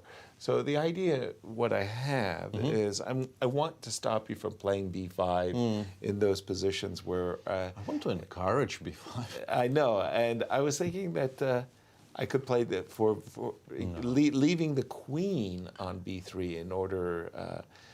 Tell me you don't actually think that, yes. No, A4 was actually a very, very serious effort. I really, really dislike this, sorry, because I think... You want to encourage B5. First of all that, and secondly, importantly, I think, I very much like the idea that my bishop has an anchor square on B3.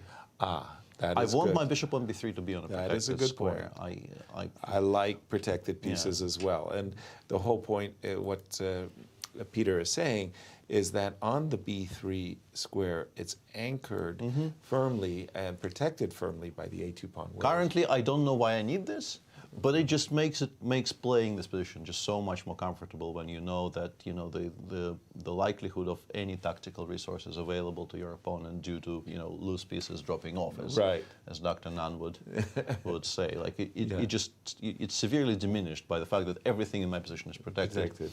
And it's just such a natural instinct for me to always sort of gravitate to setups where everything is protected. Is the case, you can't blunder. It's just. Bishop on B3 anchored, knight on E3 nicely protected as well. Queen C5. Queen C5, Queen D3, Queen D3 already played. Yeah. Look any different? would appear that it's going to be transpositional. Probably. Unless, as you said, king c6. No, king c6 not happening. I can imagine sort of Alireza taking the bull by the horns here and just pushing d4 unprovoked. But I think it's a mistake. I think you want to wait for bishop b3. I think you want the bishop as far away from the e4 square as possible. So you want to wait until you're forced to play d5, d4, and you only play d5, d4 then. It does occur that when you do it now, you're not actually... Yeah, no threats, but like, how do we use it? Yeah. I don't think we can... I think we're probably back to some Pretty much. long maneuvering. By the way, it's these positions where I, in particular, thought that Anatoly Karpov was without peer. He had this ability to reorganize, and he would do it over a lengthy kind of period maneuvering. He would know that his bishop belongs on e4, his knight belongs on d3, just as you had made the setup. And it was sort of like he'd find it inevitably. His pieces would find those squares, and he had this extraordinarily gifted style, a highly technical style of getting his pieces to the ideal squares. They're not ideal yet, but he would get them there. No. Yeah. And jump in, Alejandro. If you were to call this, you still think it's a draw? I think so. Yeah. I think it's favorite, but it's just more difficult to play for black. Like objectively, I do think it's a draw. I think that from a practical point of view, you lose it once in a while. Right. Yeah, absolutely. You can imagine this going astray for black because and on the other hand, it's very, very difficult to imagine like a sequence of events which leads for this to become dangerous for white again. Right. Like you would need to blunder some very, very kind of non-obvious tactics. Like I don't know. Some kind of a scenario would be like I go rook h8 here and white just ignores it and goes d4 rook c4 here, for instance, and like rook h8, and we go for some reason knight d2, right? And black goes queen c1, knight e4, rook h1. But white just basically needs to be asleep. White needs to say, yeah, I'm not going to pay attention to anything that you're doing, and I will only wake up when it's like mate in 3. Why would that? And even here, maybe bishop d1 might hold. A fortuitous hold suddenly, yeah. Like the position is so sturdy now that I really don't think I can imagine, anything that does not involve a blunder of a piece in one move that destabilizes it enough for black to have winning chances. Of course, it can happen over the course of a long game, and it probably will be a reasonably long game from here. But yeah, the e5 d4 setup, I'm surprised Alireza chose it. Definitely. Also, just suggest that after your queen d4 here, and you go back. You're just going. Go back. And then you lose it because f3, f4 happens after. Exactly. No, as I said, this is just completely ridiculous. This never ever happens. This is how things really go wrong in a hurry. And again, I'm forcibly reminded of the game that Alireza won against Shakhriyar, where he was just kind of worse, and then in the course of like 6 moves, boom, everything just went wrong for Shak. But it was a very different situation because there was, Shakhriyar was clearly much better, I think. He will be sort of ruining the day where he just did not. I think he had plenty of time and he decided that, expediency and time management concerns were more important than perhaps thinking through things cleanly.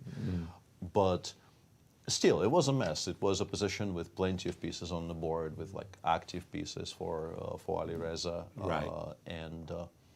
And then yes, you can suddenly blunder into a very strong attack, as it indeed happened to Shah here. Like you're not blundering into anything here with white. It's just so solid. I don't think you can, at least not the way it looks right now. Well, again, just your chess culture, anchored squares, put the bishop, no double attacks, no cheapos. I want everything under control, Exactly. Feels very, very solid. I feel like I'm particularly attracted to it right now because for whatever reason I'm currently struggling to keep my eyes open. It's either the lights specifically today or something, but I do appear to badly need to get my eyes closed. And with your eyes closed in this position, you much prefer that no pieces are hanging. Even if you blunder something, it's probably not going to lead to you losing a full piece in one move. I'm very much in. Periodically at many of the dinner conversations that I attend, the question of blindfold chess comes up. It does, yeah. Especially here we have Timur Gariev, who is trying to break the blindfold records, if he hasn't already. What's your figure? Easy for you to do 4 games blindfold? I tried. It's an interesting topic because for the longest time I wanted to actually try doing this live, and I got it at some point. I got an offer from, I think, a club in Denmark, if I remember correctly. They invited me to do a blindfold simul, and then it somehow fell through. I think through a fault of mine, not theirs. I think something did not quite work in terms of my schedule, and then I started streaming. And I figured that it's actually possible on Lichess to stream blindfold simul. Yeah, obviously, the stream needs to trust you that you're not watching your own stream on the other screen. My viewers were naive enough to assume that. Yes. Right. And what did you manage? I did, I think, 8 games. Whoa.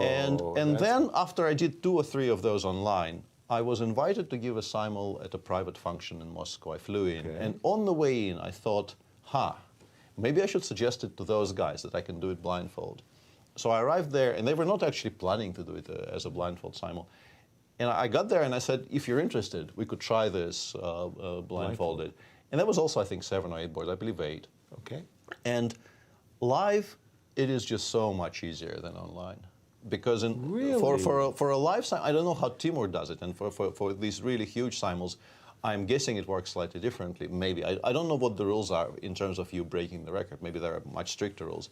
Right. But for a small company like this, we kept the normal rules of them making moves one after the other. Okay. And then keeping 8 boards in your mind when you know that the order stays the same. Right. Really wasn't that much of a problem at all. Right. I did blunder 1 piece, but on that board I was winning so much that it didn't really impact anything whatsoever. But online, where the moves come randomly, like whoever makes a move appears on your screen, you have to do all kinds of weird mnemonics to kind of, combine the username with the position in your mind. Yeah. And there I definitely blundered stuff, just lost positions altogether and had to be held by chat occasionally. So it wasn't a very pure experiment.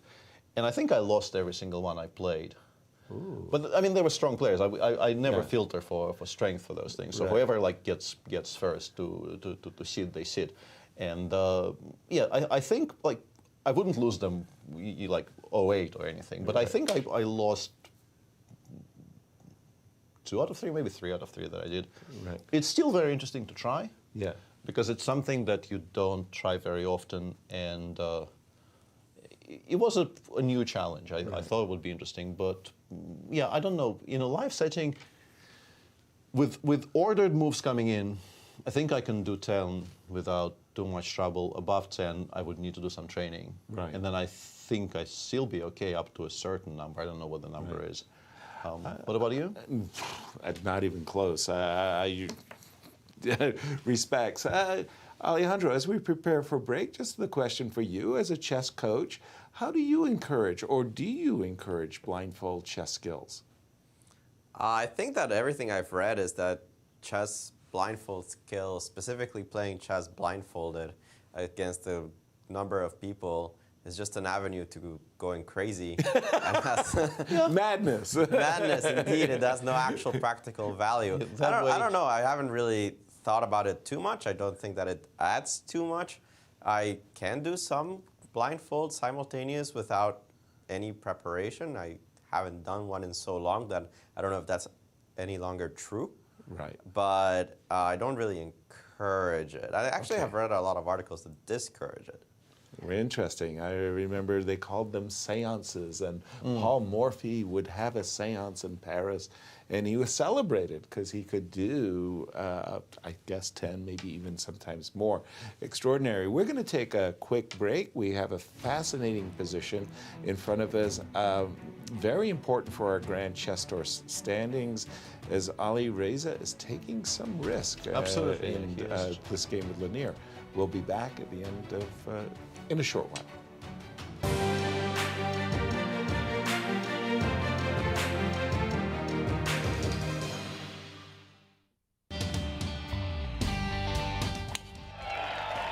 Hey St. Louis, the Ascension Charity Classic, presented by Emerson, is back this September.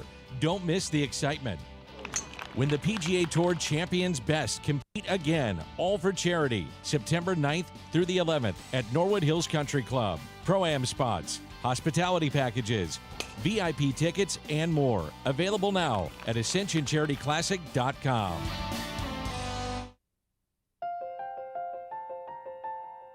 St. Louis University is celebrating its 200th anniversary. Offering world-class education in the heart of St. Louis, SLU attracts students and professors from around the globe. In 2015, SLU partnered with the St. Louis Chess Club to start a top-tiered collegiate chess team. On the very first year of the team's inception, SLU obtained second-best university at the Pan American Intercollegiate Chess Championships. Higher purpose, greater good. St. Louis University. When you visit St. Louis, you'll probably want to watch the Cardinals or the Blues. What about after the game? Heading back to the hotel would be a major error. Instead, boogie through the city and discover the music that gave the blues their name at the National Blues Museum, Broadway Oyster Bar, or even the legendary Blueberry Hill. So whether you love the Cardinals, the Blues, or the blues, come play with us. And you guys know I can't play this, right? St. Lou is always exploring. Can you hear it? It's the sound of hope and health and strength. It's the sound of compassion, of open doors, where people and machines are in tune and miracles occur. It's the sound of personalized healthcare and active communities. It sounds like life, and it's what you hear when you really listen.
Welcome back to the late night shift. So it's only 5 p.m. I can't really I know, but it feels like a really really heavy day, right? Yeah.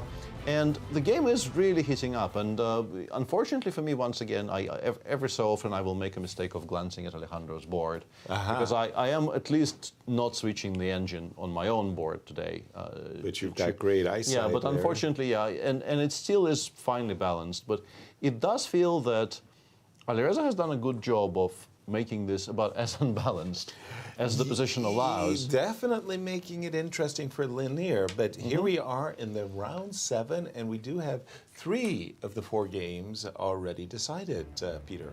There we have it. All 3 games so far today have ended in draws. The one at the top there was really kind of a non-game. Shahriar, I think, was very, very disappointed by his game yesterday, chose today to just make a brief memory check. Shut it down, and so to shut it speak. down against Jan. And then we had 2 very interesting games. Well, I think the Caruana Aronian game there was the more exciting of the 2. But there were definitely intricate moments in the MVL game against Hans Niemann. But so far 3 draws, and game 4 could also have ended in a repetition before the first time control. True that. But instead of that, Alireza chose to continue playing, chose to push the action, if you will. Every time this happens, you say he's playing for a win. But honestly, I don't feel like this is necessarily playing for a win. This is just playing. Right. By the way, as we were on our break, we were considering this position, and we were asking. King A7. Yeah, King A7 played. King A7, Queen C4 was played. Yeah, this was the choice by Lanier. Yeah. We definitely had to ask ourselves the question, Peter. What would have happened if we played Queen E4? This is very challenging. It is a challenging idea, and in my current somewhat adult state, I don't really trust my own answers very much. But my idea was, if Black plays D4, D3 check here, I wanted actually to provoke Black to even give a check from A5 by playing King D2. Okay. And now after Queen A5 check, King D1, the reason I'm doing this is if you play D2 here, your Queen currently is unconnected to the C1 square, meaning that you are not creating a threat of Queen C1 check, which you would be if I played King D1 first and then you play D3, D2. I mean, obviously I can parry the threat of Queen C1 check, but I would much rather not have to think about it altogether. Exactly. So you want to induce the queen to misplace itself on A5. So my idea was King D2, Queen A5 is the only legal check Black can give, King D1. And now E5 is hanging, D2 is, I think, completely empty. I can take on E5 with the knight or the queen, whichever way I like, I think. Absolutely. Probably prefer the knight, maybe, but it's unclear. And then it becomes unbelievably concrete, because if the E5 pawn falls and Black doesn't get anything for it, of course, that's Black's the way position you will lose entirely collapse. Exactly. And as we were very curious about this, and not really looking forward to being explained by Alejandro exactly why we're idiots, Lanier chose Queen C4, which is a kind of a more conservative play here. But I think it might be somewhat similar. Somewhat successful in perhaps forcing the queens off? I don't know. Because now suddenly any queen trade and our king makes a beeline to the E4 square. But -3, okay. I think I even know why it's -3. I think I figured it out. Ah, you have. Clear our cobwebs, Alejandro. Queen C4, good move. It's okay. Everything's zeros. Everything in chess is zeros, so it's okay. What? Yeah, the problem with the move Queen E4, I think that's what you were looking at, right? Yep. King A7, Queen E4, D3 check, King here check. Yep. Oh, that's not a check. I blundered Rook H8, didn't I? Yes. What I actually blundered was Rook D8 after Queen takes D3. Rook H8 I had seen. But Queen takes D3 and the Rook goes back to D8. This is. The moment I saw the evaluation, I instantly recognized what I blundered, as is often the case. Yeah, like the moment you know that you have blundered. The one piece that wasn't defended, Peter. I mean, the knight was defended, the bishop was defended. You managed to find a queen. But Queen C4 there for Alejandro. Yeah, and now Queen A5 is the top engine move. You can also play D3. Just don't follow it up with Queen A5 in this position, because Queen C3 is pretty painful. Now E5 is actually hanging, and takes D2. You have knight E3 or Bishop D1. I think Bishop D1 is actually Bishop D1 is probably stronger, yeah. And you're going to start shedding material at some point. Knight F6, knight E4 will collect this pawn. E5 is hanging immediately. So Queen C4 can take. I mean, that's just pretty clear that this endgame is just busted. King D3, King E4, Bishop D3 is going to come very quickly. I don't think you can play this. I don't think anybody plays that.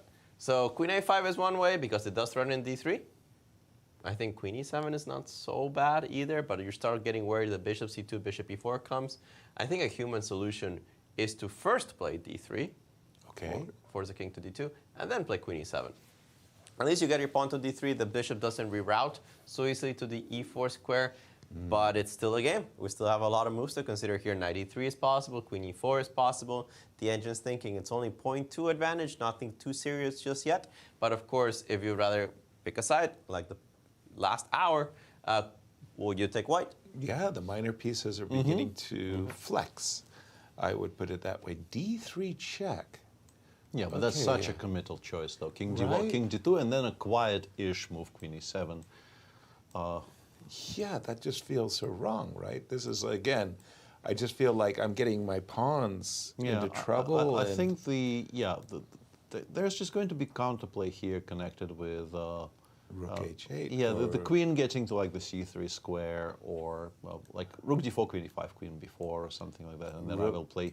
Rook and b4? queen b4 here. Queen b4. Yeah, and I want to play queen c3 and start giving checks. Positions like this, I think, is what because the king on a7 remains extremely safe, so black has some leeway. Okay. Yes, the pawn on e5 collapsed, but suddenly the king on d1 is not as safe as it used to be. We definitely have some counterplay against it. So, yeah, it could still turn into a mess, and particularly if Alireza chooses the move d4, d3 check, because if you don't play d4, d3 check, then white perhaps reestablishes control, plays bishop c2. The option never comes again. Right. Like if you want to do it, you probably want to do it now before something like this happens. Yeah, put the bishop on.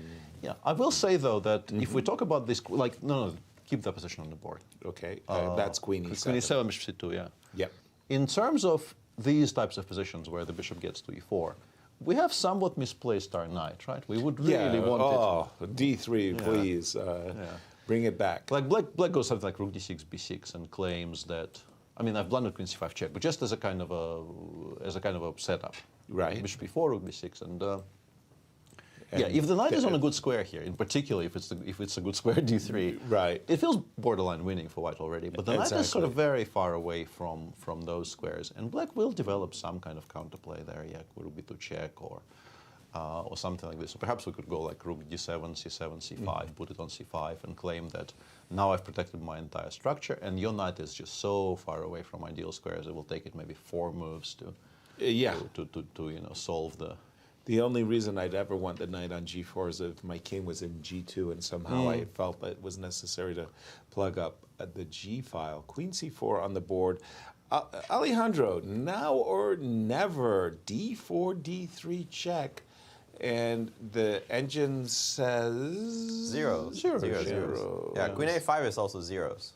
Queen a5 is yes, also I was mentioning I wonder why queen a5, bishop c2 is not great, because we know... It's fine, but you got rook d5. Rook d5, c5, so this actually, this setup is... this is what you wanted, actually, with black. c5 is a good square for the rook in pretty much every single situation. You can definitely relate to that, I think. Interestingly, Linear is back to being sort of in control on the clock, because Alireza is down to 9 minutes. Well, it's because of an 8-minute thing right now by Alireza.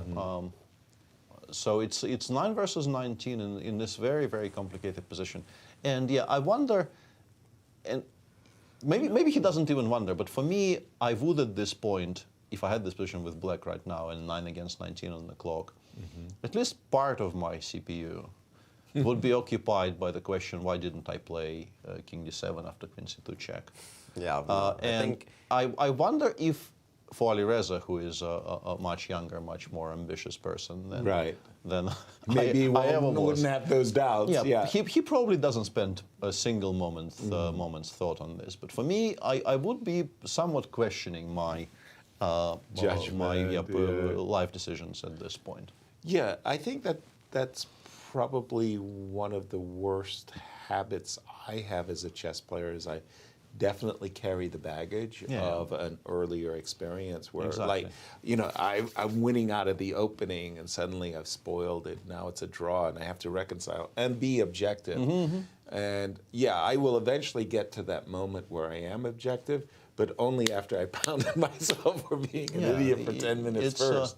It's an unbelievably important skill, sort of playing what's in front of you, completely forgetting everything that went on before as much as possible. And completely forgetting it is difficult. And this is also why this is a very well-known phenomenon that if you miss something incredibly major, like you miss a win, it's extremely beneficial to not notice. Exactly. It's unbelievable how important it is to continue missing it until the game is over. Exactly. Because it spoils your mood so much if you realize that you had a tactic which would have decided the game on the spot, or perhaps saved the game on the spot. Right. And as we talk, d4, d3 is actually on the board. So we'll see. This is becoming sharp again. With the queen on c5. With the queen on c5. Yeah. Right. d3 check. It is most natural, I think, to put the king on d2. Yeah, I think so. Even though after queen e7, both the g5 square and the b4 square are checks now and wouldn't be checks on d1, so I don't know. Yeah, there's some argument for king d1 for sure. I think that once the pawn is on d3, I don't really care about the e5 pawn that much, right? Yeah, we are trying to just solve the immediate issues and then we pick up solve the immediate issues. d3, We round up the d3 pawn eventually, and that's how we try to absolutely win. agree. Yeah. So when you go d3, king d2, I think I'll play knight e3 against most anything, no? Right. Yeah, I don't disagree. I think it's very logical. No, but this is becoming incredibly concrete now. But this variation where I think we got here in a previous iteration. I think bishop d1 maybe. Bishop d1 makes sense, but no, but this is bad. Isn't this just terror? I mean, isn't it losing?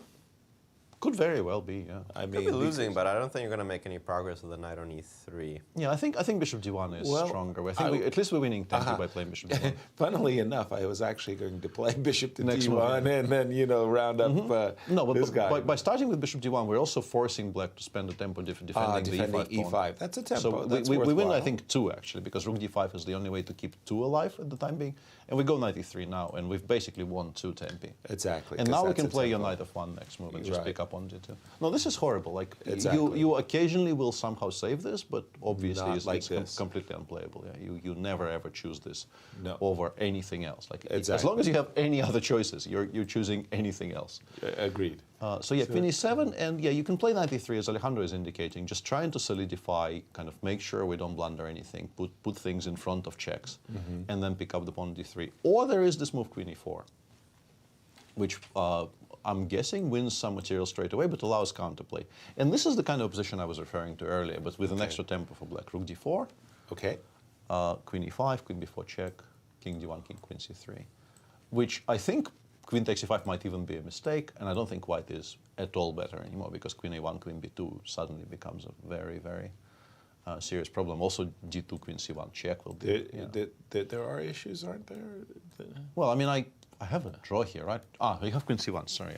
I'm absolutely blanking on easiest geometry. Yeah, I just completely blanked on the fact that you have queen c1 here. Yeah, that's a very good point. Okay. So it's not the end of the line. I mean, a5 at the end is just zeros. What? What did you just say? A5 at the end of the line is just zeros? Yeah, it's just zeros. All the way to this moment, and you just go a5. Yeah. And the threat is a4, and then if you take on a4, I will play queen a1 check, and your queen c1 will lose the bishop on a4. That is true. And white just can't do anything, yeah? Amazing. Queen e7 played? Yeah, he's played queen e7 so far. Yeah, he's down to 7 minutes against 17 and a half. Yeah, this is becoming very, very touch and go. Well, I'm sorry, gentlemen. I'm still trying to get the zen of the position. a4? a4, and there's a... queen c2, yeah. Queen c2. Queen c2 is a bit of a problem, though. That is a big issue. Oh dear, oh dear, oh dear. A problem, yeah. Maybe in this case I shouldn't be going after the e5 pawn, or if I'm going to take it with a knight. Yeah, I think queen e3 is what I briefly glimpsed on Alejandro's screen. More in keeping. Still zeros after queen e3. Wow. Okay, just a second. Is my queen getting offsides? Yeah, let's look at knight e3. Yes, let's look at what happens if we try to do it kind of in a conceptual manner, like just keep everything under control. I think we don't have good squares, right? This doesn't look very I mean, I've got everything. No, bishop c4 takes d3 is currently the threat, or bishop d5 e4, but bishop c4 takes d3 is sort of the fastest way to the d3 square, right? Let's do it. Yeah, so how do we, as a black, how do we do queen h4 maybe is a, no, queen h4, queen c5 check, but maybe it's still okay, because I have king a8, I don't think I'm worried too much about queen h4. Check, I go to a8. a8. Because if I get to the f2 pawn, I think my life, you know, acquires new meanings. And what exactly would those new meanings be? I prefer not to question, you know, those types of things. Yeah. Anyway. Go with the flow. I don't know. Can I possibly? Queen g5 check, I guess, King right? d1? King d1. And I'm really feeling like I'm taking liberties, but I don't see the. I mean, I'm ready to chomp. Yeah. I'm kind of stuck, right? Because you currently maybe don't really have a threat, or maybe you do. Bishop d5 is bishop maybe d5. Maybe queen takes e5 is playable, because rook takes g4, you will have a check from e8. Exactly. But mainly I'm just struggling to make a move here with black. Right. I would like to make a kind of a proactive move, and queen f4 is proactive, but it allows knight takes e5, because you no longer have to cover the g1 square. You know, you're right, Peter. Seriously, I agree with you. I'm finding myself attracted to yes, bishop d5 also very interesting. The threats are beginning to be serious. I still don't understand the triple zeros, Alejandro. Help us out. So you want to start with the move knight e3, right? Yeah, we wanted to try just to keep everything as bunched up as possible and just go from there. Rook d4 is inaccurate according to the engines. Good. You were trying which move, sorry? Queen c3, yeah. Queen c3, maybe queen c8 a little more active, but okay, queen c3.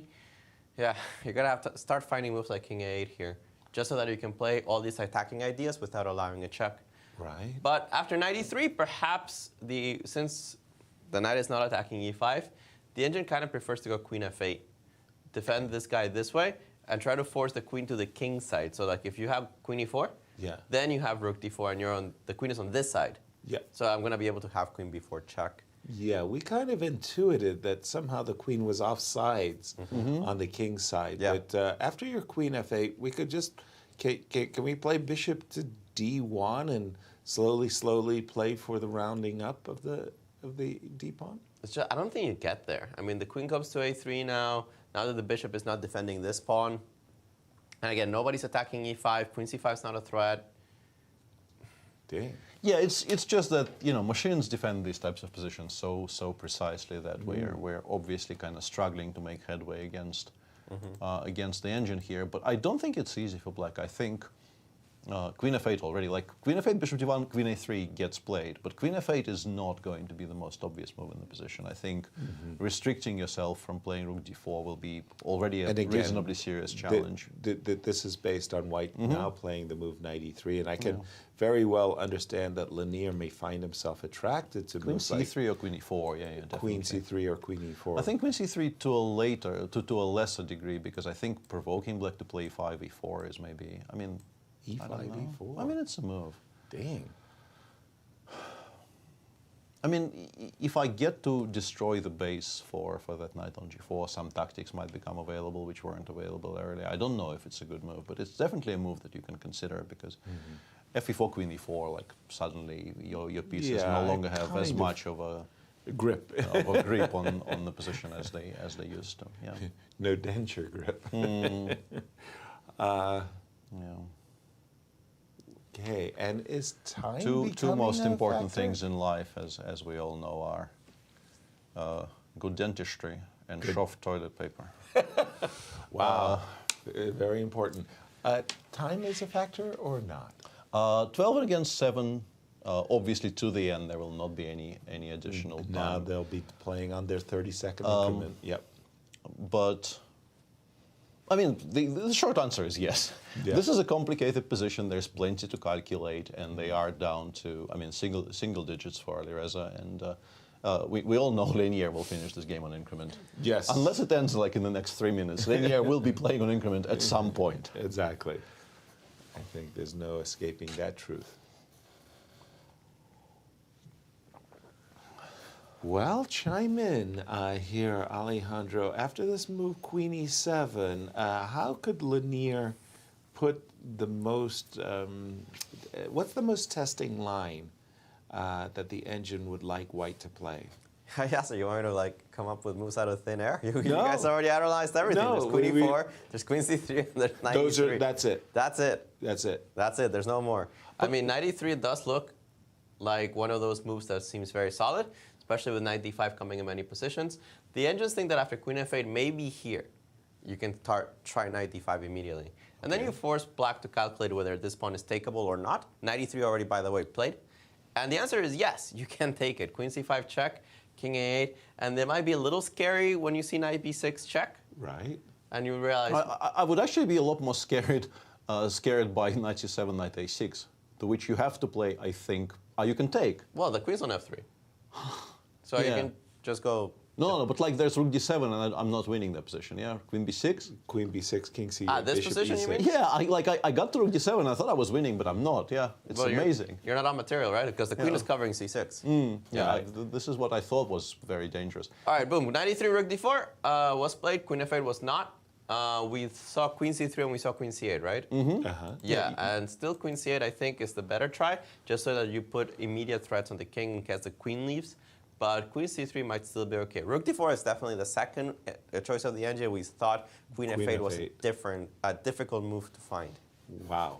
All right, thank you for that, Alejandro. Rook D4, I must say that's... Yeah, you just make this move automatically. Yeah, this is why I was so saying natural. Mm-hmm. Sorry, this is Peter. why I was saying the Queen F8 is like unlikely, honestly unlikely to happen because your hand just plays Rook D4 here. Right. Dr. Strangelove, the hand. It just plays Rook D4. Now this is the. I mean, as desirable as this might appear, you do have this check and Queen C3, and that's the counterplay, Peter, that you've been suggesting. This needs to be controlled, which is why either Queen C3 or perhaps Queen C8 with the idea of coming back to C3 if Queen before check happens, because we arguably won a tempo, not lost a tempo, by offering the Queen trade, which I don't think Black can accept. Now this would be definitely winning a tempo. Queen F8. Queen F8, Bishop D5. I mean, we've definitely achieved something here. Okay. Yeah, so like we're actually slowly getting to exactly the setup that might win us the game, the bishop coming to E4, and then we start slowly picking these things apart because we've probably by that point liquidated most of the counterplay. Okay. But I think Queen C8 is a difficult move. I still feel that you are naturally drawn to Queen C3 because the idea of... stay close to the king, It's right? close to the king, controlling the dark squares, you know, quote unquote controlling the dark squares. I think it seems more natural to play this way, but obviously engines know best. Rook D4, Queen C3, and again, we're just eyeballing just incremental improvements, but suddenly they could be winning.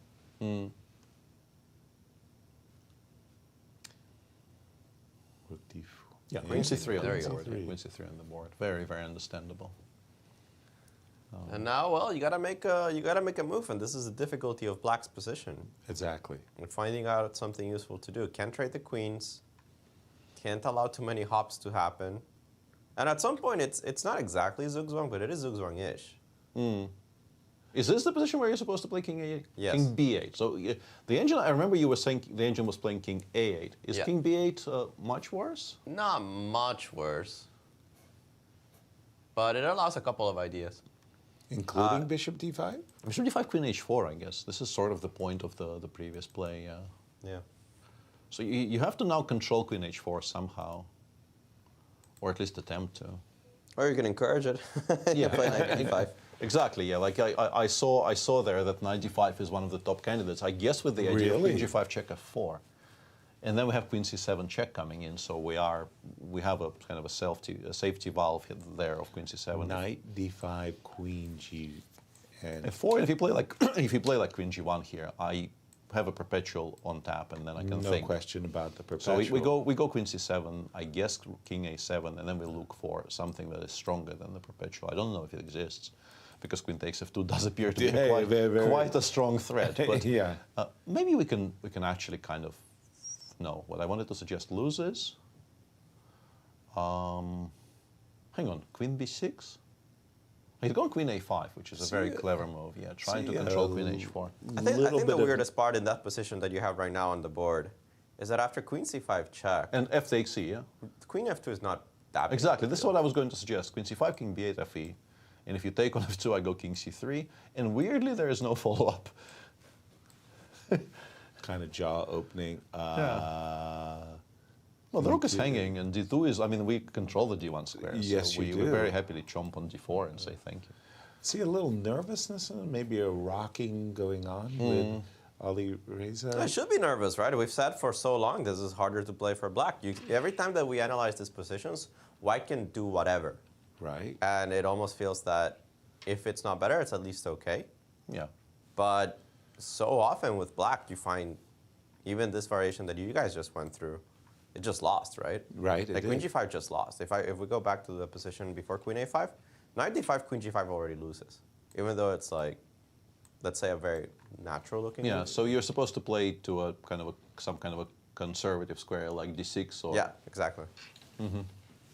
After knight d5. Just not queen g5 check at all. Just play Right. queen d6, keep things under control. You still have to calculate f4 even here, right? Yes, even here you have to calculate f4. Yeah, Wow. like f3, f4 here is playable because the pawn ending will be very easily winning if you take on d5. Because I have queen takes c5 check. Exactly. And that just leads us with a very, very easily winning pawn ending. But rook d5, of course, is not forced. I don't know what is better, but I do know rook d5 is not forced. Queen a5. Oh, sorry. Oops, sorry. Rook d4. I'm going to just refresh my board in a moment. And king b8, queen a5. King b8, queen a5 on the board. No, it's tricky because like bishop d5, e4 is now very much What we always wanted to do. Yeah, the problem with bishop d5 is that for that one small moment, queen h4 becomes available again. Because there's no Because pawn e5 is no longer hanging. So I don't know if bishop d5 is actually a threat right this moment, but yeah, bishop c4 takes d3 definitely is, yeah. Looks very reasonable.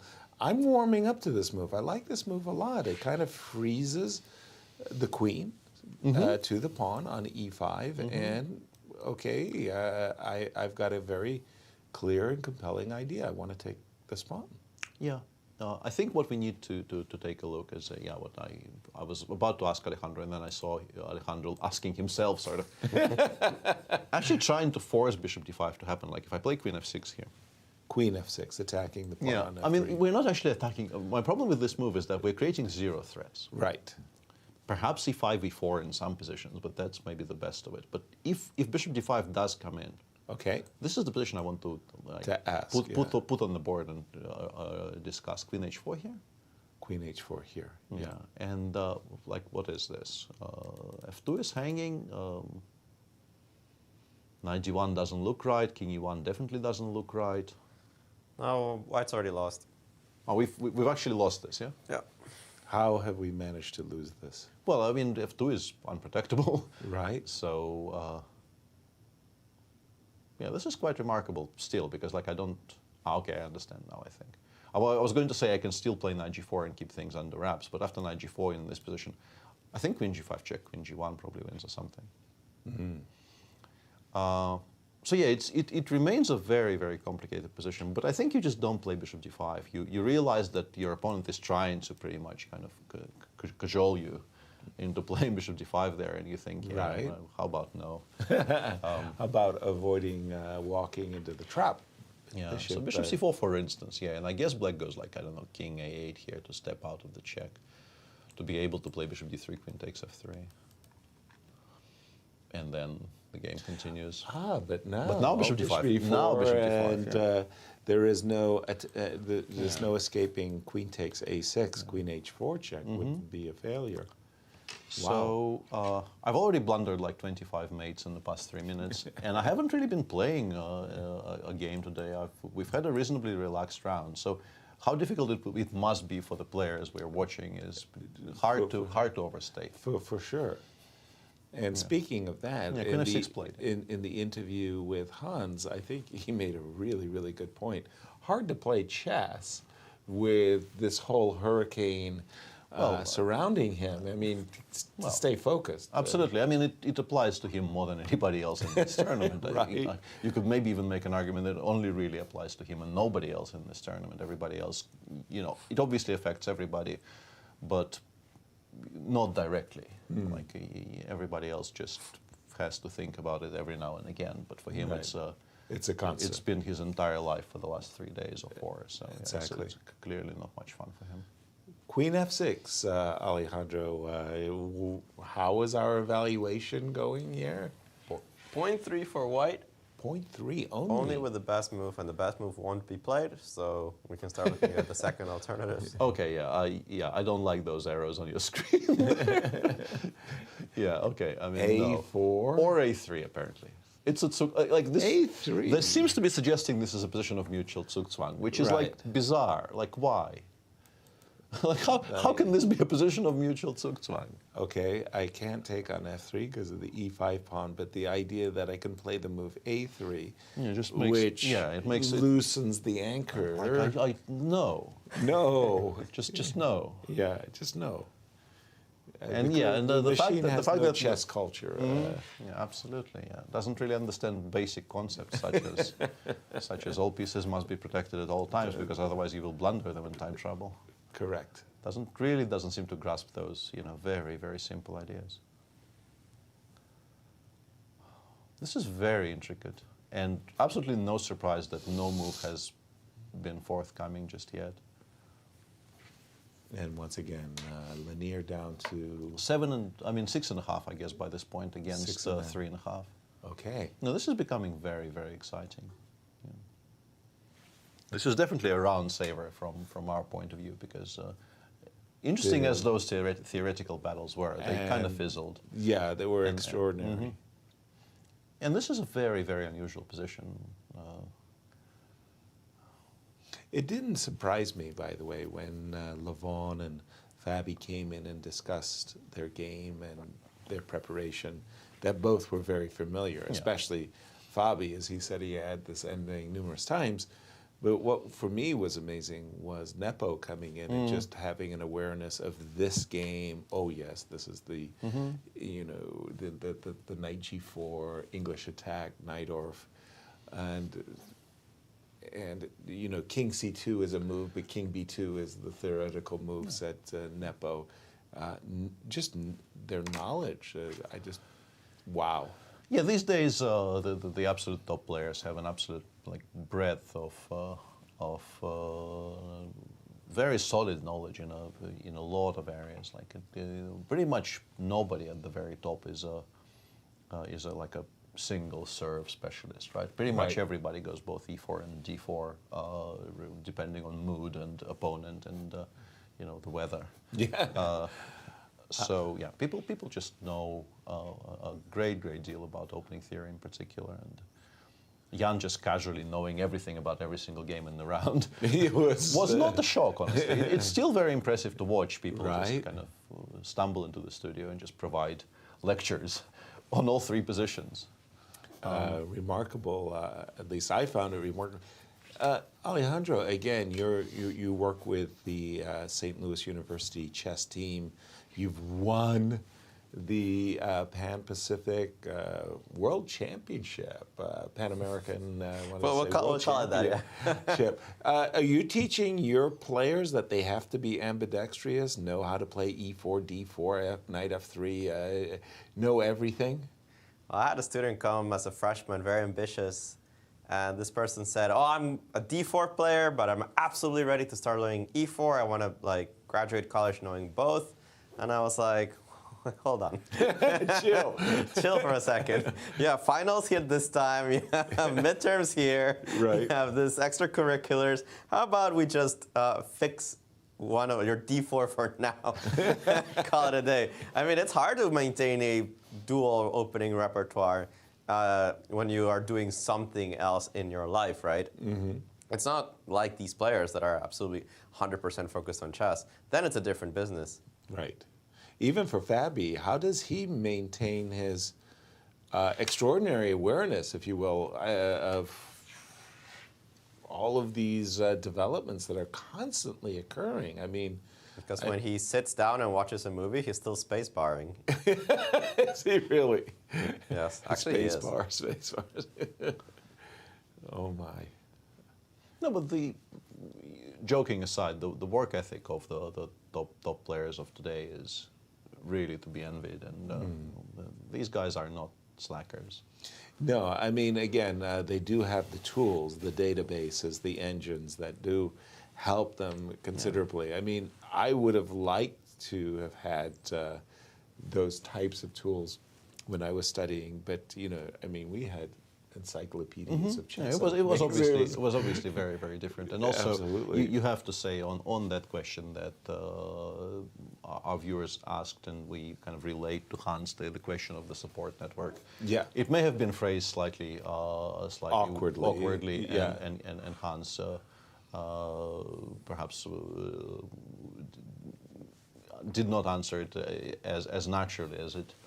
Was intended, yeah. But that's exactly what, for him, it's good that he has people to talk to, people to trust. But for the top players, I think pretty much every single top player in the world right now has a very well-established group of people who will space bar when you're sleeping and just generally give you good advice, give you ideas to play in games, and it is invaluable to have that system in place. Whoa. 95 played. And that's a draw for, I guess? Knight d5. Yeah, I guess that's just a draw for, right? Because queen takes f3, we will have to give this perpetual. Yeah. I don't queen see an option. f3 threatens. Yeah, there's a little bit too many threats to ignore. Yeah. I don't think we can ignore all of that. So we go queen c7, king a7, and we give the queen d8, and we give that perpetual. I don't think there's much else, but it's obviously very safe for white as well. You were mentioning that was with the rook on d8, some knight c7 check and knight takes a6. Yeah, it's that was with the rook on d8. Yeah, and also the king has to start on a different square for that, because the way the pieces are here, you can't really... No draw. No draw for you. No draw, says Alireza, goes queen d6. Wow. Very curious. Are you running any risks playing like this? No. Still no, yeah? Still no. Everything under control.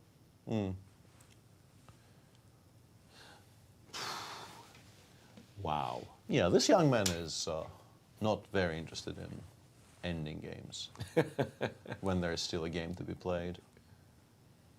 This is the second time where, generally, I don't think it looks like black is better here. Right. So he is just saying, let's continue playing. I feel like, if we continue playing, I'm the one with the edge. It feels unrelated to the objective evaluation, right? Exactly.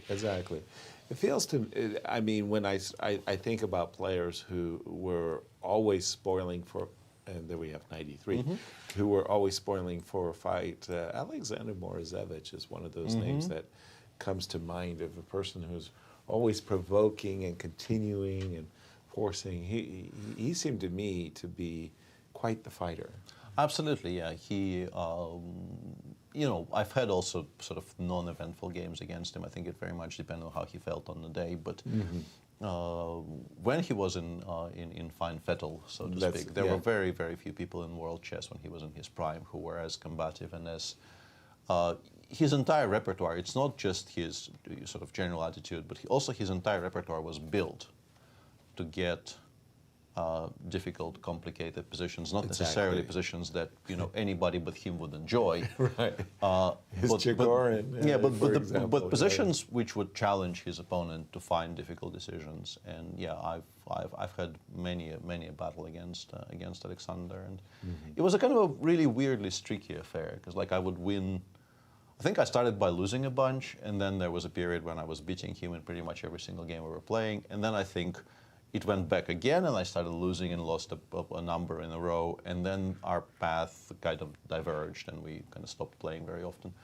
But I think I ended up being in the minus, maybe in a small minus, but in the minus in classical. I wonder if that's true, actually. Who do you have in mind, Alejandro, as a player that you found to always be spoiling for a fight? I mean, Hikaru never gave a draw. Right. Didn't matter if he was better, if he was worse. Didn't matter. Let's play. Yeah, let's play. I remember he actually he was slightly worse against me in one of the U.S. championships. Right. And he kept trying, until at some point it did kind of start becoming dangerous, and the game ended in a draw. Okay. Yeah, I wasn't wrong. Yeah, apparently it's, and I mean for 2 players we've never really played in junior events. We started playing when we were both somewhat established as reasonably strong grandmasters. Right. Classical score, that's 26 games, Not bad. 14 of them decisive, 8-6 in his favor. Wow. That's about 50%. Right. That's about 50% decisive. So yeah, and you guys were really clobbering one another. Yeah. There was and there was a lot of streakiness there. Yeah. Right. It went. Right. It went very, very streakily. We've been seeing a repetition of these last. I mean, I can't imagine moves? somebody thinking 2 minutes in this position, letting the Yeah, like clock go to come on, 1 second come on. and then playing something else. Like if he doesn't go 95 here, it really is just stunning. Yeah. Okay. A little bit faster. Here we go. As well, knight to d5. Yeah. And does that?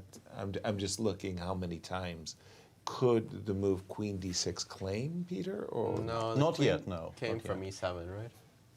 Aha, came from e7. Yeah, 2 minutes for Alireza against 49 seconds for Linier, as we see on our screen here.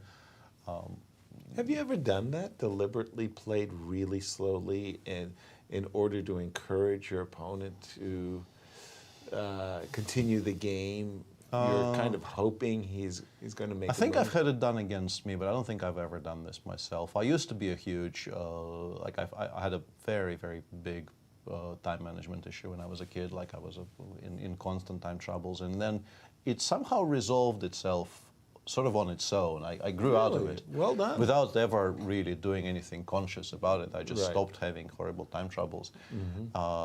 And now I'm back to having some issues with time management as I grow older.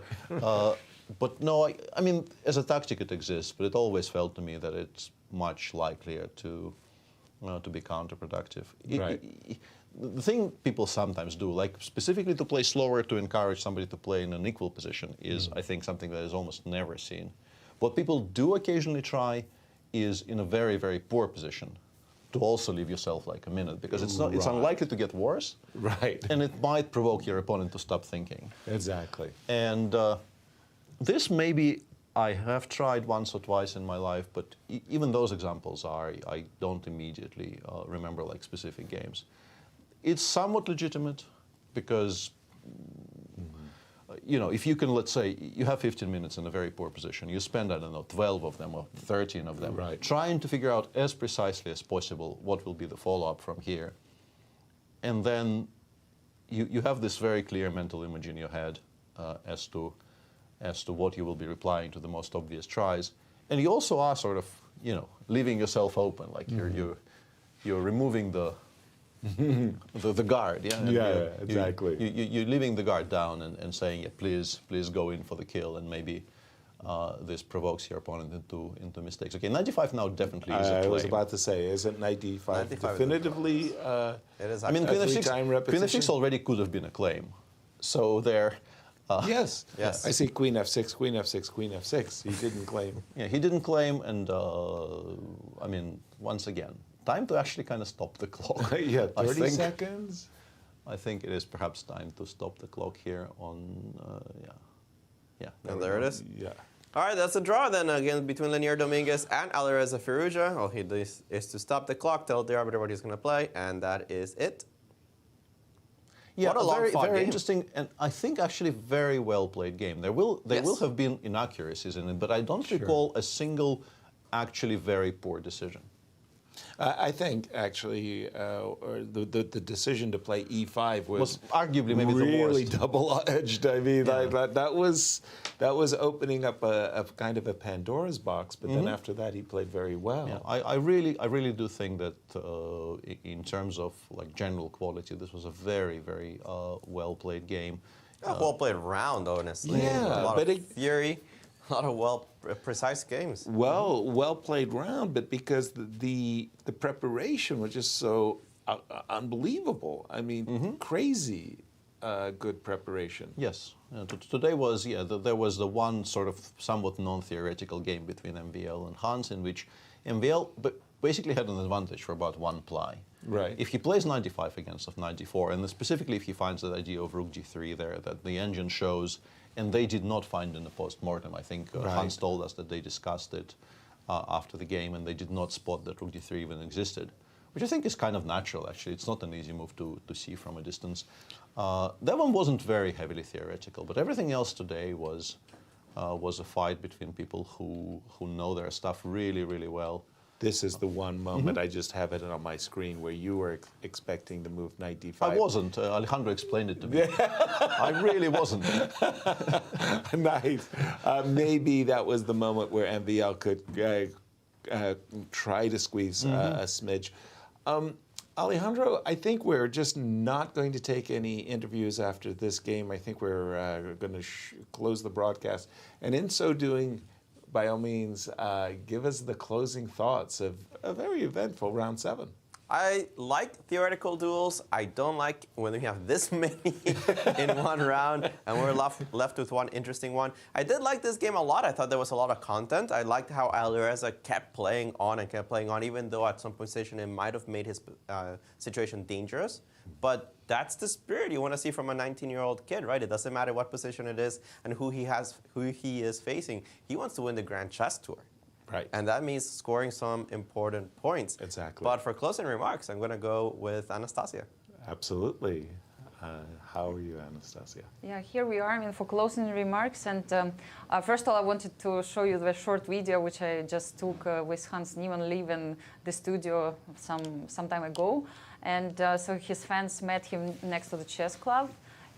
Took some photos with him, and he was sharing some thoughts, telling them that people started to recognize him in St. Louis. He became a star clearly here. And also, he was chatting with them. He signed some autographs as well.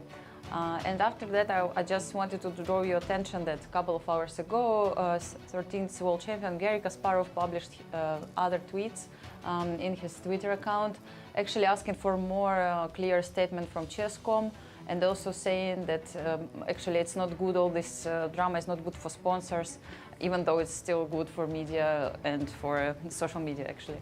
So I hope we will see Garry Kasparov very soon in St. Louis, and he will give his other thoughts. And I also wanted to show you this tweet from Chess by Numbers, which shows actually the race of rating of different chess players. And for example, you can see here the numbers that Anish Giri made something in 24 months. This race in 24 months. So he is a leader of this race, and he was not. I don't know if he was happy about it. So you can understand that all these statistics is not so important, let's say, but you can still see it here that Hans did it in 42 months. So he jumped from, let's say, this rating 458 to 2,660. And then one tweet from Mr. Doji, who is following closely the whole drama, and one of his followers compared cheating in a way to for waiting the green light, and then nobody was coming, so decided to cross the road. So it was just a funny tweet, especially for Peter Svidler. And the last one, I wanted just to show it to Alejandro, just to cheer him up. The whole world is discussing his great skills. He's a great interviewer and a commentator. And I think it's nice to see this tweet also in social media. If you would like to see more information, of course, you can go to St. Louis Chess Club and Grand Chess Tour Twitter and Instagram accounts, as well as Facebook. You can also find lots of materials on YouTube channel and Twitch channels. So please follow us and stay informed. Stay connected. So back to you. Cool, calm, and connected. Oh, yeah, we endorse that tweet. Excellent tweet, no notes. Wonderful. I think we have our standings after the... Oh, we're going to wait for the standings, but we know who's from first. Wesley So. Yeah, Wesley continues leading. Yeah, with four draws in this round, we can actually give the standings. Exactly. The standings are Wesley is on 4.5 out of 7, which is +2, the only person on +2. Alireza and Jan Nepomniachtchi continue to be the only two people on +1. And then the same 4 people, which are, I believe, Lenier, Fabi, Hans, and Levon, Yes, are on Levon. 50%, and the same two people are on -2. It's just that everybody moved up half a point, apart from Wesley, who was getting a bye today. Well done, Peter. I'm so glad I've got this man next to me. This is wonderful. Well, thank you so very much, everyone, for joining us and sharing your day. Tell everybody where you're hanging out. Join our social media, and we'll see you all tomorrow for round 8. Only 2 rounds to go. Everything is still very much up in the air, so yeah, do join in. Good night.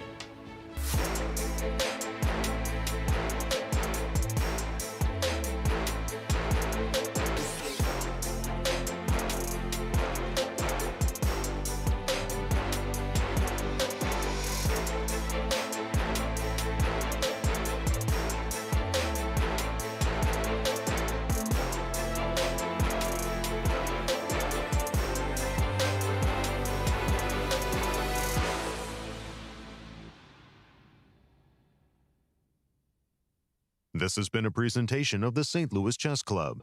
Any reproduction or distribution of this content without the express written consent of the St. Louis Chess Club is prohibited.